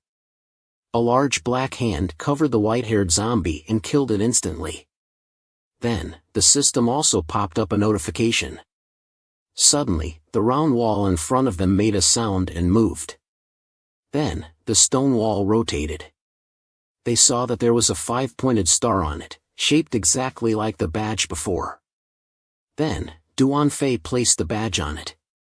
The badge immediately emitted a dazzling light and split into 2 triangles. Then, 2 projections of the relic appeared and a passage appeared behind the round stone wall. It turned out that there was another hidden relic. Duanfei then led Anna inside. In the hidden relic, Anna said to Duanfei, "Next, I can also fight with you." Duanfei agreed that if they met a powerful opponent, they would fight together. If it was simple, he would leave it to him. Duanfei calculated in his heart that if he met a suitable opponent, he would let Anna tame it, he would deal with the rest himself. Before that, he had used up all his energy to suppress Along's ability. Now he had to accumulate more fragments. As he was thinking, a level E zombie in the shape of a warrior appeared in front of him. The weakest ones here were also level E. It seemed that this hidden relic was much more dangerous than above. Then, Duanfei told Anna to retreat behind him and summon his weapon to prepare for battle. With a bang, the zombie swung his axe hard. Duanfei jumped back to avoid it and then rushed towards the zombie with his weapon. The zombie blocked Duanfei's weapon with his shield but was killed by Duanfei using his other hand with his devouring ability.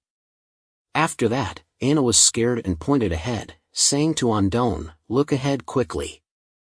They saw a group of zombies wearing soldier uniforms coming towards them. Duanfei saw that and calmly said, "Don't worry, leave it to me." Then he activated his assassin skill, combined with his psychic power, and killed all of them in one bite. In a moment, the system also kept popping up notifications. Duanfei looked and sweated with joy, while also using another psychic power for combat. His physical power also consumed more as a result, but the benefits were very rich. He had almost 40,000 evolution points now, and he had also collected a lot of psychic fragments.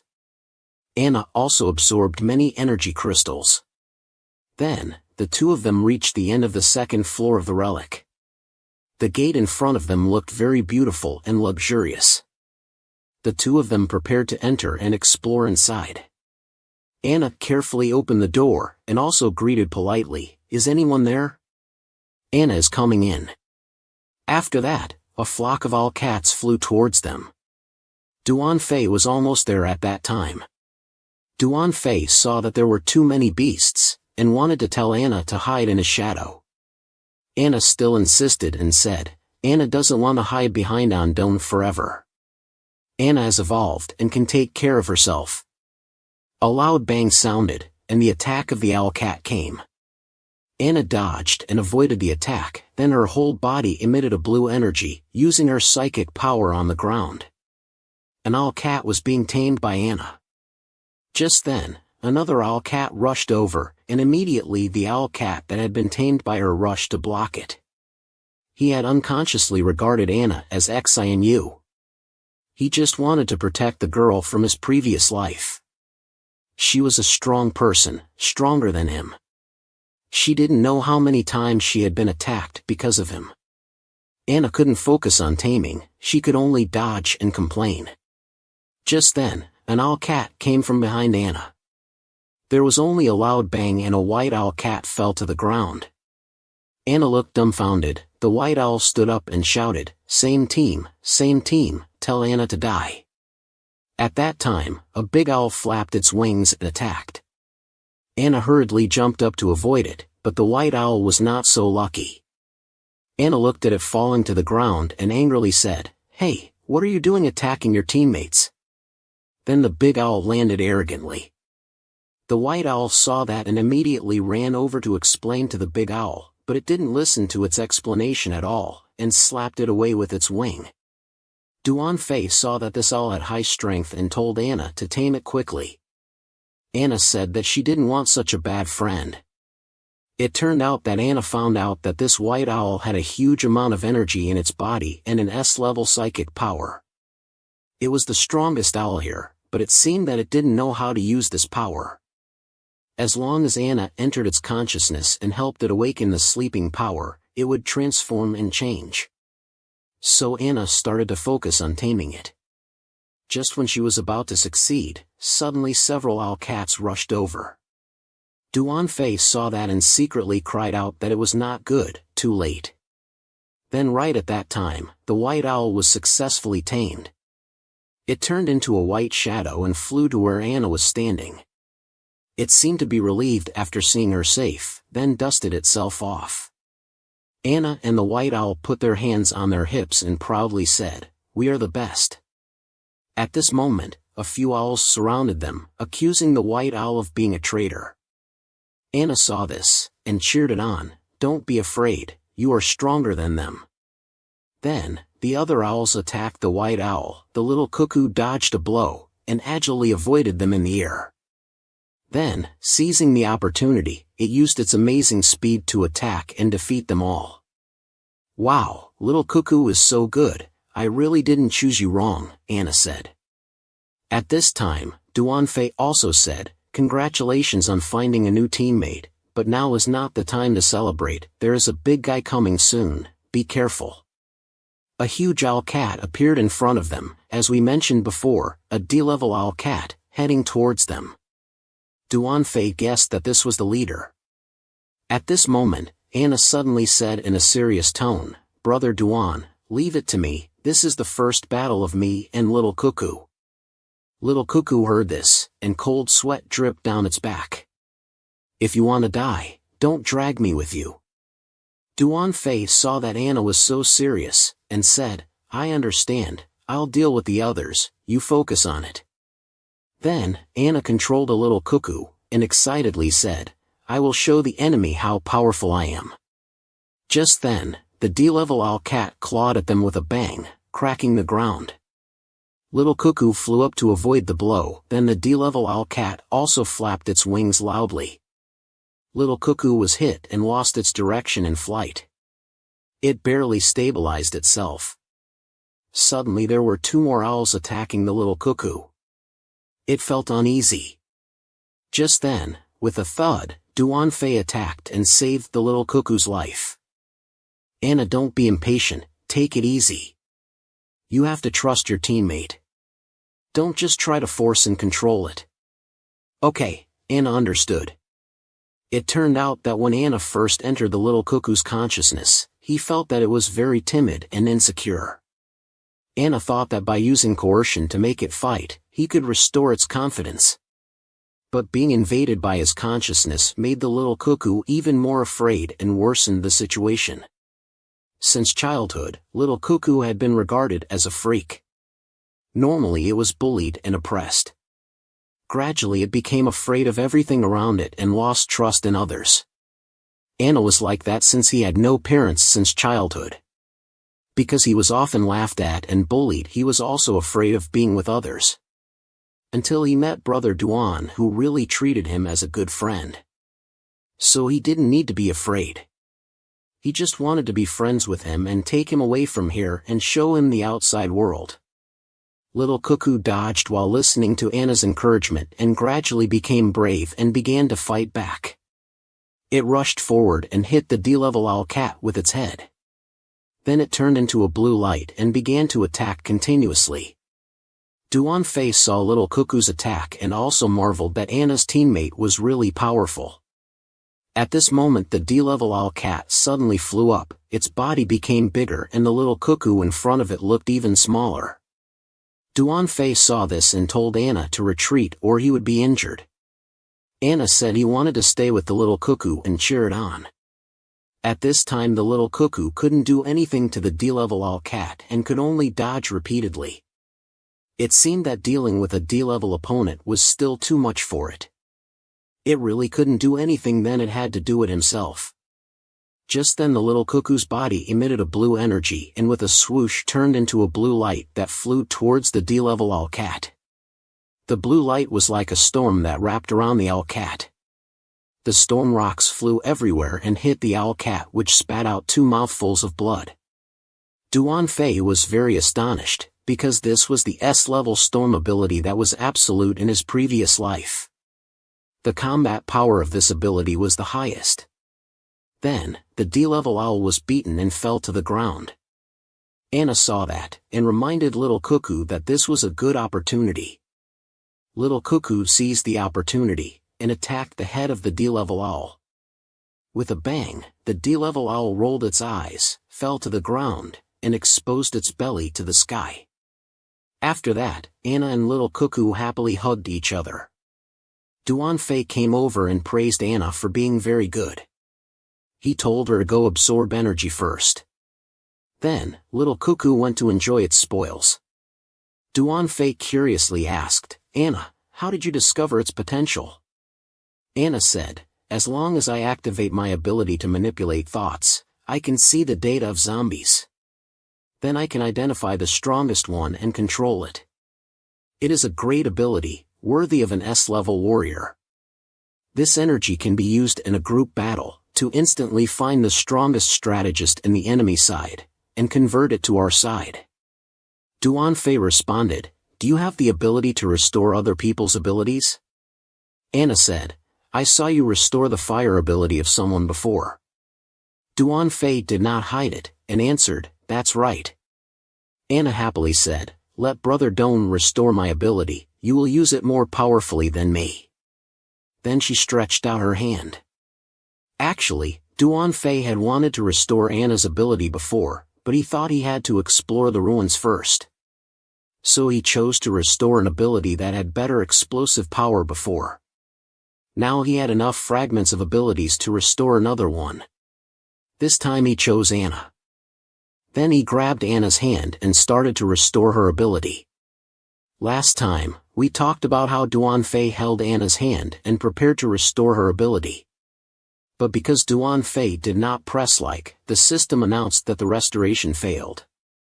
This made Duan Fei dumbfounded, not knowing what had happened. It turned out that the contract could not be used with zombies. At this moment, Anna also asked, did Brother Don succeed in restoring it? Duan Fei said, not yet. Suddenly, little cuckoo's body emitted energy and successfully evolved to E-level. Anna saw that and also praised Little Cuckoo. Duan Fei looked at Anna's innocence. After being together for a while, he had forgotten that she was a zombie. It was hard to imagine how she walked step by step with what kind of mood in her previous life. This time, he would not let her become a topic of judgment and debate for everyone. Then he led Anna to the next floor. They had been in the ruins for a long time and their physical strength was almost exhausted. Duan Fei decided to use shadow killing to scout the way and deal with any strong enemies himself. Then he activated shadow killing and devouring abilities. Anna stood there and watched in awe. Duan Fei also wanted to take advantage of this place to level up. Now he only needed 110000 more evolution points to reach level D again. Then he started to sweep through the old guys in the ruins to earn evolution points. At this time, in the refuge base, a man was knocked down to the ground by a blonde man who said arrogantly, "Call out your strongest guy to fight me. Isn't there someone called War God or something? Hurry up and call him out. If he is not here or does not dare to come out, then I will use you guys as warm-ups until he comes out." "What happened, Captain Ha?" Suddenly, some people from another refugee base screamed and wanted to fight with the war god who was causing trouble at our place. Captain Ha suspiciously came to look for Duan Fei, and at the same time, Duan Fei had reached the third floor of the relic. Duan Fei found out that there was only one place left that he needed to go personally to solve. He passed through the third and fourth floors, and got a total of 90,000 evolution points. The fifth floor also had more than 20,000. Duan Fei decided to improve his strength first, and then go to deal with the final boss. Then, he used all the evolution points, until he only had 3,000 exploration points left. He increased one more level and would reach level D.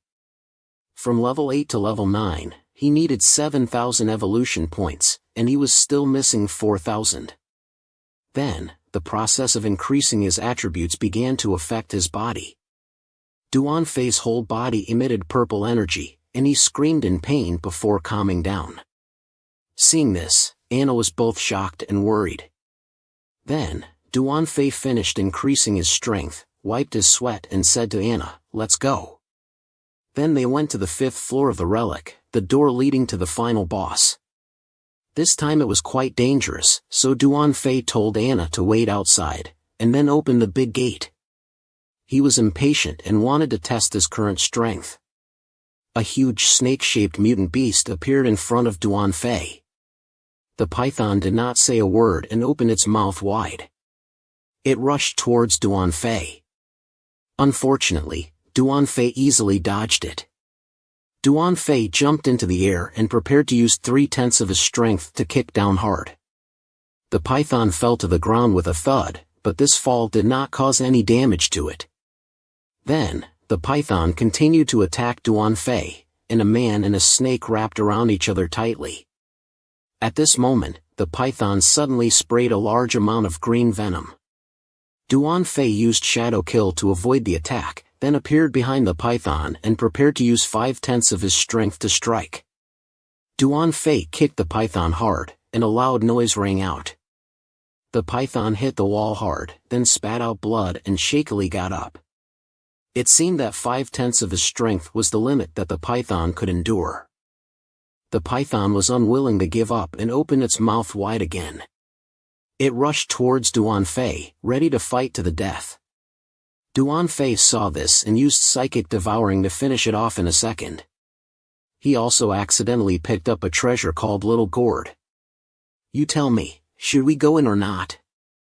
We are both psychic types, so we can't open this door either." Just then, the big door opened with a bang. Anna quickly ran over and asked Brother Don, "Are you okay?" Duan Fei calmly said, "I'm fine. I have a gift for you." "What is it? What is it?" Then, Duan Fei took out a 6-pointed star badge and said, "This is a prop that is very suitable for your psychic power. Try wearing it."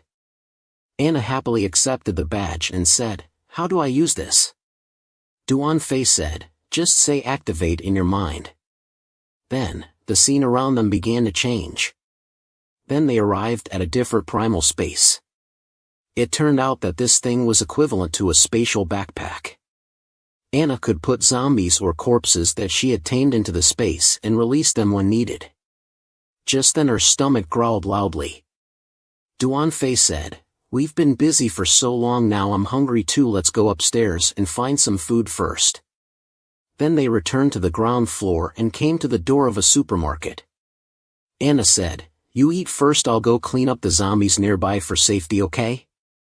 Duan Fei walked carefully. After dealing with the python in the ruins, he still needed 2,800 evolution points to increase his exploration skill to level 9.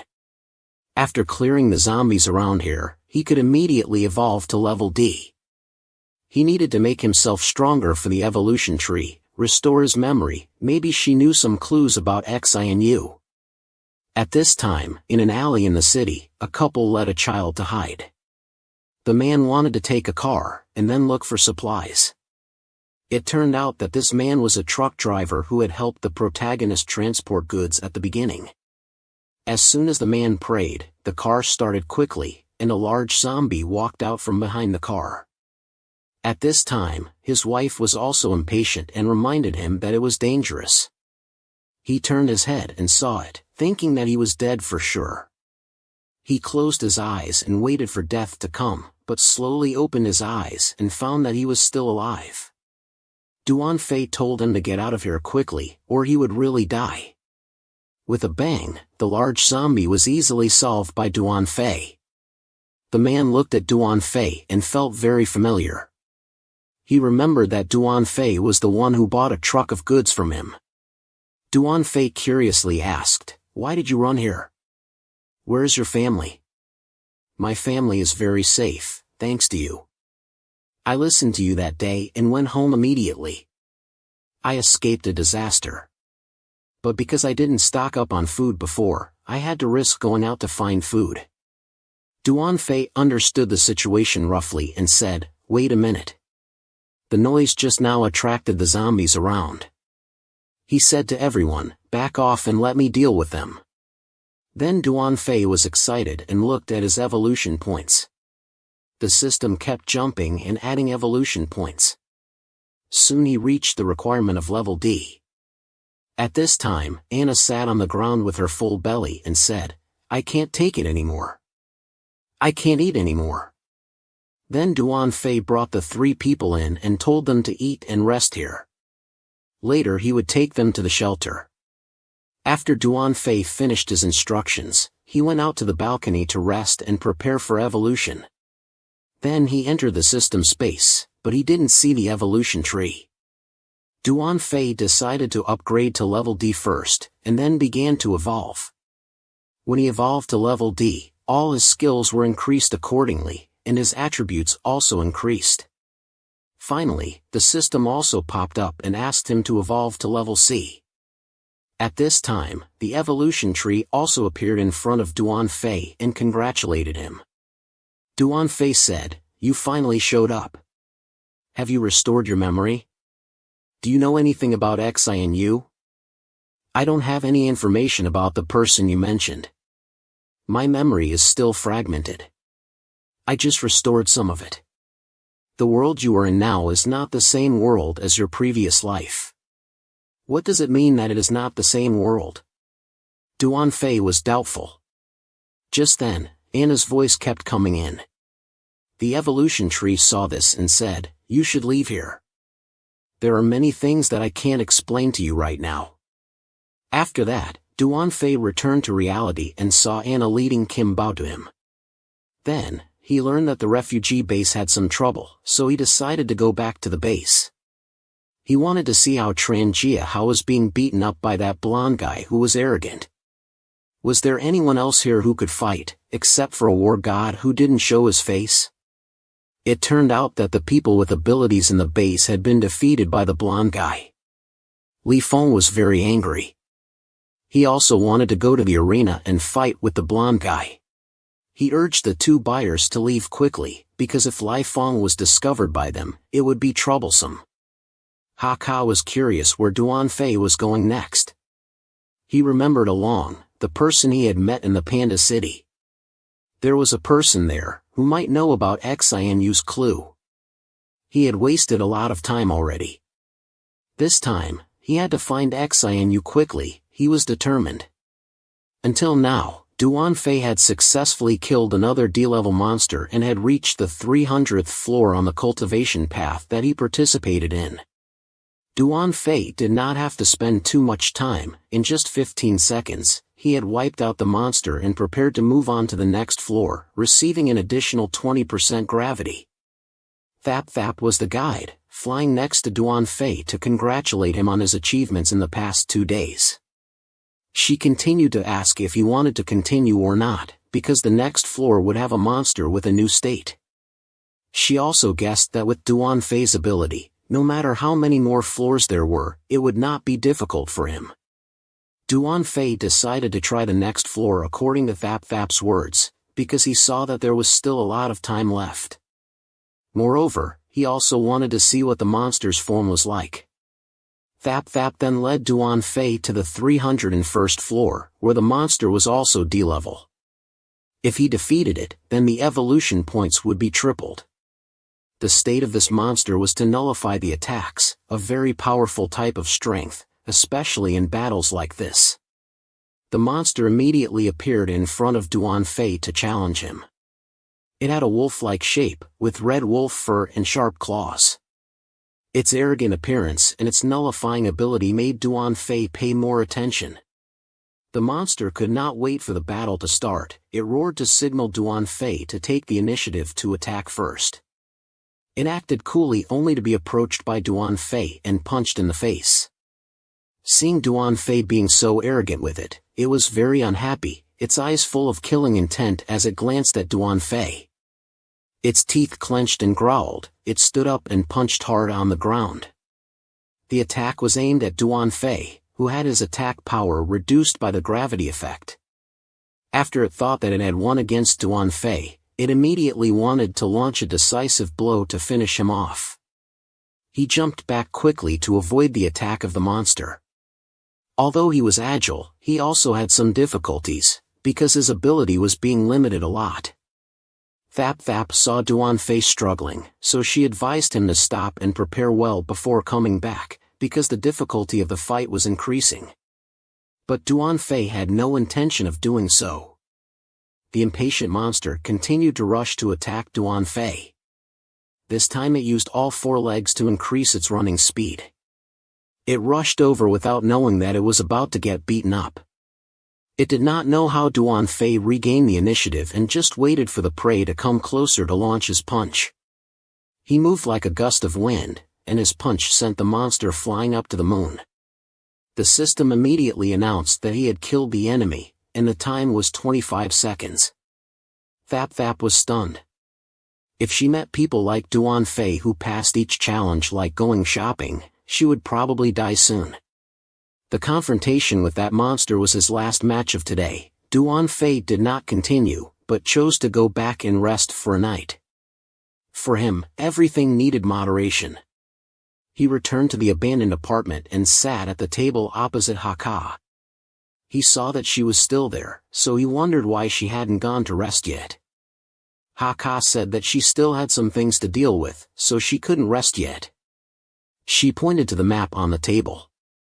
After 2 days since they left, the 3 of them had gotten very close to the Panda City, but Haka still didn't know the situation inside the city, so she wanted to prepare some plans to cope. Duan Fei heard that and wanted to scout ahead before arriving at the city in the night. Haka offered to go with him, but he refused, hoping that she could stay and watch over Anna. He promised to come back soon after scouting. Then, he walked out, under the night sky in the middle of the deserted city. He thought that he wouldn't be able to scout much by walking, so he used his shadow killing skill to scout faster. Duan Fei suddenly stopped in front of a bar on the way. He silently looked inside for a while. Inside the bar was Along's group. He Dao stood behind the counter pouring soda into a glass of ice, only seeing Along grinning and protesting that he wanted to drink alcohol, but He Dao knew that he still had to do a mission, so there was no chance of any alcohol in his glass. Along was still stubborn, laughing because he thought that this soda was only for children, but if it was me, I would love soda. At this moment, Along, who was quick-witted, noticed that someone was coming in, and it was not a stranger. He said to He Dao to prepare another glass. That was Along's guest. Duan Fei slowly pushed the door and entered. Seeing Along, he happily greeted him and looked overjoyed, not expecting that they would meet again so soon. Duan Fei walked to the bar counter, choosing a seat next to Along. He only ordered a glass of water. He Dao told him to wait a moment and then turned to pour water. He looked around and asked Along, "Was this bar theirs?" He also wondered about the absence of the other two teammates. Along explained to him that the two of them still had to prepare for the mission, so they didn't come here with him. Along expressed that this place was where he chose as a base after this city had fallen into ruin. Sometimes he would come here to rest and relax.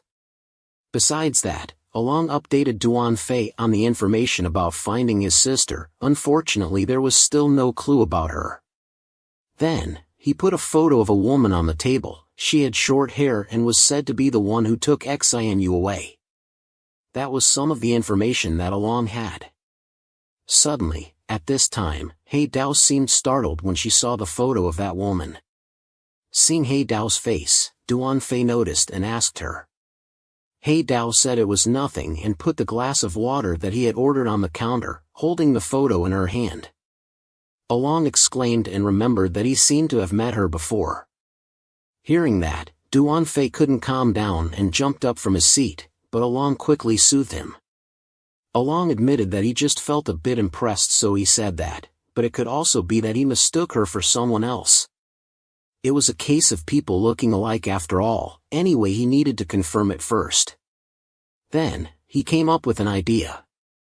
His idea was that he would help Duan Fei find his sister by spreading notices about this woman everywhere. But because he still had a mission, he had to ask Duan Fei to help him with that. Duan Fei did not hesitate and agreed with Along's idea and took responsibility for completing the mission for him. After all, it was beneficial for both of them. The two raised their glasses and finalized their plan together.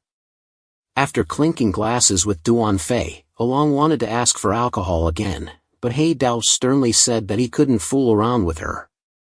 Duan Fei, after finalizing the idea with Along, set off to do the mission for him. The mission location was not far from the city.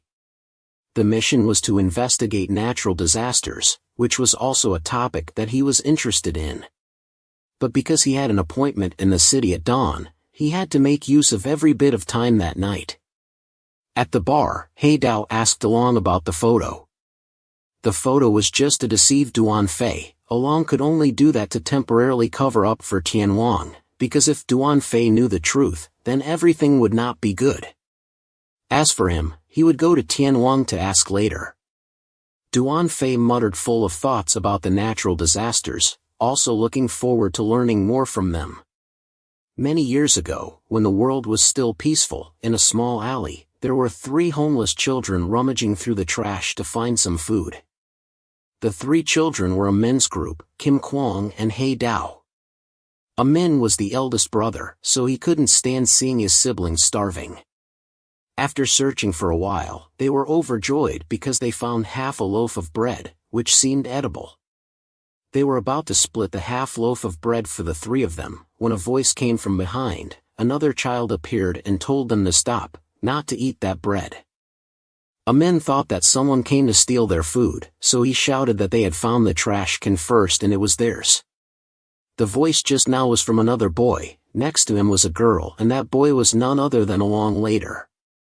Along had good intentions. He didn't want to take their food, on the contrary, he wanted to help them, inviting them to follow him and they wouldn't be hungry anymore. The girl next to him was cold from the beginning. She didn't say anything. Then, they went together. Along fed their 3 stomachs by stealing food from outside. Amin turned and asked, was this what Along meant? Along dusted his hands. He didn't steal, he just borrowed temporarily, because they all needed to eat. Until now, the girl standing next to Along finally spoke up. She doubted whether Along could take care of these 3 kids when he took them in like that. But Along was carefree and simple-minded. He wanted to share his fate with them. He trusted in his friend's leadership ability, so he brought them along. The girl heard Along's intention and admitted that she was not as great as him. What she wanted to do was to escape from this miserable and hungry situation. They were now the mercenary group that Duan Fei knew. No wonder their relationship was so good.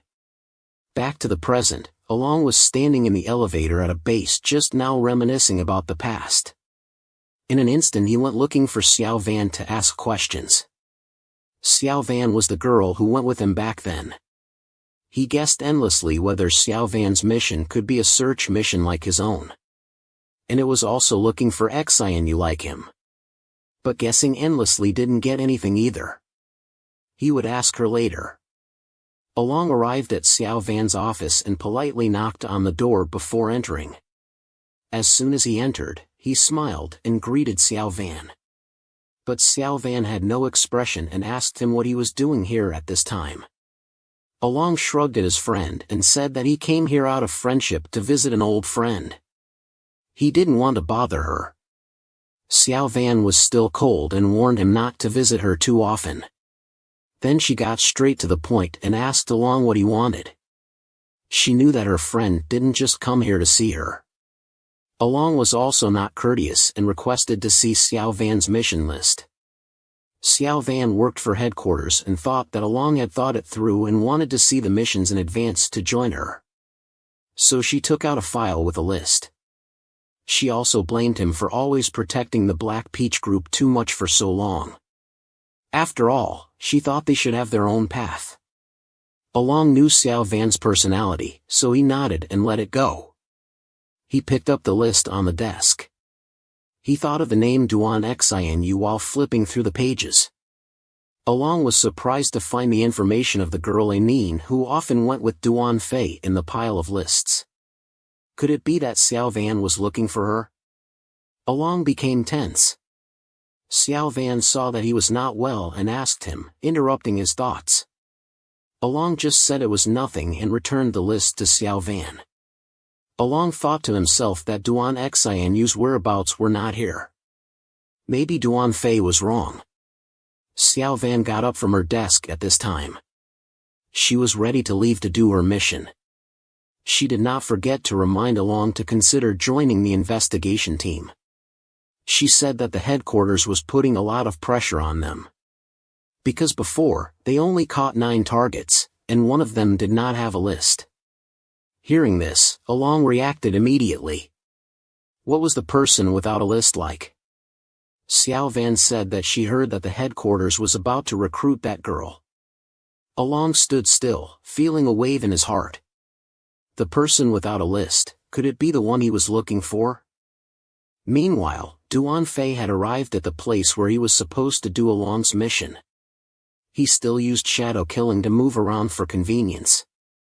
Although he used shadow killing to move, it still took him half an hour to get there. It was another deserted city, not far from Panda City if you walked, but it would take half a day anyway. Anyway, he hoped he would find something about the disaster. Duan Fei walked down the old stairs, sticking to the outer surface of the building. He wanted to finish the mission quickly and go back to deal with the main thing. Entering the floor, he saw a lot of zombies scattered around, probably because the organization had kept them here. He couldn't help but wonder what they were doing. Did they want to increase their own strength? Duan Fei was about to use his power and skills to quickly defeat them and go back, but a strange girl appeared among the zombies. She was not human either. Duan Fei was surprised by her attack before she fully showed herself. He thought the mission was just to kill these zombies, but he didn't expect to meet another opponent. The dust from the attack just now faded away, and the disaster demoness appeared in front of Duan Fei. She was at level D, capable of making her opponents increase a lot of strength until they exceeded their limits. She also had a disaster puppet that she had captured before. The demonist smelled the scent of the spirit grass that he had absorbed before, and Duan Fei was not flustered at all. He even challenged her that next time her comrades would smell her essence on him. The demonist did not beat around the bush anymore and directly ordered her puppet to attack Duan Fei. Duan Fei activated a fire charm in his hand and also rushed towards him, after vaguely guessing something. Along ran to the iron bars that held the people that headquarters had captured and stopped at a huge iron cage. He looked at the girl sitting inside, a girl with white hair and a pure dress who looked up when she heard someone call. Along asked her, "Are you Xinu?" Along asked again outside the iron bars, "Are you Xinu?" Xinu calmly and bluntly replied, "I will never join their team. Don't waste your words on me." Along slowly explained that he was not here to persuade her to join anything. He was looking for her at the request of someone named Duan Fei. Xinu heard her brother's name and felt a surge of emotion. She rushed to the iron bars and confirmed with Along again. "Is it my brother who is looking for me? Is my brother really alive?" She was so excited that she was pushed back by a cough. Along saw that her condition was very bad. Actually, it was because the Heavenly Net people could not force her to join, so they fed her a kind of drug every day that made her body weaker and weaker. Along was furious when he heard this. He hated the Heavenly Rain people and assured her that her brother had always been looking for Xinu and would definitely save her. Xinu was weak and could only be happy in her heart that her brother was still alive. Seeing the wounds all over Xinu's arm, Along clenched his teeth and could not accept it. He told her to endure a little longer, and he would go to report to Duan Fei to come and save her. Because he could not easily take her out by himself, Xinu would have to wait for her brother. Seeing Xinu silent, Along affirmed to her again that her brother would definitely come. Duan Fei was now a very strong person, knowing for sure that he would come to save her. Xinu could not hold back her tears anymore. She cried out loud and said what she had always regretted. She always hated herself for being the one who killed her brother. But now she heard from Duan Fei, she really did not dare to believe that she was dreaming. Along heard a noise at this time and knew someone was coming, so he told Xinu and prepared to sneak away. Two people were walking across the prison rooms. They mentioned the drug they had used on Xinu, which was a drug that turned people into puppets. They wanted to experiment on Xinu because she refused to join the organization anyway. Coincidentally, Along was still there. He hid behind a wall and heard their evil intentions. The drug was not perfect and could cause death. They wanted to kill Xinu. A big fire suddenly hit the iron bars of Xinu's cell. The hand holding the iron bars was burning red. Along appeared in anger. Without explaining much, he decided to take Xinu away right now. He quickly dealt with the two beasts of the organization and turned them into two dry corpses. The alarm sounded everywhere, alerting that a target had escaped from prison. Xiao Van had returned by then, angrily grabbed the collar of one of them on the corridor, and asked who did it. He was scared by Xiao Van's overwhelming aura and confessed that it was a mercenary. Hearing mercenary, Xiao Van immediately thought of Along, her close friend, who had also coincidentally come to see her not long ago, so she did not doubt it, it was Along. The big man from the organization who had just returned heard about it and came to Xiao Van to ask about the problem. He looked fierce and felt like he was about to have some fun. Who dared to steal someone from Heavenly Net? This muscular man was Akeem, the leader of Heavenly Net's small Team 7 who had just returned from a mission. He immediately took over the prison break case. He really wanted to hunt down that audacious guy. Xiao Van was a little worried about Along, afraid that Akeem would not spare him, so she insisted that he had to catch them alive. But Akeem did not seem to want to kill him either, just to see how much he could spare him. Along and Xinu followed the ventilation duct to get out. They crawled inside for a while. From the gap of the duct, Along could observe the base below. It seemed that his escape from the prison had spread. When they reached an empty passage, he burned a small door from inside the duct to get out. He lifted his hand to help Xianyu down from the duct. They walked on the dark road. Xianyu always followed along closely. He worried that she could not hold on because her health was weakening. As they walked, Along did not forget to encourage Xianyu to try hard. Suddenly, a fist came flying. Along only noticed it when it was close to his face. The punch from Akim shattered the bricks there. Xianyu was horrified. She did not see Along anywhere. She thought that he had died after Akim's attack. Akim had a burly figure. He thought that he had gone too far and killed him. Then he scratched his head and explained his poor excuse to Xianyu. He mainly wanted to say that he did not mean to kill him. At this point, Akim did not defend himself. He was attacked by a familiar golden flame. Along did not suffer much damage. He appeared brightly and coolly like a god. He faced the boss and threatened him. He did not allow him to get close to Xianyu even a bit. Akim felt that the interesting drama he had been waiting for had just begun. He emitted a lot of energy. In a blink of an eye, the one who turned to look at Along was a bear's figure. He had transformed into a bear with A-level power and could attack like a real bear. Akim was hit by this attack and turned into a human-like bear. He did not hesitate to praise Along's fire power with a sentence. Along was not polite either. He criticized Akim's strength as far inferior to his own. Akim was annoyed by this remark from Along. He angrily rushed to Along and punched him very fast. But luckily, Along dodged this punch. Along caught the fire on his hand and gathered a stream of fire power. Then he shot it at Akim. Unexpectedly, this move was just scratching an itch for Akim. He used his bare hand to block this move. Seizing the opportunity, Akim pounced on Along again, using his sharp claws to strike at Along. Along also used his bare hand to block this attack from Akim, while using his knee to push Akim's hand away. But as before, this move did not hurt Akim at all. Unexpectedly, the focus was not on his knee, but on his ankle below. His ankle caught fire and kicked forward with fire power. Akim was attacked by the fire power unexpectedly and could not resist it. He was pushed back into the wall. At this moment, Akim's subordinates ran here and saw the scene of Akim being beaten by Along.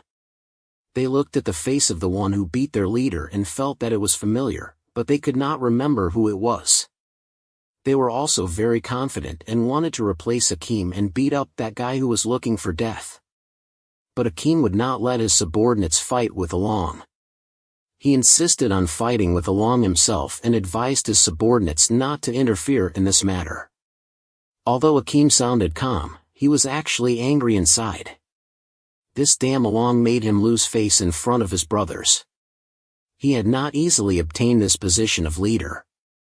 If he could not defeat a trash like Along, he would have no face left. Thinking of this, Akim rushed up again and chopped his hand at Along. Along raised his hand to block, but he was too late. He was seriously injured and blood kept spilling from his mouth. Afong also realized that Akim's attack was getting stronger. Akim was furious and pounced on Along, beating him up as if he wanted to tear him apart. Along felt uneasy and retreated a few steps back. Xianyu saw this and ran over to ask him, but Along still said bravely that he was fine and told Xianyu to find a safe place to hide. As soon as he finished speaking, fire power spread everywhere, forming a circle around Along. At this time, one of Akim's subordinates remembered that Along was chosen as the official leader because of his excellent power. But he did not know why he withdrew and then disappeared. Because of this, Akim was appointed as the substitute leader. Akim heard this and became even more angry, because Along was the one who made him a laughingstock for everyone. Now logically speaking, if he killed Along, he could become the official leader. He immediately entered the second stage of his beast form, with a huge increase in strength. But Along did not let Akim get ready. He quickly launched a move of shooting fire ropes at Akim. Akim took this move and did not suffer any damage. He flew out of the fire and rushed to Along. He punched down with enough force to shake the sky and earth. Fortunately, Along dodged this punch. But it turned out that Akim's intention was to use the force from his punch to blow Along away. Along did not expect him to use his own trick from earlier and was thrown into the wall by Akim's move. But Along did not give up. He immediately counterattacked and punched Akim's bare face. Unexpectedly, his own face was grabbed by Akim. He took advantage of this and slammed Along to the ground, then continued to hit him hard. Akim was fighting fiercely when he was suddenly thrown away by a powerful fire power. Along stepped out of the fire. It turned out that he had used his final move, forming a natural blood fire power. It seemed that Along was really angry. Akim did not understand why Along had to go this far. Clearly, Along was so strong, why did he choose to betray them before? Along also replied in a friendly that it was because of their way of doing things that made him sick. As soon as he finished speaking, he shot out a big fire blast that burned the whole corner of the room where Akim stood. On the other side of the screen, there were two people watching them fight from afar. Seeing how strong Along was, they were a bit interested. The white-haired one sent the Ring King next to him to deal with Along. After defeating Akim, Along himself was also seriously injured. Luckily, thanks to Xinu's ice power, the burns on his body were also relieved a lot. Xinu also recovered a bit because of the effect of the drug wearing off. Xinu wanted to treat him more, but Along felt that he was better already. He reminded Xinu that they needed to leave quickly before Tianwang sent more people. Before leaving, Xinu gave Along a hair clip that looked exactly like Duanfei's. Maybe others would think that they were wearing matching accessories. Along only wore long pants, held Xinu's hand and ran away with her. Xinu finally spoke out her doubt in her heart, "Why did you risk your life to save me today?" Along also honestly answered, "It's because the heavenly net wanted to act against you today. If something happened to you, I wouldn't have the face to see Duanfei anymore." Xinu was extremely grateful to the brother in front of her. She also promised that when she reunited with her brother, she would thank Along more properly with him. The two of them ran for a while and reached the exit door. Behind this door, they would be considered successful. But as soon as Along touched the door lock, a sword suddenly pierced his heart. Xinu saw this scene and was terrified. She only had time to scream loudly. Along looked at the sword under his chest, spat out blood, and before he could react, the sword was pulled out of his body and flew behind them. A figure appeared behind the rubble. He held the sword and introduced himself as one of the 20 S-level warriors, the Ring King ranked 8th. Along covered his wound with his hand and coughed violently. He didn't expect that an S-level would also join the battle. Because Along had betrayed the heavenly net, the Ring King had to kill him. He also said that if Along obediently handed over Xinu, he would grant him a quick death. But Along was not so easy to submit. Today, even if he died, he had to take Xinu out of here. The Ring King lost patience and decided to attack first.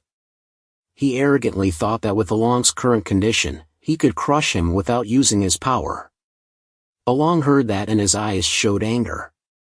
He fought back, but was beaten by the Ring King's power. The Ring King had just said that he didn't need to use his power to crush him, but he used it as soon as he attacked. He was really a man of 100 tricks. The Ring King's speed was too fast. Along couldn't defend himself and lost nearly half a liter of blood. His body was full of injuries. Xinu used her power to attack the Ring King, but he didn't care about her move at all. He just swung his sword and shattered all the ice that Xinu had thrown at him. The ice fragments flew back at Xinu and wounded her body. The Ring King gave Xinu a chance. If she joined the heavenly net, he would spare her life. But Xinu still refused firmly. She would rather die than join such an inhuman organization. The Ring King heard her words and his eyes showed anger. But he calmly said, "Those who betray the heavenly net must die." Then he slashed at Xinu. But a hand grabbed his sword from nowhere. The Ring King was annoyed and glanced at the person who stopped him. He saw Along covered in wounds, engulfed in flames, trying to grab his sword. Along roared angrily and punched the sword. Inside the dust that Along created was the Ring King standing still for a moment, with his melted sword in his hand. This flame was very special. He realized that Along was not only burning his blood, but also his life in this battle. Along attacked quickly and surrounded the Ring King with a large fire vortex. The Ring King didn't fight back, because he knew that Along would soon run out of energy. The Ring King finally drew his second sword and decided to play with Along a little. Along knew that with the current situation, he was not the Ring King's opponent and could not attack him directly. He told Xinu to run away while he held him back. Now, their only hope was Duan Fei. As long as Xinu could escape from here, she would surely be saved. He would try to buy some time for Xinu. If he died here, he hoped that Xinu would protect his family for him. The Ring King was on his way to Along when he was blocked by some ice blocks. Oh, not some ice blocks, but a huge ice block. It seemed that Xinu was also angry. If she ran away alone, she wouldn't have the face to see her brother anymore. So she wanted Along to keep his words for later and tell them to Duan Fei. Along saw the big ice block in front of him and was very worried. He turned around and asked, "Are you okay?" But fortunately, the effect of the drug in her body had completely disappeared. This was good news for them, as they could cooperate again and wait for Duan Fei to arrive. The Ring King stuck in the ice heard this and a killing intent rose in his eyes. He broke the ice block of Xinu and looked forward to the reinforcements that Along mentioned. He thought that no matter who came, they could not be stronger than the heavenly net. Along felt the power burst of the Ring King and his face was a little panicked. It seemed that the Ring King had underestimated his enemy. He didn't expect that Along and Xinu could force him to use his real power. Along didn't expect that his power was to create sharp blades with killing intent anywhere on his body. Although Xinu had recovered, her level was still very low, and his body was almost at its limit. They didn't have much time to think anymore. They could only try to work together and delay the time. Taking one step at a time was Along's plan. Along managed to get behind the Ring King, but from the fire, the Ring King also threw 3 swords at Along. Along used the fire from his hand to try to burn the 3 swords of the Ring King. At the same time, he turned around and kicked at the Ring King, but luckily he dodged it. They fought non-stop, moving from one place to another. The Ring King still felt that joining the heavenly net was the greatest honor. He thought that the strongest powers in the world were gathered here, including him. So he thought that Along's escape was ridiculous, just like killing another ant. No one can save you, my friend. Along heard that and got angry for his lover, got angry for Duan Fei. He believed that Duan Fei would never lose to a human like this Ring King. But he was almost done now, his face had been burned. The Ring King noticed that Along's speed had slowed down significantly, it seemed that Along had reached his limit. He hit Along's shoulder with a fatal blow, which made Along fall completely. The Ring King was about to celebrate, but Along kindly reminded him that there were 2 of them. The Ring King then realized it and looked at the side. He saw that Xinu had prepared a kick for him for a long time. Xinu saw that the Ring King had noticed and quickly threw ice blocks at him. These things were only like scratching an itch for the Ring King, and they couldn't change the situation at all. Along also released fire sparks, which created a huge air pressure when they met the rocks, and exploded a whole space. taking advantage of the moment when the Ring King was blinded by the steam, Along used his firepower to quickly take Xinu away. Xinu was very worried about Along's body, but Along thought that this was not the time to worry about that. On the way out, there was a group of people who came to stop them, but they were not Along's opponents at all. Along used his arm, which he used as his flying force, to shoot fire sparks at them. Because he lost his force behind him, he also fell to the ground. At this time, the Ring King also caught up with them. He really didn't understand why he could waste his energy fighting like this when he knew it was all in vain. Xinu used her weak remaining strength to resist, but of course the Ring King could easily knock her away. The Ring King looked at this stubborn girl and decided to kill her first. He said, and stabbed a sword at her, splashing blood everywhere. Xinu closed her eyes tightly, thinking that she was about to meet her ancestors. But it turned out that Along used his body to block the sword for her. He also told her to run away quickly, and she ran with all her strength, survived, and Duan Fei would definitely come to save her. He couldn't escape anymore. He said sorry to her, Xinu. Along whispered his last words with a weak voice and a mouth full of blood. Xinu's eyes kept shedding tears, and she begged Along to hold on a little longer. Her brother Duan Fei will be here soon. But Along had no more hope, and he gripped the sword that pierced through his body, mumbling a few words, Xiao Van, Black Peach, Amin, Diamond, sorry everyone, I have to go ahead one step. It's a pity that he didn't drink a drop of wine today. The Ring King couldn't stand the scene in front of him, and shouted the death chase formation, wanting to quickly finish off Along. Suddenly a loud explosion occurred a few steps away from them. And you must have guessed who caused this explosion.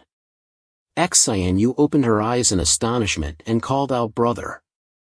And our protagonist, he really knew how to appear in the most stylish way possible. 40 minutes ago, right here in this corridor, after Along had just defeated Akeem and ran away with Xinu, they ran into Xiao Van.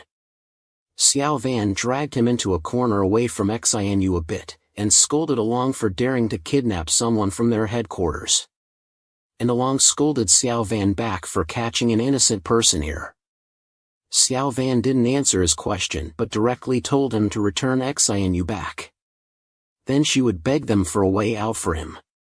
Along heard Xiao Van say that and immediately got angry. He knew she didn't want to go back to living on the streets anymore. But they still had the same ideal, and they couldn't trample on the lives of others at will. Locking up a girl in a prison and injecting poison into her body every day was a very wrong thing to do. If Along had found out a little later, then Xinu would have been done for. Xiao Van heard that and also got angry. Who did Along think he was? He thought he could save Xinu by himself? That would only make him go to his death. But if he really died, what would Black Peach do? He didn't think before and after at all, he just rushed into death like a moth.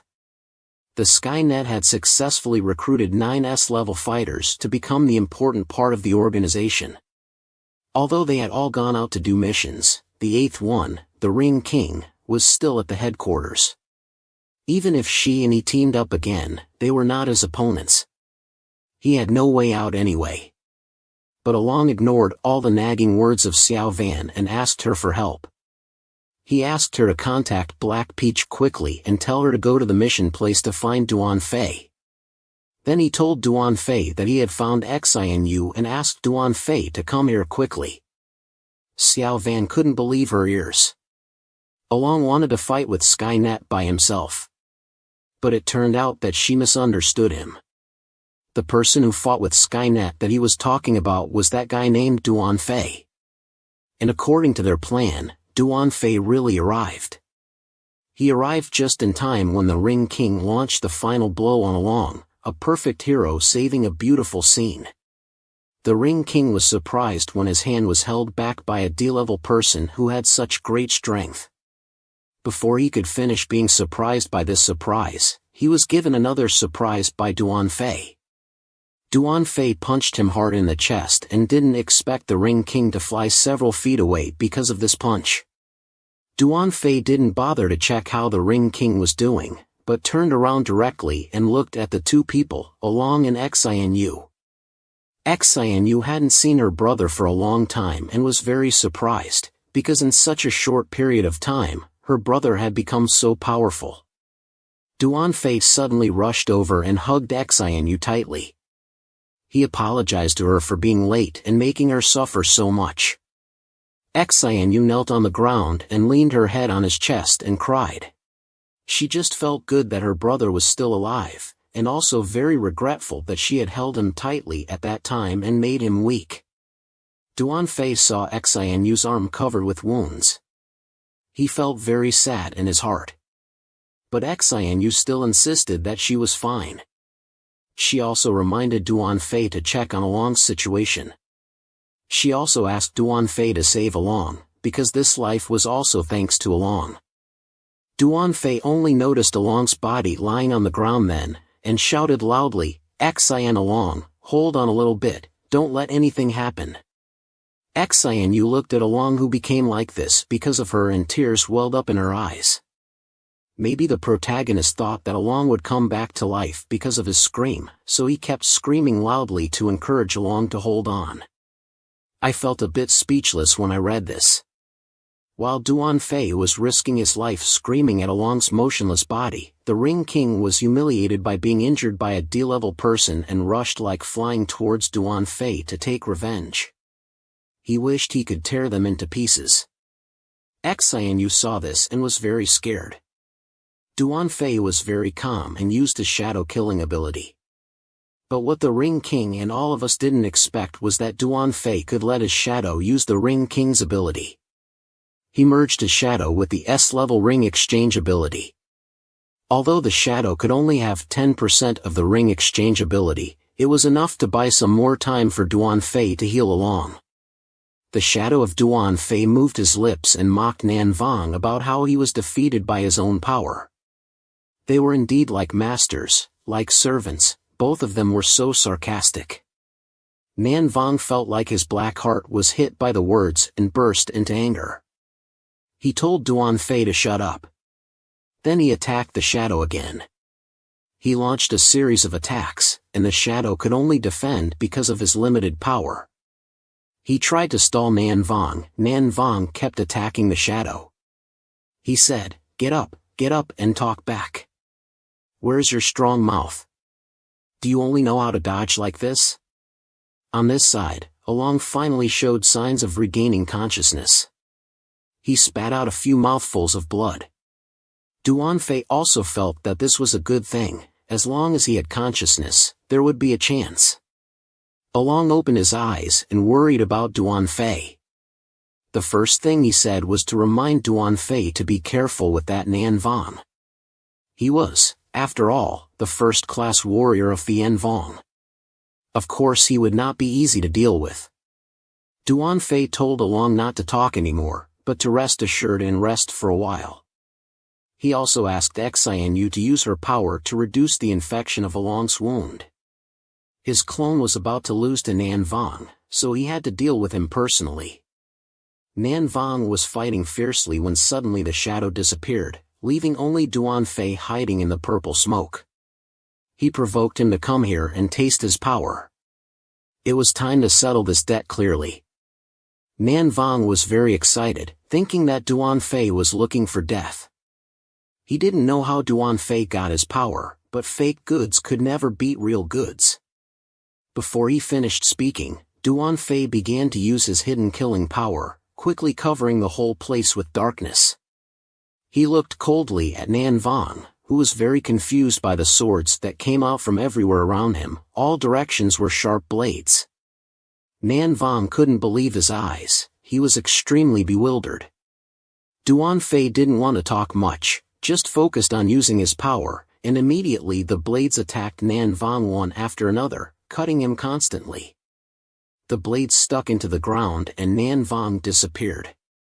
Suddenly something sharper than Duan Fei's blades cut them all off, and Nan Vong appeared from the rubble, along with his second arm blade.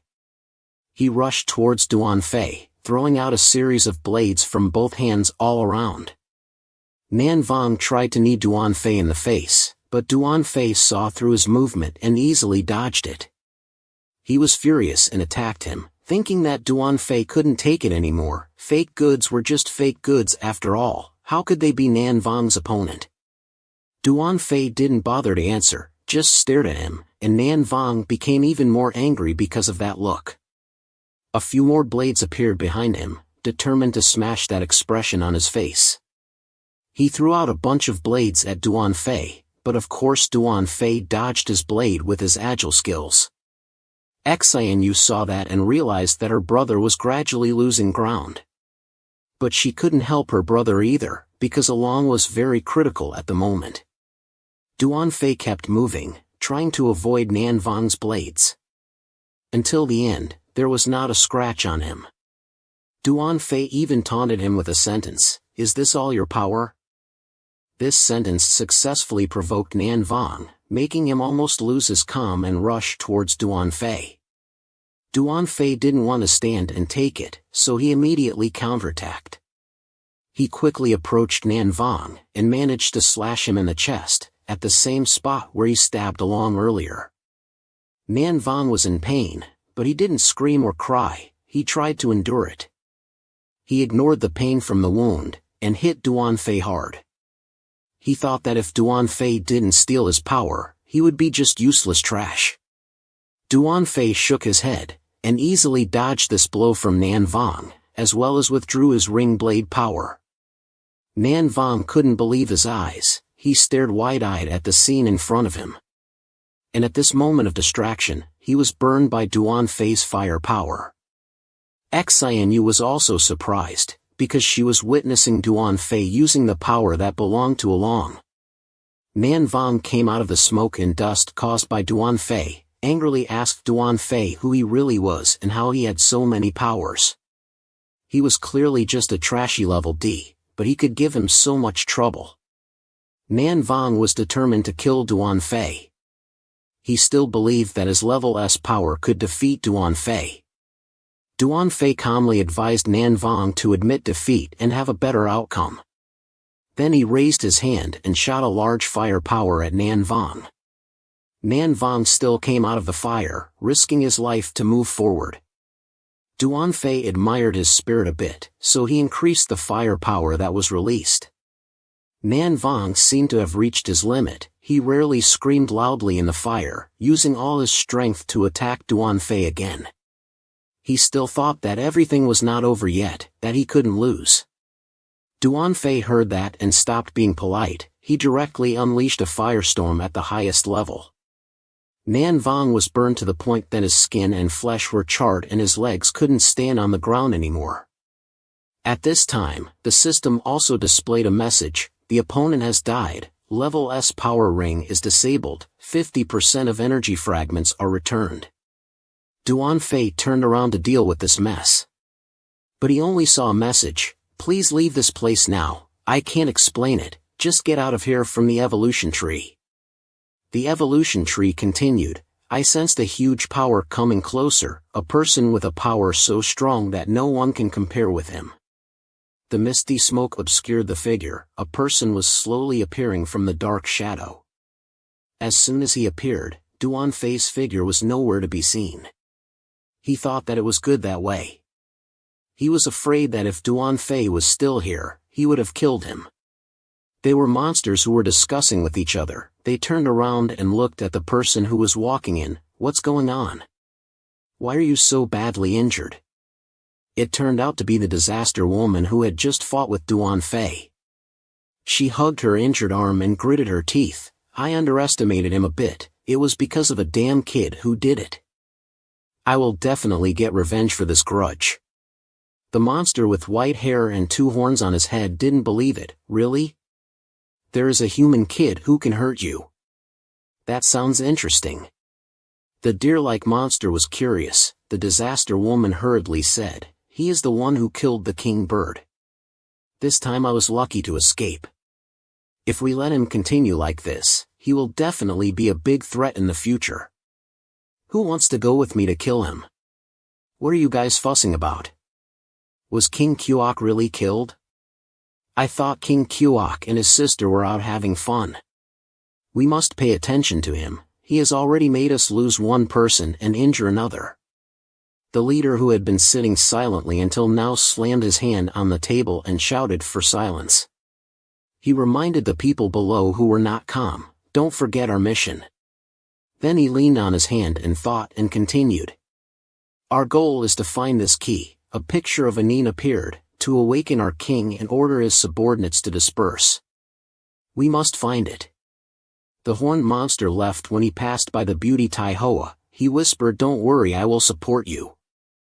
I am very interested in that kid."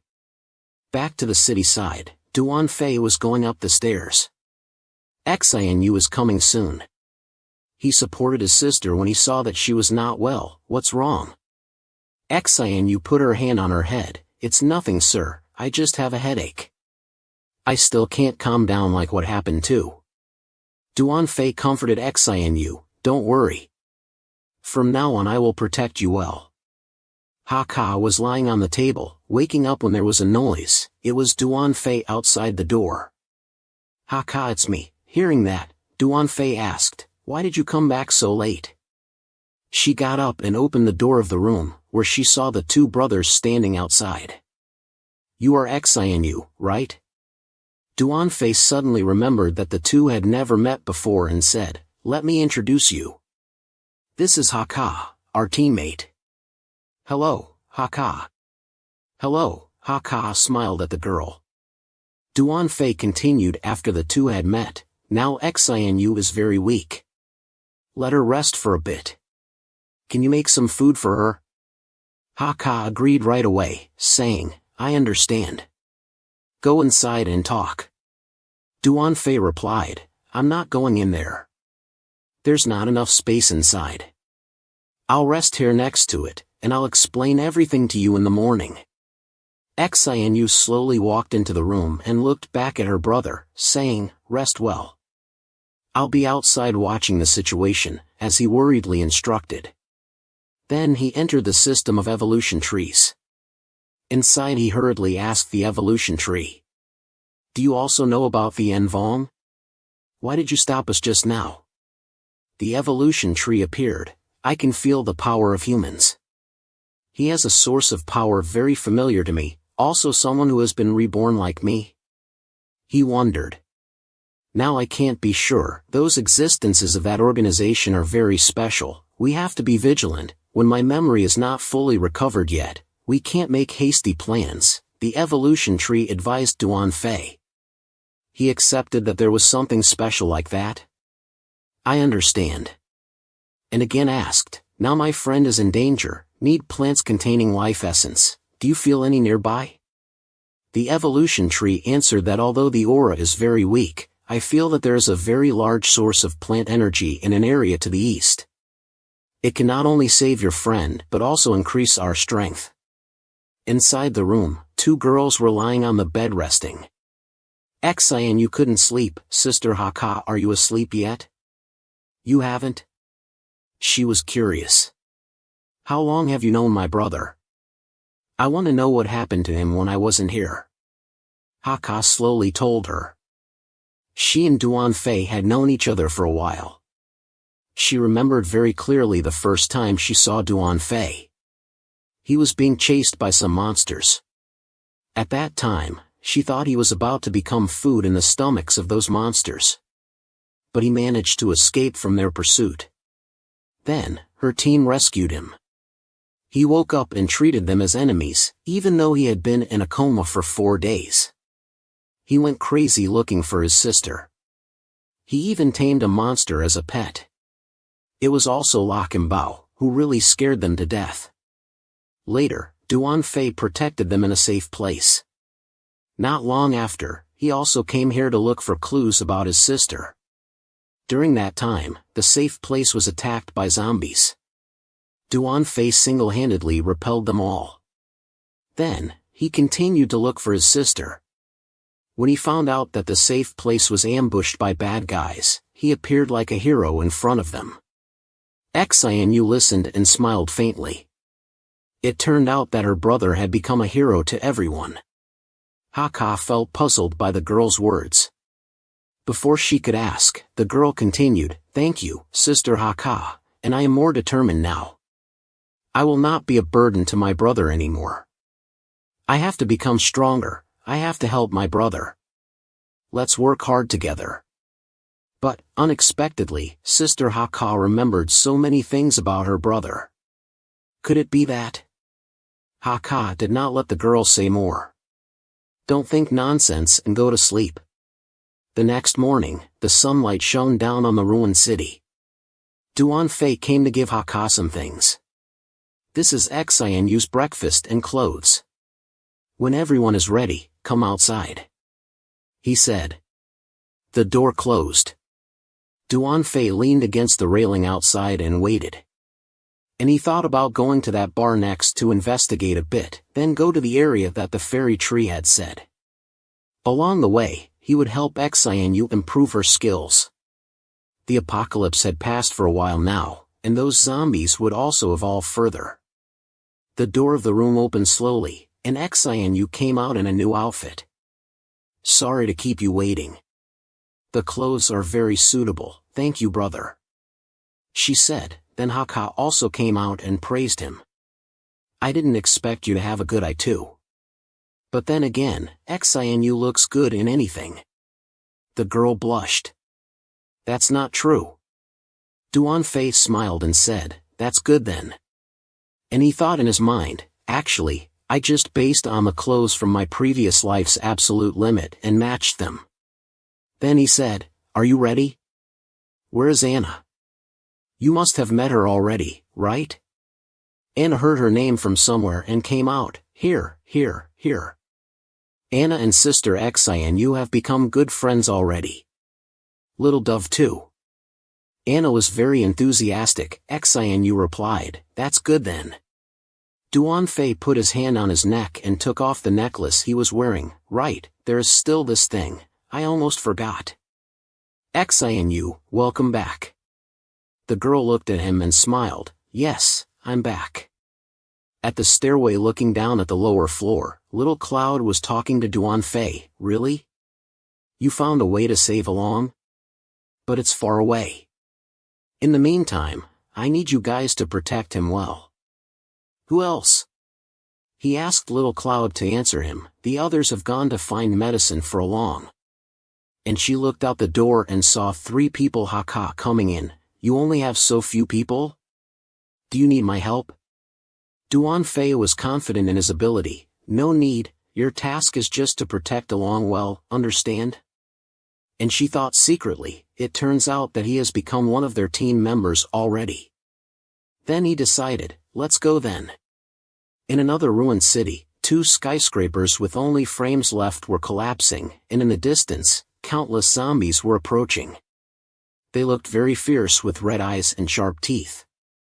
Duan Fei determined that the zombies had gathered recently.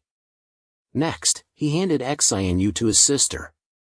He was helping his sister improve her fighting skills.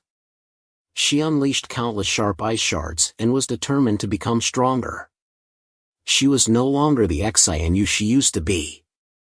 The ice shards flew straight towards the zombies, who could not avoid being hit continuously and still left one running straight behind Xianyu to attack her, but she detected it, glanced back cautiously and froze everything around her. Duan Fei witnessed his sister's fight and was amazed. Was this a high-level skill? She was only at level F but had such amazing abilities. She defeated all the zombies by herself. Cold ice surrounded Xianyu like a mountain, and her power increased to level E. Everyone congratulated her, congratulating Sister Xianyu for evolving to level E. Well done, Sister Xianyu was very strong, she defeated them all by herself. Thanks to everyone's help, she thanked everyone. After celebrating, Duan Fei and the others continued their journey. Okay, let's move on. Next Xianyu will rest for a while. It's Haka's turn to practice fighting. The next city is our target. In this city, the buildings were still intact. A puddle of water on the street reflected a skyscraper. Duan Fei walked by and wondered why there were no zombies or signs of fighting in the city. He observed the surroundings and said to the group of Xianyu walking next to him, Anna was nimble. Did you tell Tu Gwyn to scout? As soon as he finished speaking, Tu Gwyn flew back. Anna asked quickly, did it find anything? She hugged Tu Gwyn and looked up at brother Duan Fei. Tu Gwyn said, it saw a few zombies heading towards a cave at the foot of the mountain. Duan Fei realized that this was where they needed to find. Only that plant could emit essence, attracting zombies and humans to it, and then sucking their life force. In the forest there was a large cave from which strong scents emanated, as if to lure everything into it. The zombies were dragging each other towards the cave. It seemed to be this cave. The zombies didn't seem to notice their presence at all. It appeared that the scent was more alluring to them. Duan Fei's group observed the situation and discussed it amongst themselves. The four of them hid in the bushes, peering out. Duan Fei turned to address the others, saying, you guys stay here and wait for me. The situation inside is still unclear, and I might be in danger. Haka, concerned, responded, no way, we have to go in together. We can't always rely on you to protect us. Duan Fei smiled shyly and agreed, well then, let's go in together. Let's take advantage of the fact that the zombies are currently occupied by that tree. They believed that the essence from the zombies' lives could make them stronger, just as the Wind Clan had increased their strength using a similar method. Haka expressed her surprise, saying, I didn't expect such a wonderful thing to exist. Let's obtain it, and we'll share it. Duan Fei then coughed and replied, I don't need it, you three can use it. Haka acknowledged his decision, saying, okay then.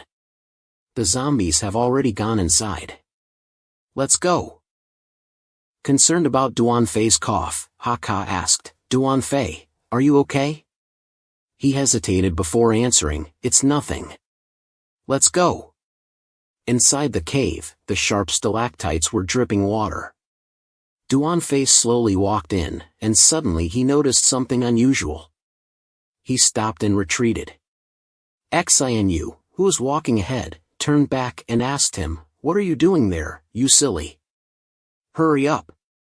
He warned everyone to be careful and not to run too far. It's too quiet here, something is wrong, he suspected. What's going on? Why are Xianyu and the others speeding up? He saw that and hurried to catch up. Duan Fei, Duan Fei. Suddenly there was a call. It was Anna calling him. He wondered, wasn't she in front of him? The voice suddenly became louder. Duan Fei, be careful. He was startled and woke up. Right in front of him was a flower monster with a big mouth full of sharp teeth, ready to attack him. He dodged quickly, making it miss.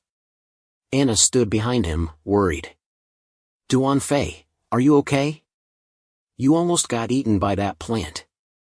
He turned his head. It seems that I fell for their illusion. Fortunately, Anna helped me in time. Fortunately, Anna is a mental system, not easily controlled. Otherwise, the consequences would be unimaginable, he thought with a cold sweat. In front of him was a teapot monster. It laughed and said, it's been a long time since I met a living person. I didn't expect you to escape my trap. But it's useless anyway. You've been lured here by us, and you'll become our food. Xiaka and Xianyu behind him were also annoyed by their illusion. He was angry to see his sister and Xiaka suffer like that and decided to fight quickly and free them. Duan Fei took out his combat knife and rushed towards the monster. Seeing that, it sneered. You're just a human kid who wants to fight us. How funny. Then I'll use you as a test subject first. I can feel a huge source of energy in your body. It will soon belong to us. It opened its teapot lids and controlled the vines to attack him. He quickly cut them off and rushed straight down to the center of the monster. It saw that and spat out poison from its big mouth full of sharp teeth. He activated his firepower and burned its mouth. You can't kill me. It controlled countless vines to surround him inside. You can't escape now. Give me your power.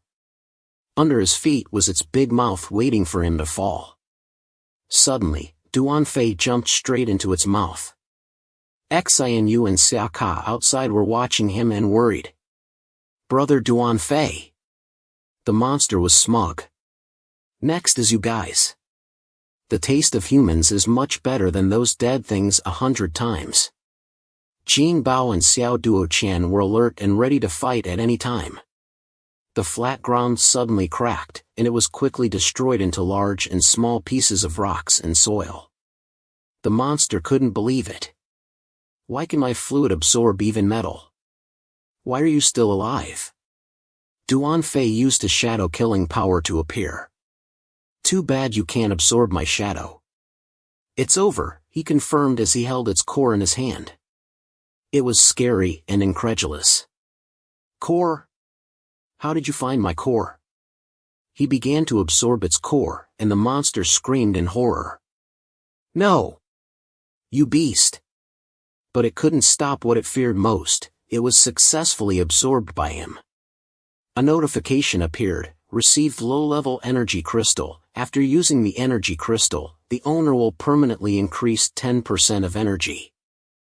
Suddenly, Xianyu called Duanfei, brother, are you okay? Haka and I are very worried about you.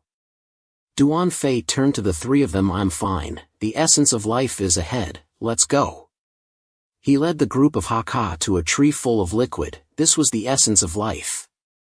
I will train along a little bit, and the rest of you will quickly absorb it. Haka didn't understand how to absorb it, so Duanfei explained, just soak yourself in it. Duanfei looked at the container of the essence of life. He had just solved Along's problem. The two mysterious organizations Tian Wang and Tai Hai were still unclear in strength. One thing that could be known was that he had become a threat that needed to be eliminated in their eyes. He had to seize the time to upgrade his strength. Kim Bao flew and sat on Duanfei's shoulder. He turned to look at it. Kim Bao, are you worried about me? He put it in his palm and looked at it. I'm fine, I finally found my sister again. I have to protect her well, I'm so sorry for her. Kim Bao has been forgetting about her lately. Now that I think about it, she is my first teammate.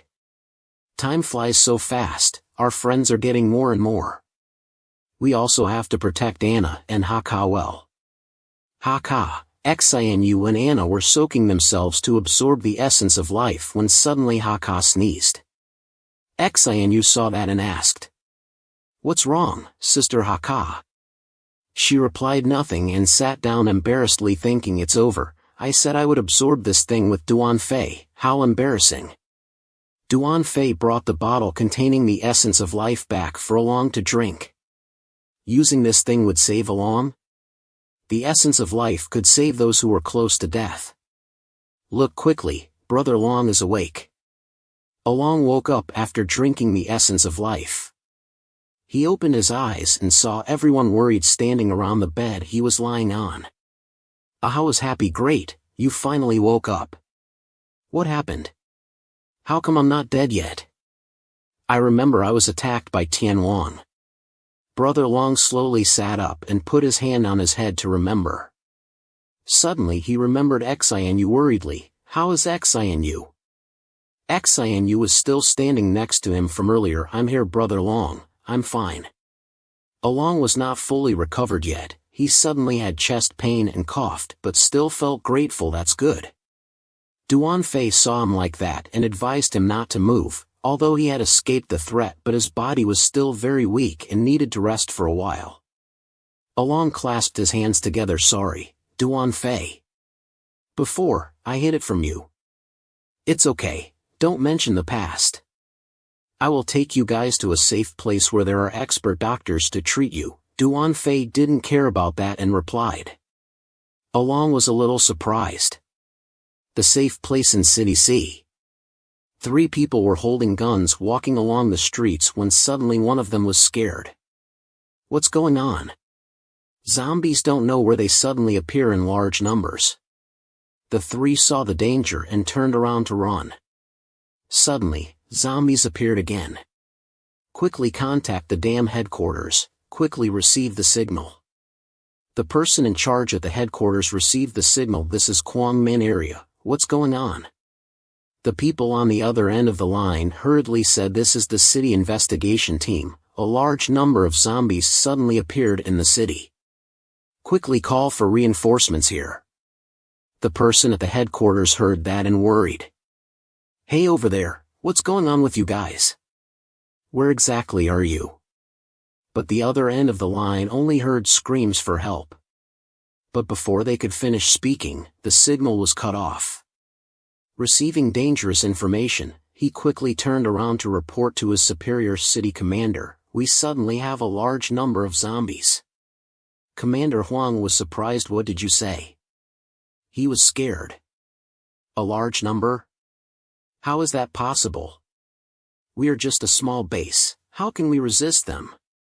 He quickly contacted the other areas and requested more assistance. At the refugee camp, there was a very discreet wall around it. An emergency meeting was convened. The leaders were sitting together and discussing. The content of this meeting, I'm sure you all know clearly, we received a request for assistance from the base in City C. Right now, they are completely surrounded by zombies. Does anyone have a way? Someone suggested, our military strength is only enough to protect one refuge, we don't have many soldiers who can be sent to help. I don't recommend going to war, City C is also quite far from us, we won't make it in time. Commander La with a serious face, the situation is not that simple, the scale of this attack has exceeded a lot compared to the previous ones. He looked at the screen with a map behind him. If City C falls, the next target will be our refuge, and there will surely be more zombies on the way. At most 3 days they will reach us. So that means we have to help City C, right? We currently have 10 elite soldiers and nearly 1,000 guards, how do we divide them? We can't send them all, then the refugee camp will be in danger. Then Commander La decided. I have thought carefully, we will send Group 7 soldiers to help. A man with glasses and blue hair heard that and worried. Group 7, isn't that too many? Commander La, please excuse me, if this attack is as large as you say, and we have to go, it is very likely that we will. Don't forget that the base commander Huang is also watching us. Everyone in the meeting room suddenly fell silent and looked at Commander La. Someone suddenly spoke up. War God, that's right, where's the war god? Commander La pondered. Unfortunately, he is not here. I understand your worries, but try to think a little more carefully. The base commander Huang and the administrator are after all just human issues, just a struggle for interests.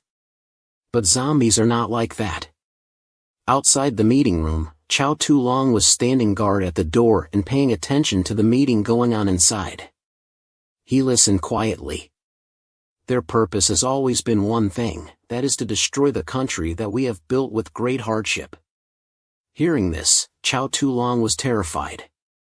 Inside the meeting room, Commander La continued.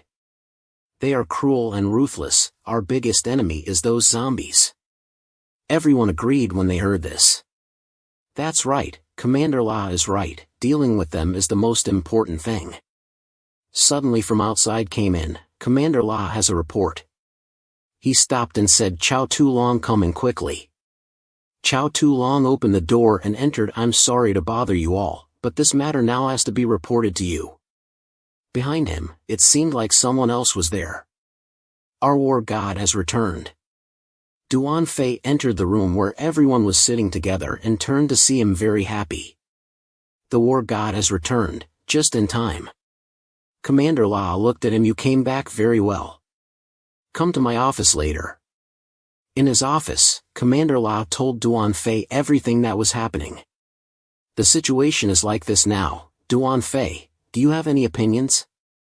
He replied, Commander La has thought a lot already. I have already considered this place as my home.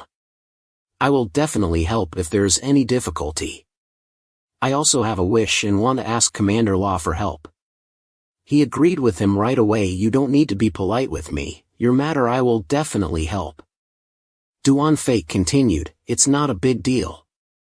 I have a friend who is seriously injured, and I hope he can be treated by our medical team. No problem, I'll arrange it later. We still have some nurses here. The situation in City C is very urgent. You can propose whatever you need in terms of personnel and equipment. No need, I'll go with Xianyu and Xiaka. That's enough. La Commander was very surprised. Xianyu, have you found your sister? Duan Fei got up from his seat. I'll tell you more about it when I come back. The two of them shook hands and wished each other a smooth journey, and reminded him to be careful. In the waiting room, the Along group was still waiting for Duan Fei. Xianyu wondered, and asked Xiaka, why hasn't my brother come back? He is the war god of this refugee camp, of course he has a lot of things to discuss with everyone. Anna was playing with Little Orchid when she stopped and shouted, Duan Fei brother is back. Then, Xiaka also turned around. What happened? Duan Fei came to them. Well, we have an urgent mission, we have to leave right now. I'll tell you the details on the way. Along, you stay here for now, someone will come to arrange it later. Along was lying on the bed and got up. Sorry to trouble you. Duan Fei left with Anna, Xianyu, Xiaka, Kim Bao, and Little Orchid to do the new mission. Let's go. The situation in City C seemed very bad. The people in the army had been defeated a lot, and the survivors were running away. They shouted at each other to run fast. There was one person running at the back, who looked back at the situation behind him, and was horrified to see a giant rat monster about to attack him, and he was bitten by it. Two people who were running with him saw that and stopped, took out their guns and shot at the monster, but the bullets didn't hit it. Idiot, don't stop. One guy who was still running turned his head and yelled at his comrades, but suddenly the monster attacked with its tail. The two people who were shooting at it were killed by it. The last one was terrified. Guns are useless against them anyway. He thought he was doomed. He knelt down and gave up hope of survival. How can humans fight against these monsters? The human race is about to go extinct. A monster saw him and rushed straight up to attack him, but it was hit by a block of ice from afar and knocked away. Duan Fei appeared in front of him. You're wrong, he said as he was still in shock. Who are you? The Duan Fei group blocked in front of him. Victory will definitely belong to our human race, he said as countless monsters and zombies were waiting to attack. Duan Fei looked at them and said, you can leave this to us. There is no problem. You have to go to the command center and report. Xianyu next to him also assured, yes, leave it to us. These zombies are too low level, they are nothing to us. On the contrary, they are suitable for us to level up. After thinking about it, he turned to the only survivor and said, I am a reinforcement sent by La Commander. Where's your command center? He was very happy to hear that. Great, finally, the rescue has arrived. And he pointed to a high-rise building that was intact. The command center is over there, on the highest floor. Duan Fei next to him activated his shadow killing ability. He finished pointing and turned back to let me lead the way for you. Your comrades are. But before he could finish, he found that the person next to him was gone. Where is he? Suddenly, he felt a cold breeze, and there was a sharp ice mountain blocking his front. At the command center of the bright base, a man angrily slammed the table. The blonde man said nervously, our defense system has been completely breached. It's only a matter of time before they break in here. Commander Hong, think of a way. Everyone in the room looked at Commander Hong Thatch. Can our remaining soldiers hold on until the Imperial reinforcements arrive? Commander Hong asked seriously. A white-haired man rubbed his nose and said, no way, the Imperial reinforcements will arrive at the earliest tomorrow. And our soldiers now, I'm not sure if they can last an hour.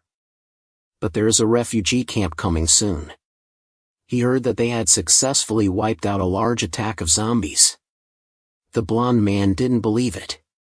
Are you talking about the refugee camp that was just established recently? What do you mean by wiping out all the zombies? It's all a scam. Think about it, how can that small base resist a large number of zombies? Even if they send someone, it's useless. At most, they send a few hundred people. Commander Hong was trying to think of a way. Do we have to abandon the city and run? Suddenly, a soldier ran in and reported to the commander. The zombies have been completely controlled. Everyone in the room was surprised. What, completely controlled? What is the specific situation? There is no information yet. But the staff of the refugee camp have arrived. They are outside the command center now. The soldier continued to report. The refugee camp? Is it them? How many people came? Commander Hong asked quickly. The soldier hesitated. Just one person. Hearing that, everyone in the room was even more surprised. What did you say? Just one person? The blonde man didn't believe it. Really just one person? What does this mean? Is this a rescue or a joke? Go, take us to see him. In the waiting room, Duan Fei was sitting and waiting for the commander. This person was Duan Fei. He said, "Hello, I am Duan Fei. I am the person that Commander La Duong sent to help you eliminate the zombies." He stood up and introduced himself. Commander Hong also reached out to shake his hand. He said, "I am the commander of the Kwangmin base. My name is Hong Thak." The blonde-haired man stood with his arms crossed and looked disdainful. He said, "Is this the kind of person that La Duong's base has? Do you not want to go to battle, so you send him here to die with us?" Duan Fei was very unhappy when he heard him. He said, "I did not come alone. There are a few people in my team who are fighting in front of us." The blonde-haired man still crossed his arms. He said, "Team? Do you mean that your team has controlled these zombies? A team usually has no more than 10 people. How can you rely on 10 people to defeat them? Do you think we are fools? You are all cowards who fear death. Anyway, when City C is occupied, you will not have a good end either." Duan Fei did not let him speak anymore. He used his shadow power to grab his neck and lift him up. The others surrounded him and were shocked. They said, "What are you doing? Let him go quickly. I warn you. If you do not let go, I will not let you leave here easily." When he heard this, Duan Fei was even more angry. He used his shadow power to tie up all the people. Duan Fei was provoked by their arrogance towards the person who came to help them. He used his power to capture all the people at the Kwangmin base to scare them. The people at the base saw this and pointed their guns at him. But Duan Fei was still talking about their attitude towards him. His eyes shone with a blue light. He said to the people at the base, "If I decide to kill them all now and report it to the headquarters, it will not be a problem." Commander Hong knew his mistake and felt sorry for his rude attitude. He ordered all the people there to lower their guns and talk slowly. His subordinates looked at each other hesitantly, but they obeyed his order and dropped their guns. At this time, Duan Fei also released them. If they understood, he would not continue to make trouble. One of Commander Huang's subordinates reported to him about the group of people who had repelled the zombies outside. They were none other than Duan Fei's teammates. Commander Hong heard the news and ordered to go to the command center to observe the situation through the screen that recorded the front line. His subordinate who was sitting in front of the screen told him that the situation outside was much more stable now thanks to this group of people. They all watched on the screen. They saw a girl riding a huge beast. She was also ordering it to fight with great strength. She was Anin. Anin shouted for Xiao Du Guin to rush forward and attack.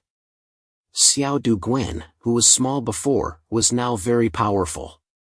It flapped its wings to create a whirlwind of fire that combined with each other. Haka was also supporting her well. She controlled the earth and rocks to separate them and shoot them at the target. On this side, there was a long-necked zombie that looked like a mutated dinosaur. It panicked when it saw something coming towards it. Right then, from under the ground, ice blocks emerged and stuck to its body. The person who did that was Duan Fei's sister, Xianyu. Her attack stopped the whole advance of the zombies. The soldiers of Kwangmin Base praised them and reported on the situation outside. With just 3 people, they had controlled 2 big monsters in a short time. His subordinate also reported that their captain had arrived at the command center. But speaking of this, the group of people from the royal commander all turned pale. The royal commander was in a dilemma and did not know what to do. He reluctantly greeted Duan Fei politely in a belated manner. The arrogant blonde man just now also apologized politely. Duan Fei replied that they did not need to apologize. He just wanted to remind the royal commander to discipline his subordinates more strictly in the future. Welcoming people with that attitude really made others uncomfortable. Leaving this matter aside, Duan Fei now felt a huge source of energy moving towards the north. There must be something approaching. The royal commander heard Duan Fei say that and quickly explained that their elite army was guarding there. The wall in the north was also strong, so no zombies could get in. He had just finished speaking when the base sounded an alarm. Someone in the base saw it and reported to him, the battle line in the north had been lost. The royal commander did not believe this. He shouted at his subordinate, switched to the camera in the north to observe the situation. On the screen, the wall of the battle line in the north was being attacked very strongly and was about to collapse. Outside the wall was the presence of 2 giant monsters that were constantly attacking the wall. Both monsters were level D. The battle line in the north was still trying to send out firepower to fight. The helicopters in the air confronted the 2 monsters and prepared to launch a lot of firepower to attack. The first 2 firepowers were launched at the 2 monsters. They only saw that as soon as the firepower hit the ground, it exploded with a loud bang. At this time, a long tail stretched out from the smoke and hit the helicopter's body hard, causing it to explode immediately. The other crocodile-shaped monster also showed its sharp jaw and slapped another helicopter. The royal commander was so desperate that he closed both eyes and turned his face away. He did not want to witness this scene anymore. The fat subordinate of the commander turned to ask him, "What if the wall is broken?" The commander had a strong will and decided never to let that happen, so he wanted to send all the awakened soldiers there. Anyway, Duan Fei's team had helped him a lot, and he did not want to bother them anymore. As for Duan Fei, he would go to the battle line in the north by himself to clean up these 2 monsters. He did not want the base to lose troops and thought it was best to leave them for the final battle. The royal commander liked to think that it was too dangerous for Duan Fei to face 2 level D monsters alone. Duan Fei turned around and walked away. He waved his hand and told the commander not to worry because he always had a plan beforehand. He used teleportation to get to the north area. From under the mountain slope down were hundreds of zombies, but for Duan Fei they were all low-level ones, so they were not worth worrying about. The problem lay in those 2 level D monsters, which had gained awareness and knew that attacking this wall was crucial. After thinking for a while, Duan Fei rushed forward like an arrow towards one of them. The monster saw him rushing over and opened its mouth wide, waiting for him to fall into its trap like a bullet. He aimed at a few fixed points and dodged its punch right into its lower jaw. The monster was hit by a fierce attack and flipped back. Duan Fei was still in mid-air when he saw behind him another monster's open mouth waiting for him. Duan Fei glanced at the snake-like monster behind him and his hand appeared a knife wrapped by purple flames. He decisively slashed at its eye, causing it to scream in pain.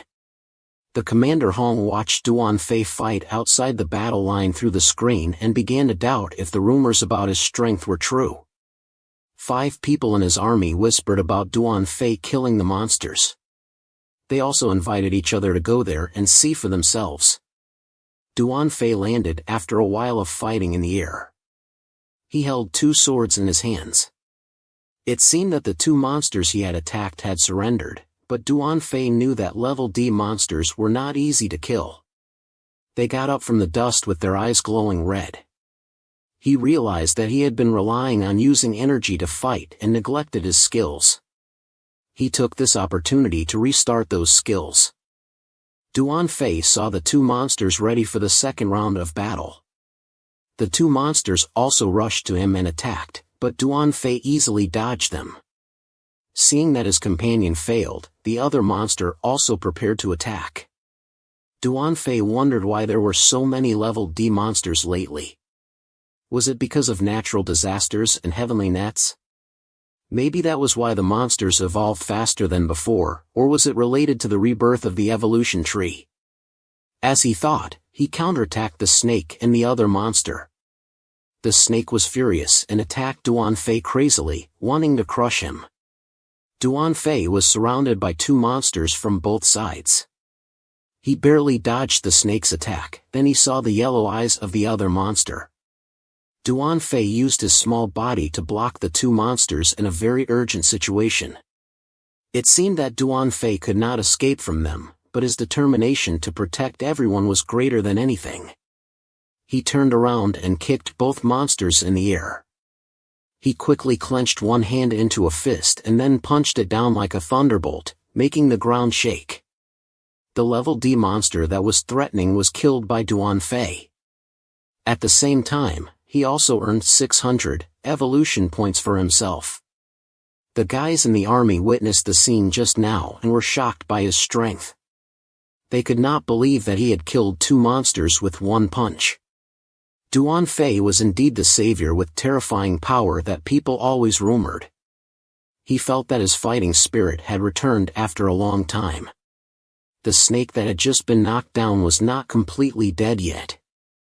It pretended to lie still without being noticed, but Duan Fei did not miss it.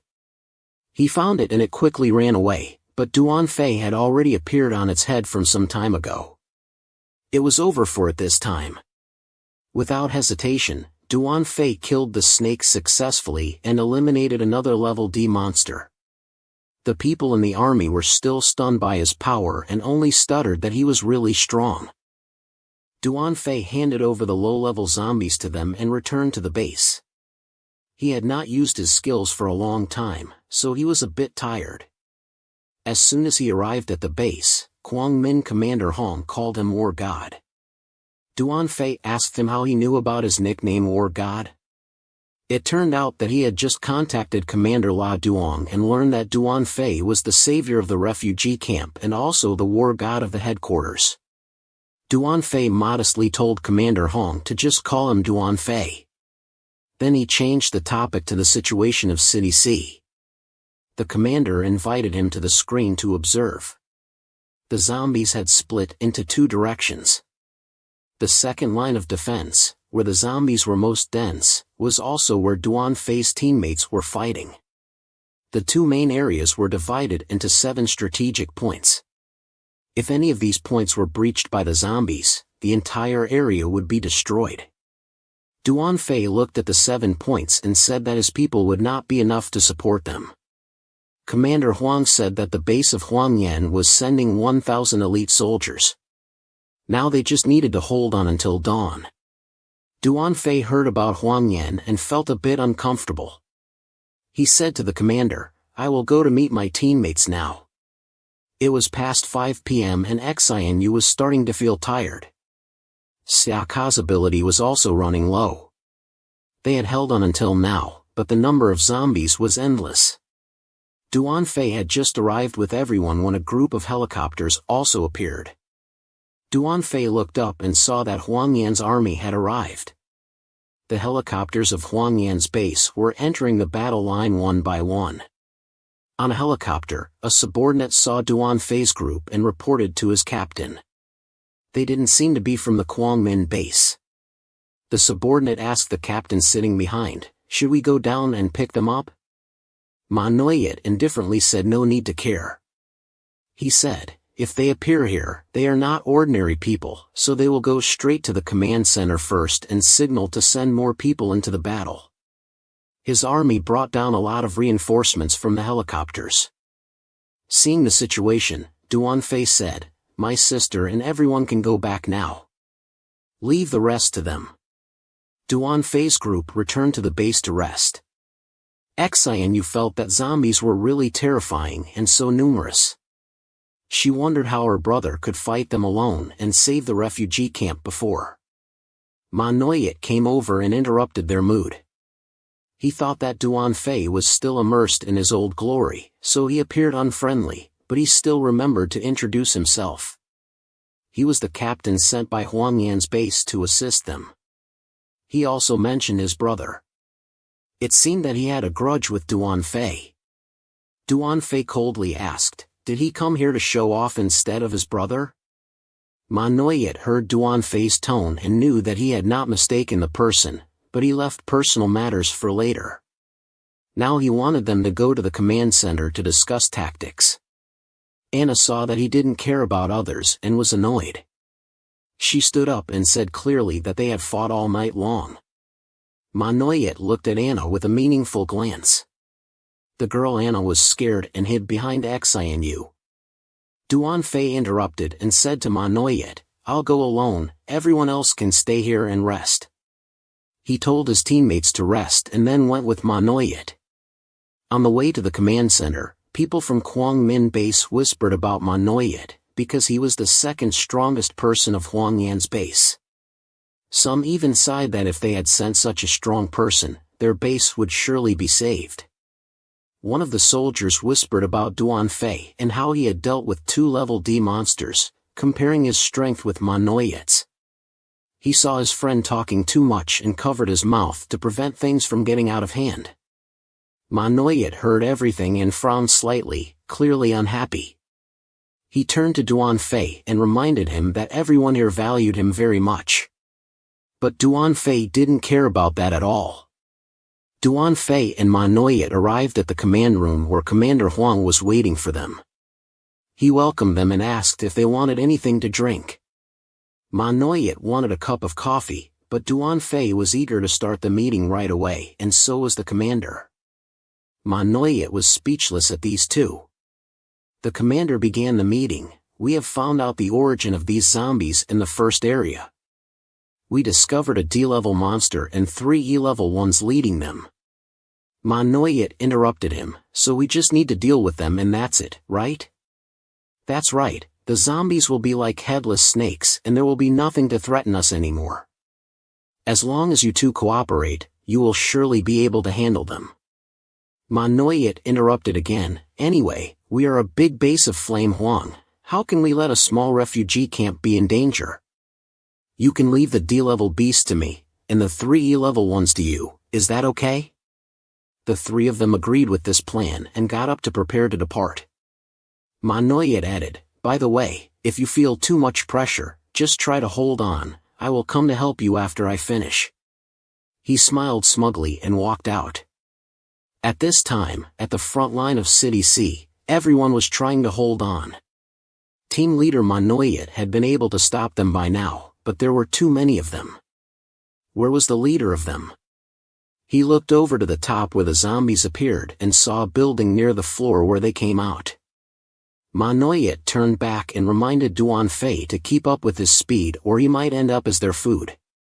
After saying that, Manhwa dashed away and left Duan Fei alone. He said sarcastically, "It's just a D-level monster, why are you always so arrogant?"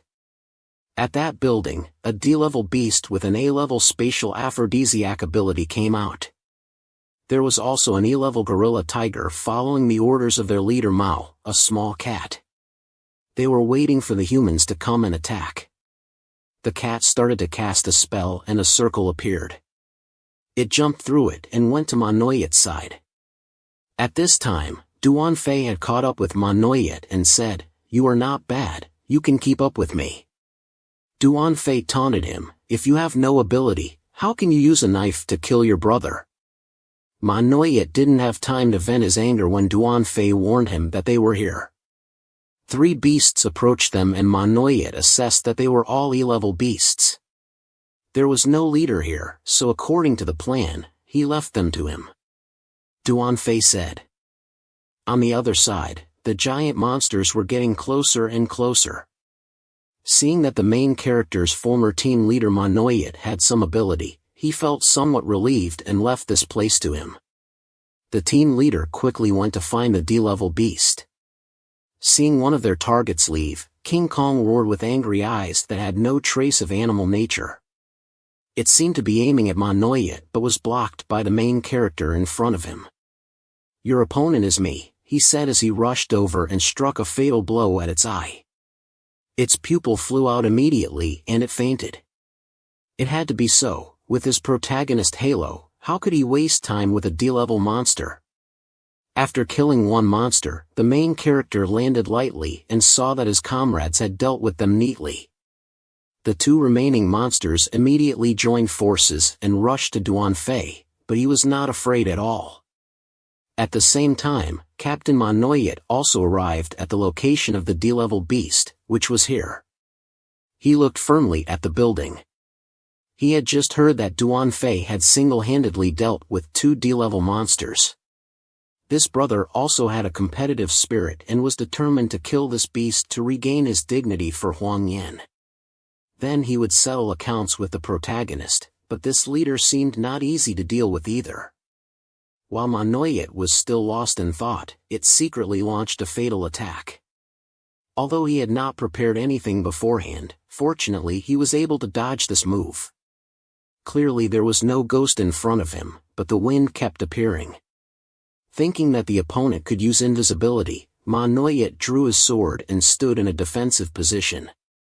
The opponent this time was already difficult enough, and his iron armor could not be used here. From above, the beast once again brought its claws towards the captain. At the same time, there was another force flying towards him. Luckily he could use his sword to block it. However, the pieces of concrete flew towards him and injured him. How annoying! He really didn't know where it was and where it was preparing to attack from. If he couldn't force it to reveal its true form, then the chance of winning this fight was 0. They were both D-level, so why were they so different? He was so angry that he lost his reason and kept throwing knives and waving swords in the air, demanding that the beast show up directly. From the building, looking down at this scene of Manhwa, it looked too miserable. To meet Manhwa's wish, the beast also moved towards him. It attacked from behind and gave him a fatal blow that shook the sky and earth. By inertia, Captain Manhwa was thrown away. He used his sword as a support and used all his strength to stand up. He really didn't expect that the power of this beast was so terrifying. Thinking of this, he also realized that the gap between him and Duan Fei, who fought alone with 2 beasts, was really too big. Right then, the beast launched its claws and attacked a fatal move towards the captain.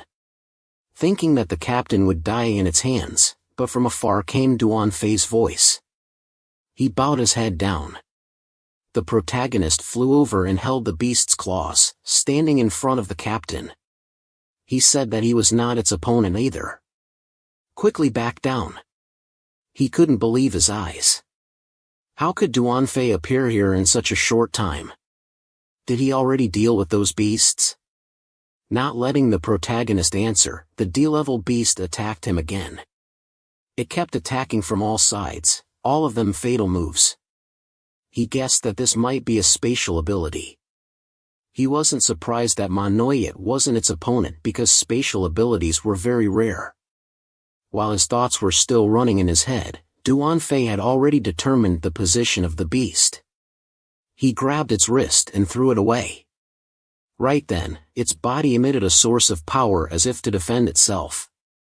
It was thrown aside by the protagonist but immediately turned back to retaliate. The problem for it now was that once it revealed its body, it couldn't do anything anymore. That also meant that the protagonist's assassination ability of the same system could follow it. He pulled out a dagger and made a cut towards the beast, causing it to lose a lot of blood. Witnessing the beast in front of him being severely wounded and easily dealt with by the male lead, he wondered why he had to come out in the first place. He didn't know that he would get hit by a fatal blow. The furious beast roared at the male lead. "You have no way out now," the male lead said firmly. The beast clenched its teeth and its body transformed. It emitted a purple power and gradually became huge. In front of Duan Fei was a sea-level beast. Its aphrodisiac spatial power was also upgraded to A level. Not only that, it also had an F-level berserk power. It was about to die, so it unleashed its power. Wasn't this the same ability as the succubus who had an accident before? Duan Fei was also a bit alert. The beast in front of him was very different from the small cat earlier. It rushed towards Duan Fei and quickly grabbed him. It was easy to crush the male lead with this size. It attacked from behind, but was blocked by the male lead. It immediately brought its claws from above to crush the male lead. Unable to defend himself, he was quickly pressed down by it. A loud noise was heard and even the ground cracked. Duan Fei gradually released his power from under its claws. He suddenly jumped up. He didn't expect that when he was close to death, he could make the beast evolve to sea level. This was also something that Duan Fei didn't expect. It even awakened an extremely fierce power. The male lead looked at the beast with sharp eyes and immediately attacked it, but was quickly stopped by it. Its strength and speed also increased to an unbelievable level. It didn't let him fight back and wrapped its tail around his leg. To avoid being controlled by its tail, Duan Fei immediately used his knife to cut off its tail. Losing its beloved tail, the beast screamed in pain and bit at him. The air was thick with killing intent. The climax of the battle was here. From both sides, there were two huge powers. The male lead and the beast directly rushed towards each other. The opposing powers made the sky and earth shake constantly. Both Duan Fei and the beast wanted to take each other's life. From within the fog, his eyes were always firm and wanted to kill his target. Facing the power of this beast, he was not inferior at all. Just a roar from it could make the earth tremble. The beast used its aphrodisiac power continuously and brought its claws towards the male lead. No matter how strong he was, he couldn't defeat a sea-level monster by himself in this situation. Manhwa thought to himself. The angry beast kept roaring at Duan Fei. He also realized that he couldn't deal with it just by using his iron shadow. But if he used another power, it would also let Manhwa know how many powers he had. There wasn't much time left and he didn't care about that anymore. He burst out his fire power and controlled the body of the beast. The huge power immediately made the beast fall into a passive state and scream in pain. But when the beast lost its guard, he flew close to it and touched its head and used his stealing power. The power ran straight into the mind of the beast and its eyes finally showed pupils. From afar, the waves emitted were not small at all. Suddenly, the monster flew up from the ground. Even Duan Fei did not expect this situation. It was dangerous. The sea-level monster was sucked into the vortex in front of him and then completely disappeared. Not only the monster, but even Duan Fei also vanished in an instant. The Captain Ma from afar was also quite surprised by this move. The teleportation ability of the space-type monster was not very large, but their breath had completely disappeared. Could it be that the monster had used its last strength to take him to the space tunnel and then died there? That meant it was very likely that the protagonist would be trapped there forever. Returning to the base of Quang Min, the captain immediately reported on the trip. Hearing that Duan Fei had sacrificed himself, the commander could not believe his ears. How could it be? He was a war god. This captain seemed quite cunning. He also said that he himself had immediately come to help the war god after finishing off the D-level beast, but he was still a step late. It was hard to believe that someone who faced 2 D-level robbers and did not have a single wound could easily sacrifice himself like that. The captain who came back at this time also felt a little uneasy. Was he thinking that he was him? His face darkened.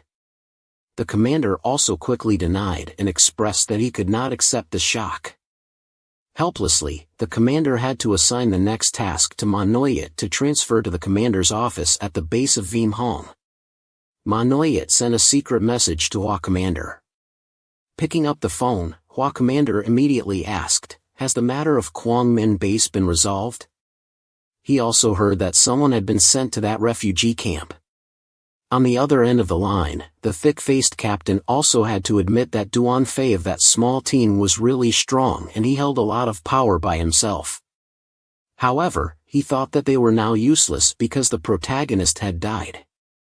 When asked about other things, he also said that among the members of that refugee camp, there was a girl with his ability and he also smelled a strong zombie smell from her body. But on the outside, she was still a normal person, making it hard for him to guess. Hearing this, Hua Commander's body on the other side was undergoing some changes. His hand turned red and grew sharp claws. He emitted a purple demonic power along with white smoke. It turned out that Hua Commander was actually a white-haired monster with blood-red eyes and 2 long horns. He ordered to catch that girl immediately. Receiving this sudden order, the captain was also very curious about the reason behind it. But Hua Commander ignored him and only asked him to bring her back intact. As soon as he finished speaking, he hung up the phone without caring about anyone. At this time, he returned to his human appearance as before. It turned out that the person who talked to Captain Manhwa just now was not the Hua Commander at all. That girl might be his target. The real commander was currently in a precarious situation. He was controlled by an unknown monster and next to him was Tainan's Demoness. When she did not know what to do with the real commander, the disguised monster made an offer to join forces with the disaster group. But as a righteous person like the commander-in-chief promised, how could he surrender under their swords? He flatly refused and also affirmed that the Veem Hong side would destroy them. Hearing such an answer, they did not say a word and directly sent him to heaven. The scene changed and it seemed that Duan Fei was in a multidimensional space or possibly a spatial gap. A strange creature suddenly appeared in front of him. Where is this? At this time, his eyes gradually changed. Is this the place? It was unbelievable that the D-level mutant beast just now could transform into a creature many times larger. Its whole body turned black and one eye also turned red. In a place with such a closed space, there was very little oxygen. Therefore, Duan Fei could not use Fire DM at will, but he could not hesitate anymore. This space would not lead anywhere. He had to leave here. As soon as he finished speaking, he immediately burst out his strength and rushed towards the monster.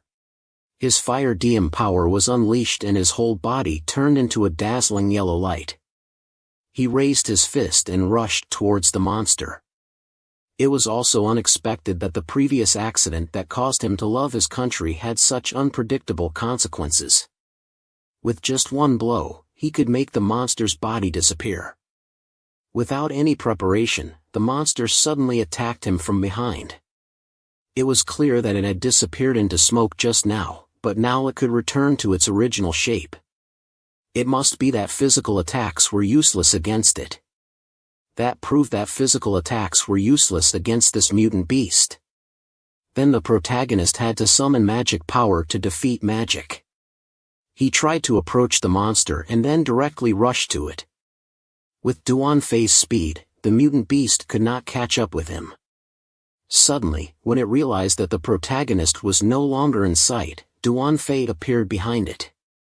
With just one blow, the monster flew away. Looking from afar, this scene was also very pitiful. This monster also quickly recovered its strength and had the advantage of having a non-physical body and its own unique skill. It split into multiple sources of power to attack the protagonist. In such a disadvantageous situation, the the protagonist should think of splitting himself to approach the monster's attack ability. On the opposite side, it seemed that this monster was becoming stronger and stronger because this space was adding infinite power to it. If he did not quickly deal with it, Duan Fei would probably die here. After activating the skill of seizing, in an instant, the monster was killed and completely disappeared. Being able to kill a sea-level mutant beast, Duan Fei also received 800 evolution points in a spatial gene core, a type of core that was said to be very rare. The monster was killed, and at the same time this space was also gradually shrinking. Hopefully Duan Fei would not be transferred too far away. Returning to reality, it was already late at night. The Captain Manhwa was also carrying out the order of the fake Commander Hua. He stood in front of the door of the girl Anna, intending to capture her while she was sleeping soundly. He sensed that there was a zombie virus inside her body, but she looked like a human on the outside. However, he didn't care much. He was just curious why the commander wanted to catch this girl so badly. She didn't have any outstanding strength, maybe it was for research purposes. He also smelled that the commander was a bit strange. When he was about to grab the girl, he suddenly heard a man's voice behind him. It turned out that Duan Fei had survived and returned. Didn't your mother teach you basic manners? Why did you enter someone else's room without permission? He felt a bit nervous and backed away a little. I heard those soldiers say that I was dead, and it came from your mouth. I don't care much about that, he continued to threaten him. But you are so bold to touch my family. The Captain Manhwa seemed to be a bit scared now. His face turned pale. He was sweating profusely. You're not dead? Duan Fei only sneered and exposed his disappointment. So your achievements are all revealed now, sir. He really didn't know his own limits. He still dared to say that as long as he killed the protagonist, his words would not be wrong. He also threatened the girl Anna. He was a war god, but he joined forces with zombies. He didn't seem to regret anything. Duan Fei glared at him. I should have killed you when you approached Anna. He laughed loudly and said, kill me. My sharp power can see all the weaknesses of people. It seems that you are about to die, brother. Before he finished speaking, Duan Fei's hand grabbed his mouth. Duan Fei looked cool and warned him. Be quiet for a bit, don't disturb Anna. This scene was too cool. His mouth was squeezed so hard that he couldn't say anything. He could only think in his head that he couldn't even deal with his weakness, and he couldn't move with just one hand. I told you to be quiet, Duan Fei warned him again. The space fell into silence. It seemed that the girl was sleeping very well. He wondered what she was eating in her dream that made her drool so much. After dealing with the captain outside, he returned and covered the girl with a blanket. At the same time, she also muttered that she was very happy to be with her brother. The look in his eyes was half looking at the enemy and half looking at the person he loved. It was really different. His eyes were full of love now. In this life, he would never let her fall into the contemptuous eyes of others. After saying that, he jumped out of the window and left. He also dragged along the captain outside. He was determined that whether it was human or zombie, he would never show mercy. He was not afraid of becoming an enemy of this world either. In a dark and damp cave somewhere, the monsters had gathered by the one named Huanan. The monster who impersonated the Commander Hua was also there. He announced that they had good news and bad news. He did not wait for the monsters to ask him to be brief. They seemed to be quite busy. The good news was that they had found the whereabouts of the key, the girl who was hiding with the humans. The bad news was that they had let her escape. However, he still knew all the locations of the bases where Duan Fei's teammates were hiding. He confidently patted his chest. The monsters heard the bad news and could not help but scream. The other one could only calm them down and also did not forget to mock them that it was an accident. Compared to someone who was useless like you, it was much better. They did not like each other much. If it were not for the blonde man standing next to them to lower the temperature, they might have fought already. It turned out that the girl Anna had a huge power of the Devil King in her. They had to quickly plan to attack. The commander suggested using his human identity that he was impersonating. Then the energy source would automatically come to them. What they needed to do now was just wait. The blonde one was indeed short of words. He returned to the base of the male lead. He stepped into the inspection area of the evolution tree. Sitting from a high position, she called down to him, "Are you here?" Duan Fei quickly reported on the evolution speed of the zombies, which was increasing at a dizzying rate. "We also have to keep up with that speed." The fighting time with the beasts had increased his strength a lot. His ability was now at level 16, feeling 14, slaughter 10, spirit 6, and remaining evolution points were 45700. However, Duan Fei seemed to be dissatisfied with this result. He thought that it was because he had been fighting with Xianu lately and defeated some low-level monsters, so his score was not high. Therefore, the distance to level C was still quite far. He needed to increase at least 3 levels for all aspects before he could evolve from level D to level C. Duan Fei still lacked 27,000 points to reach level 17 and only had 18,700 points left. He looked up and said, "Wait for the remaining points. It seems that they can be used to deploy a completion project once. This can be considered as the biggest evolution." The evolution tree seemed to have some changes. It seemed that her emotions had become richer than before, no longer cold as when she first met him. Or was it that her emotions were also linked to the evolution tree? When he received a judgmental look from the other party, Duan Fei immediately changed the topic to meeting Haka in the launch event. At that time, he was in a coma and she was the one who helped him deploy. So using the remaining points this time also followed her. As soon as he finished speaking, the evolution tree deployed using 10,000 evolution points to deploy a completion project once. Immediately, Duan Fei's body changed from within, his body seemed to float in the air, his eyes also lit up. It seemed that his gene chains were changing. The completion project was successfully deployed and Duan Fei could also feel a very new feeling. It was also thanks to the evolution tree that he had such a big evolution step. When he unlocked the skill chip, his original skills were upgraded a lot. As for the new skills activated, they were all level F.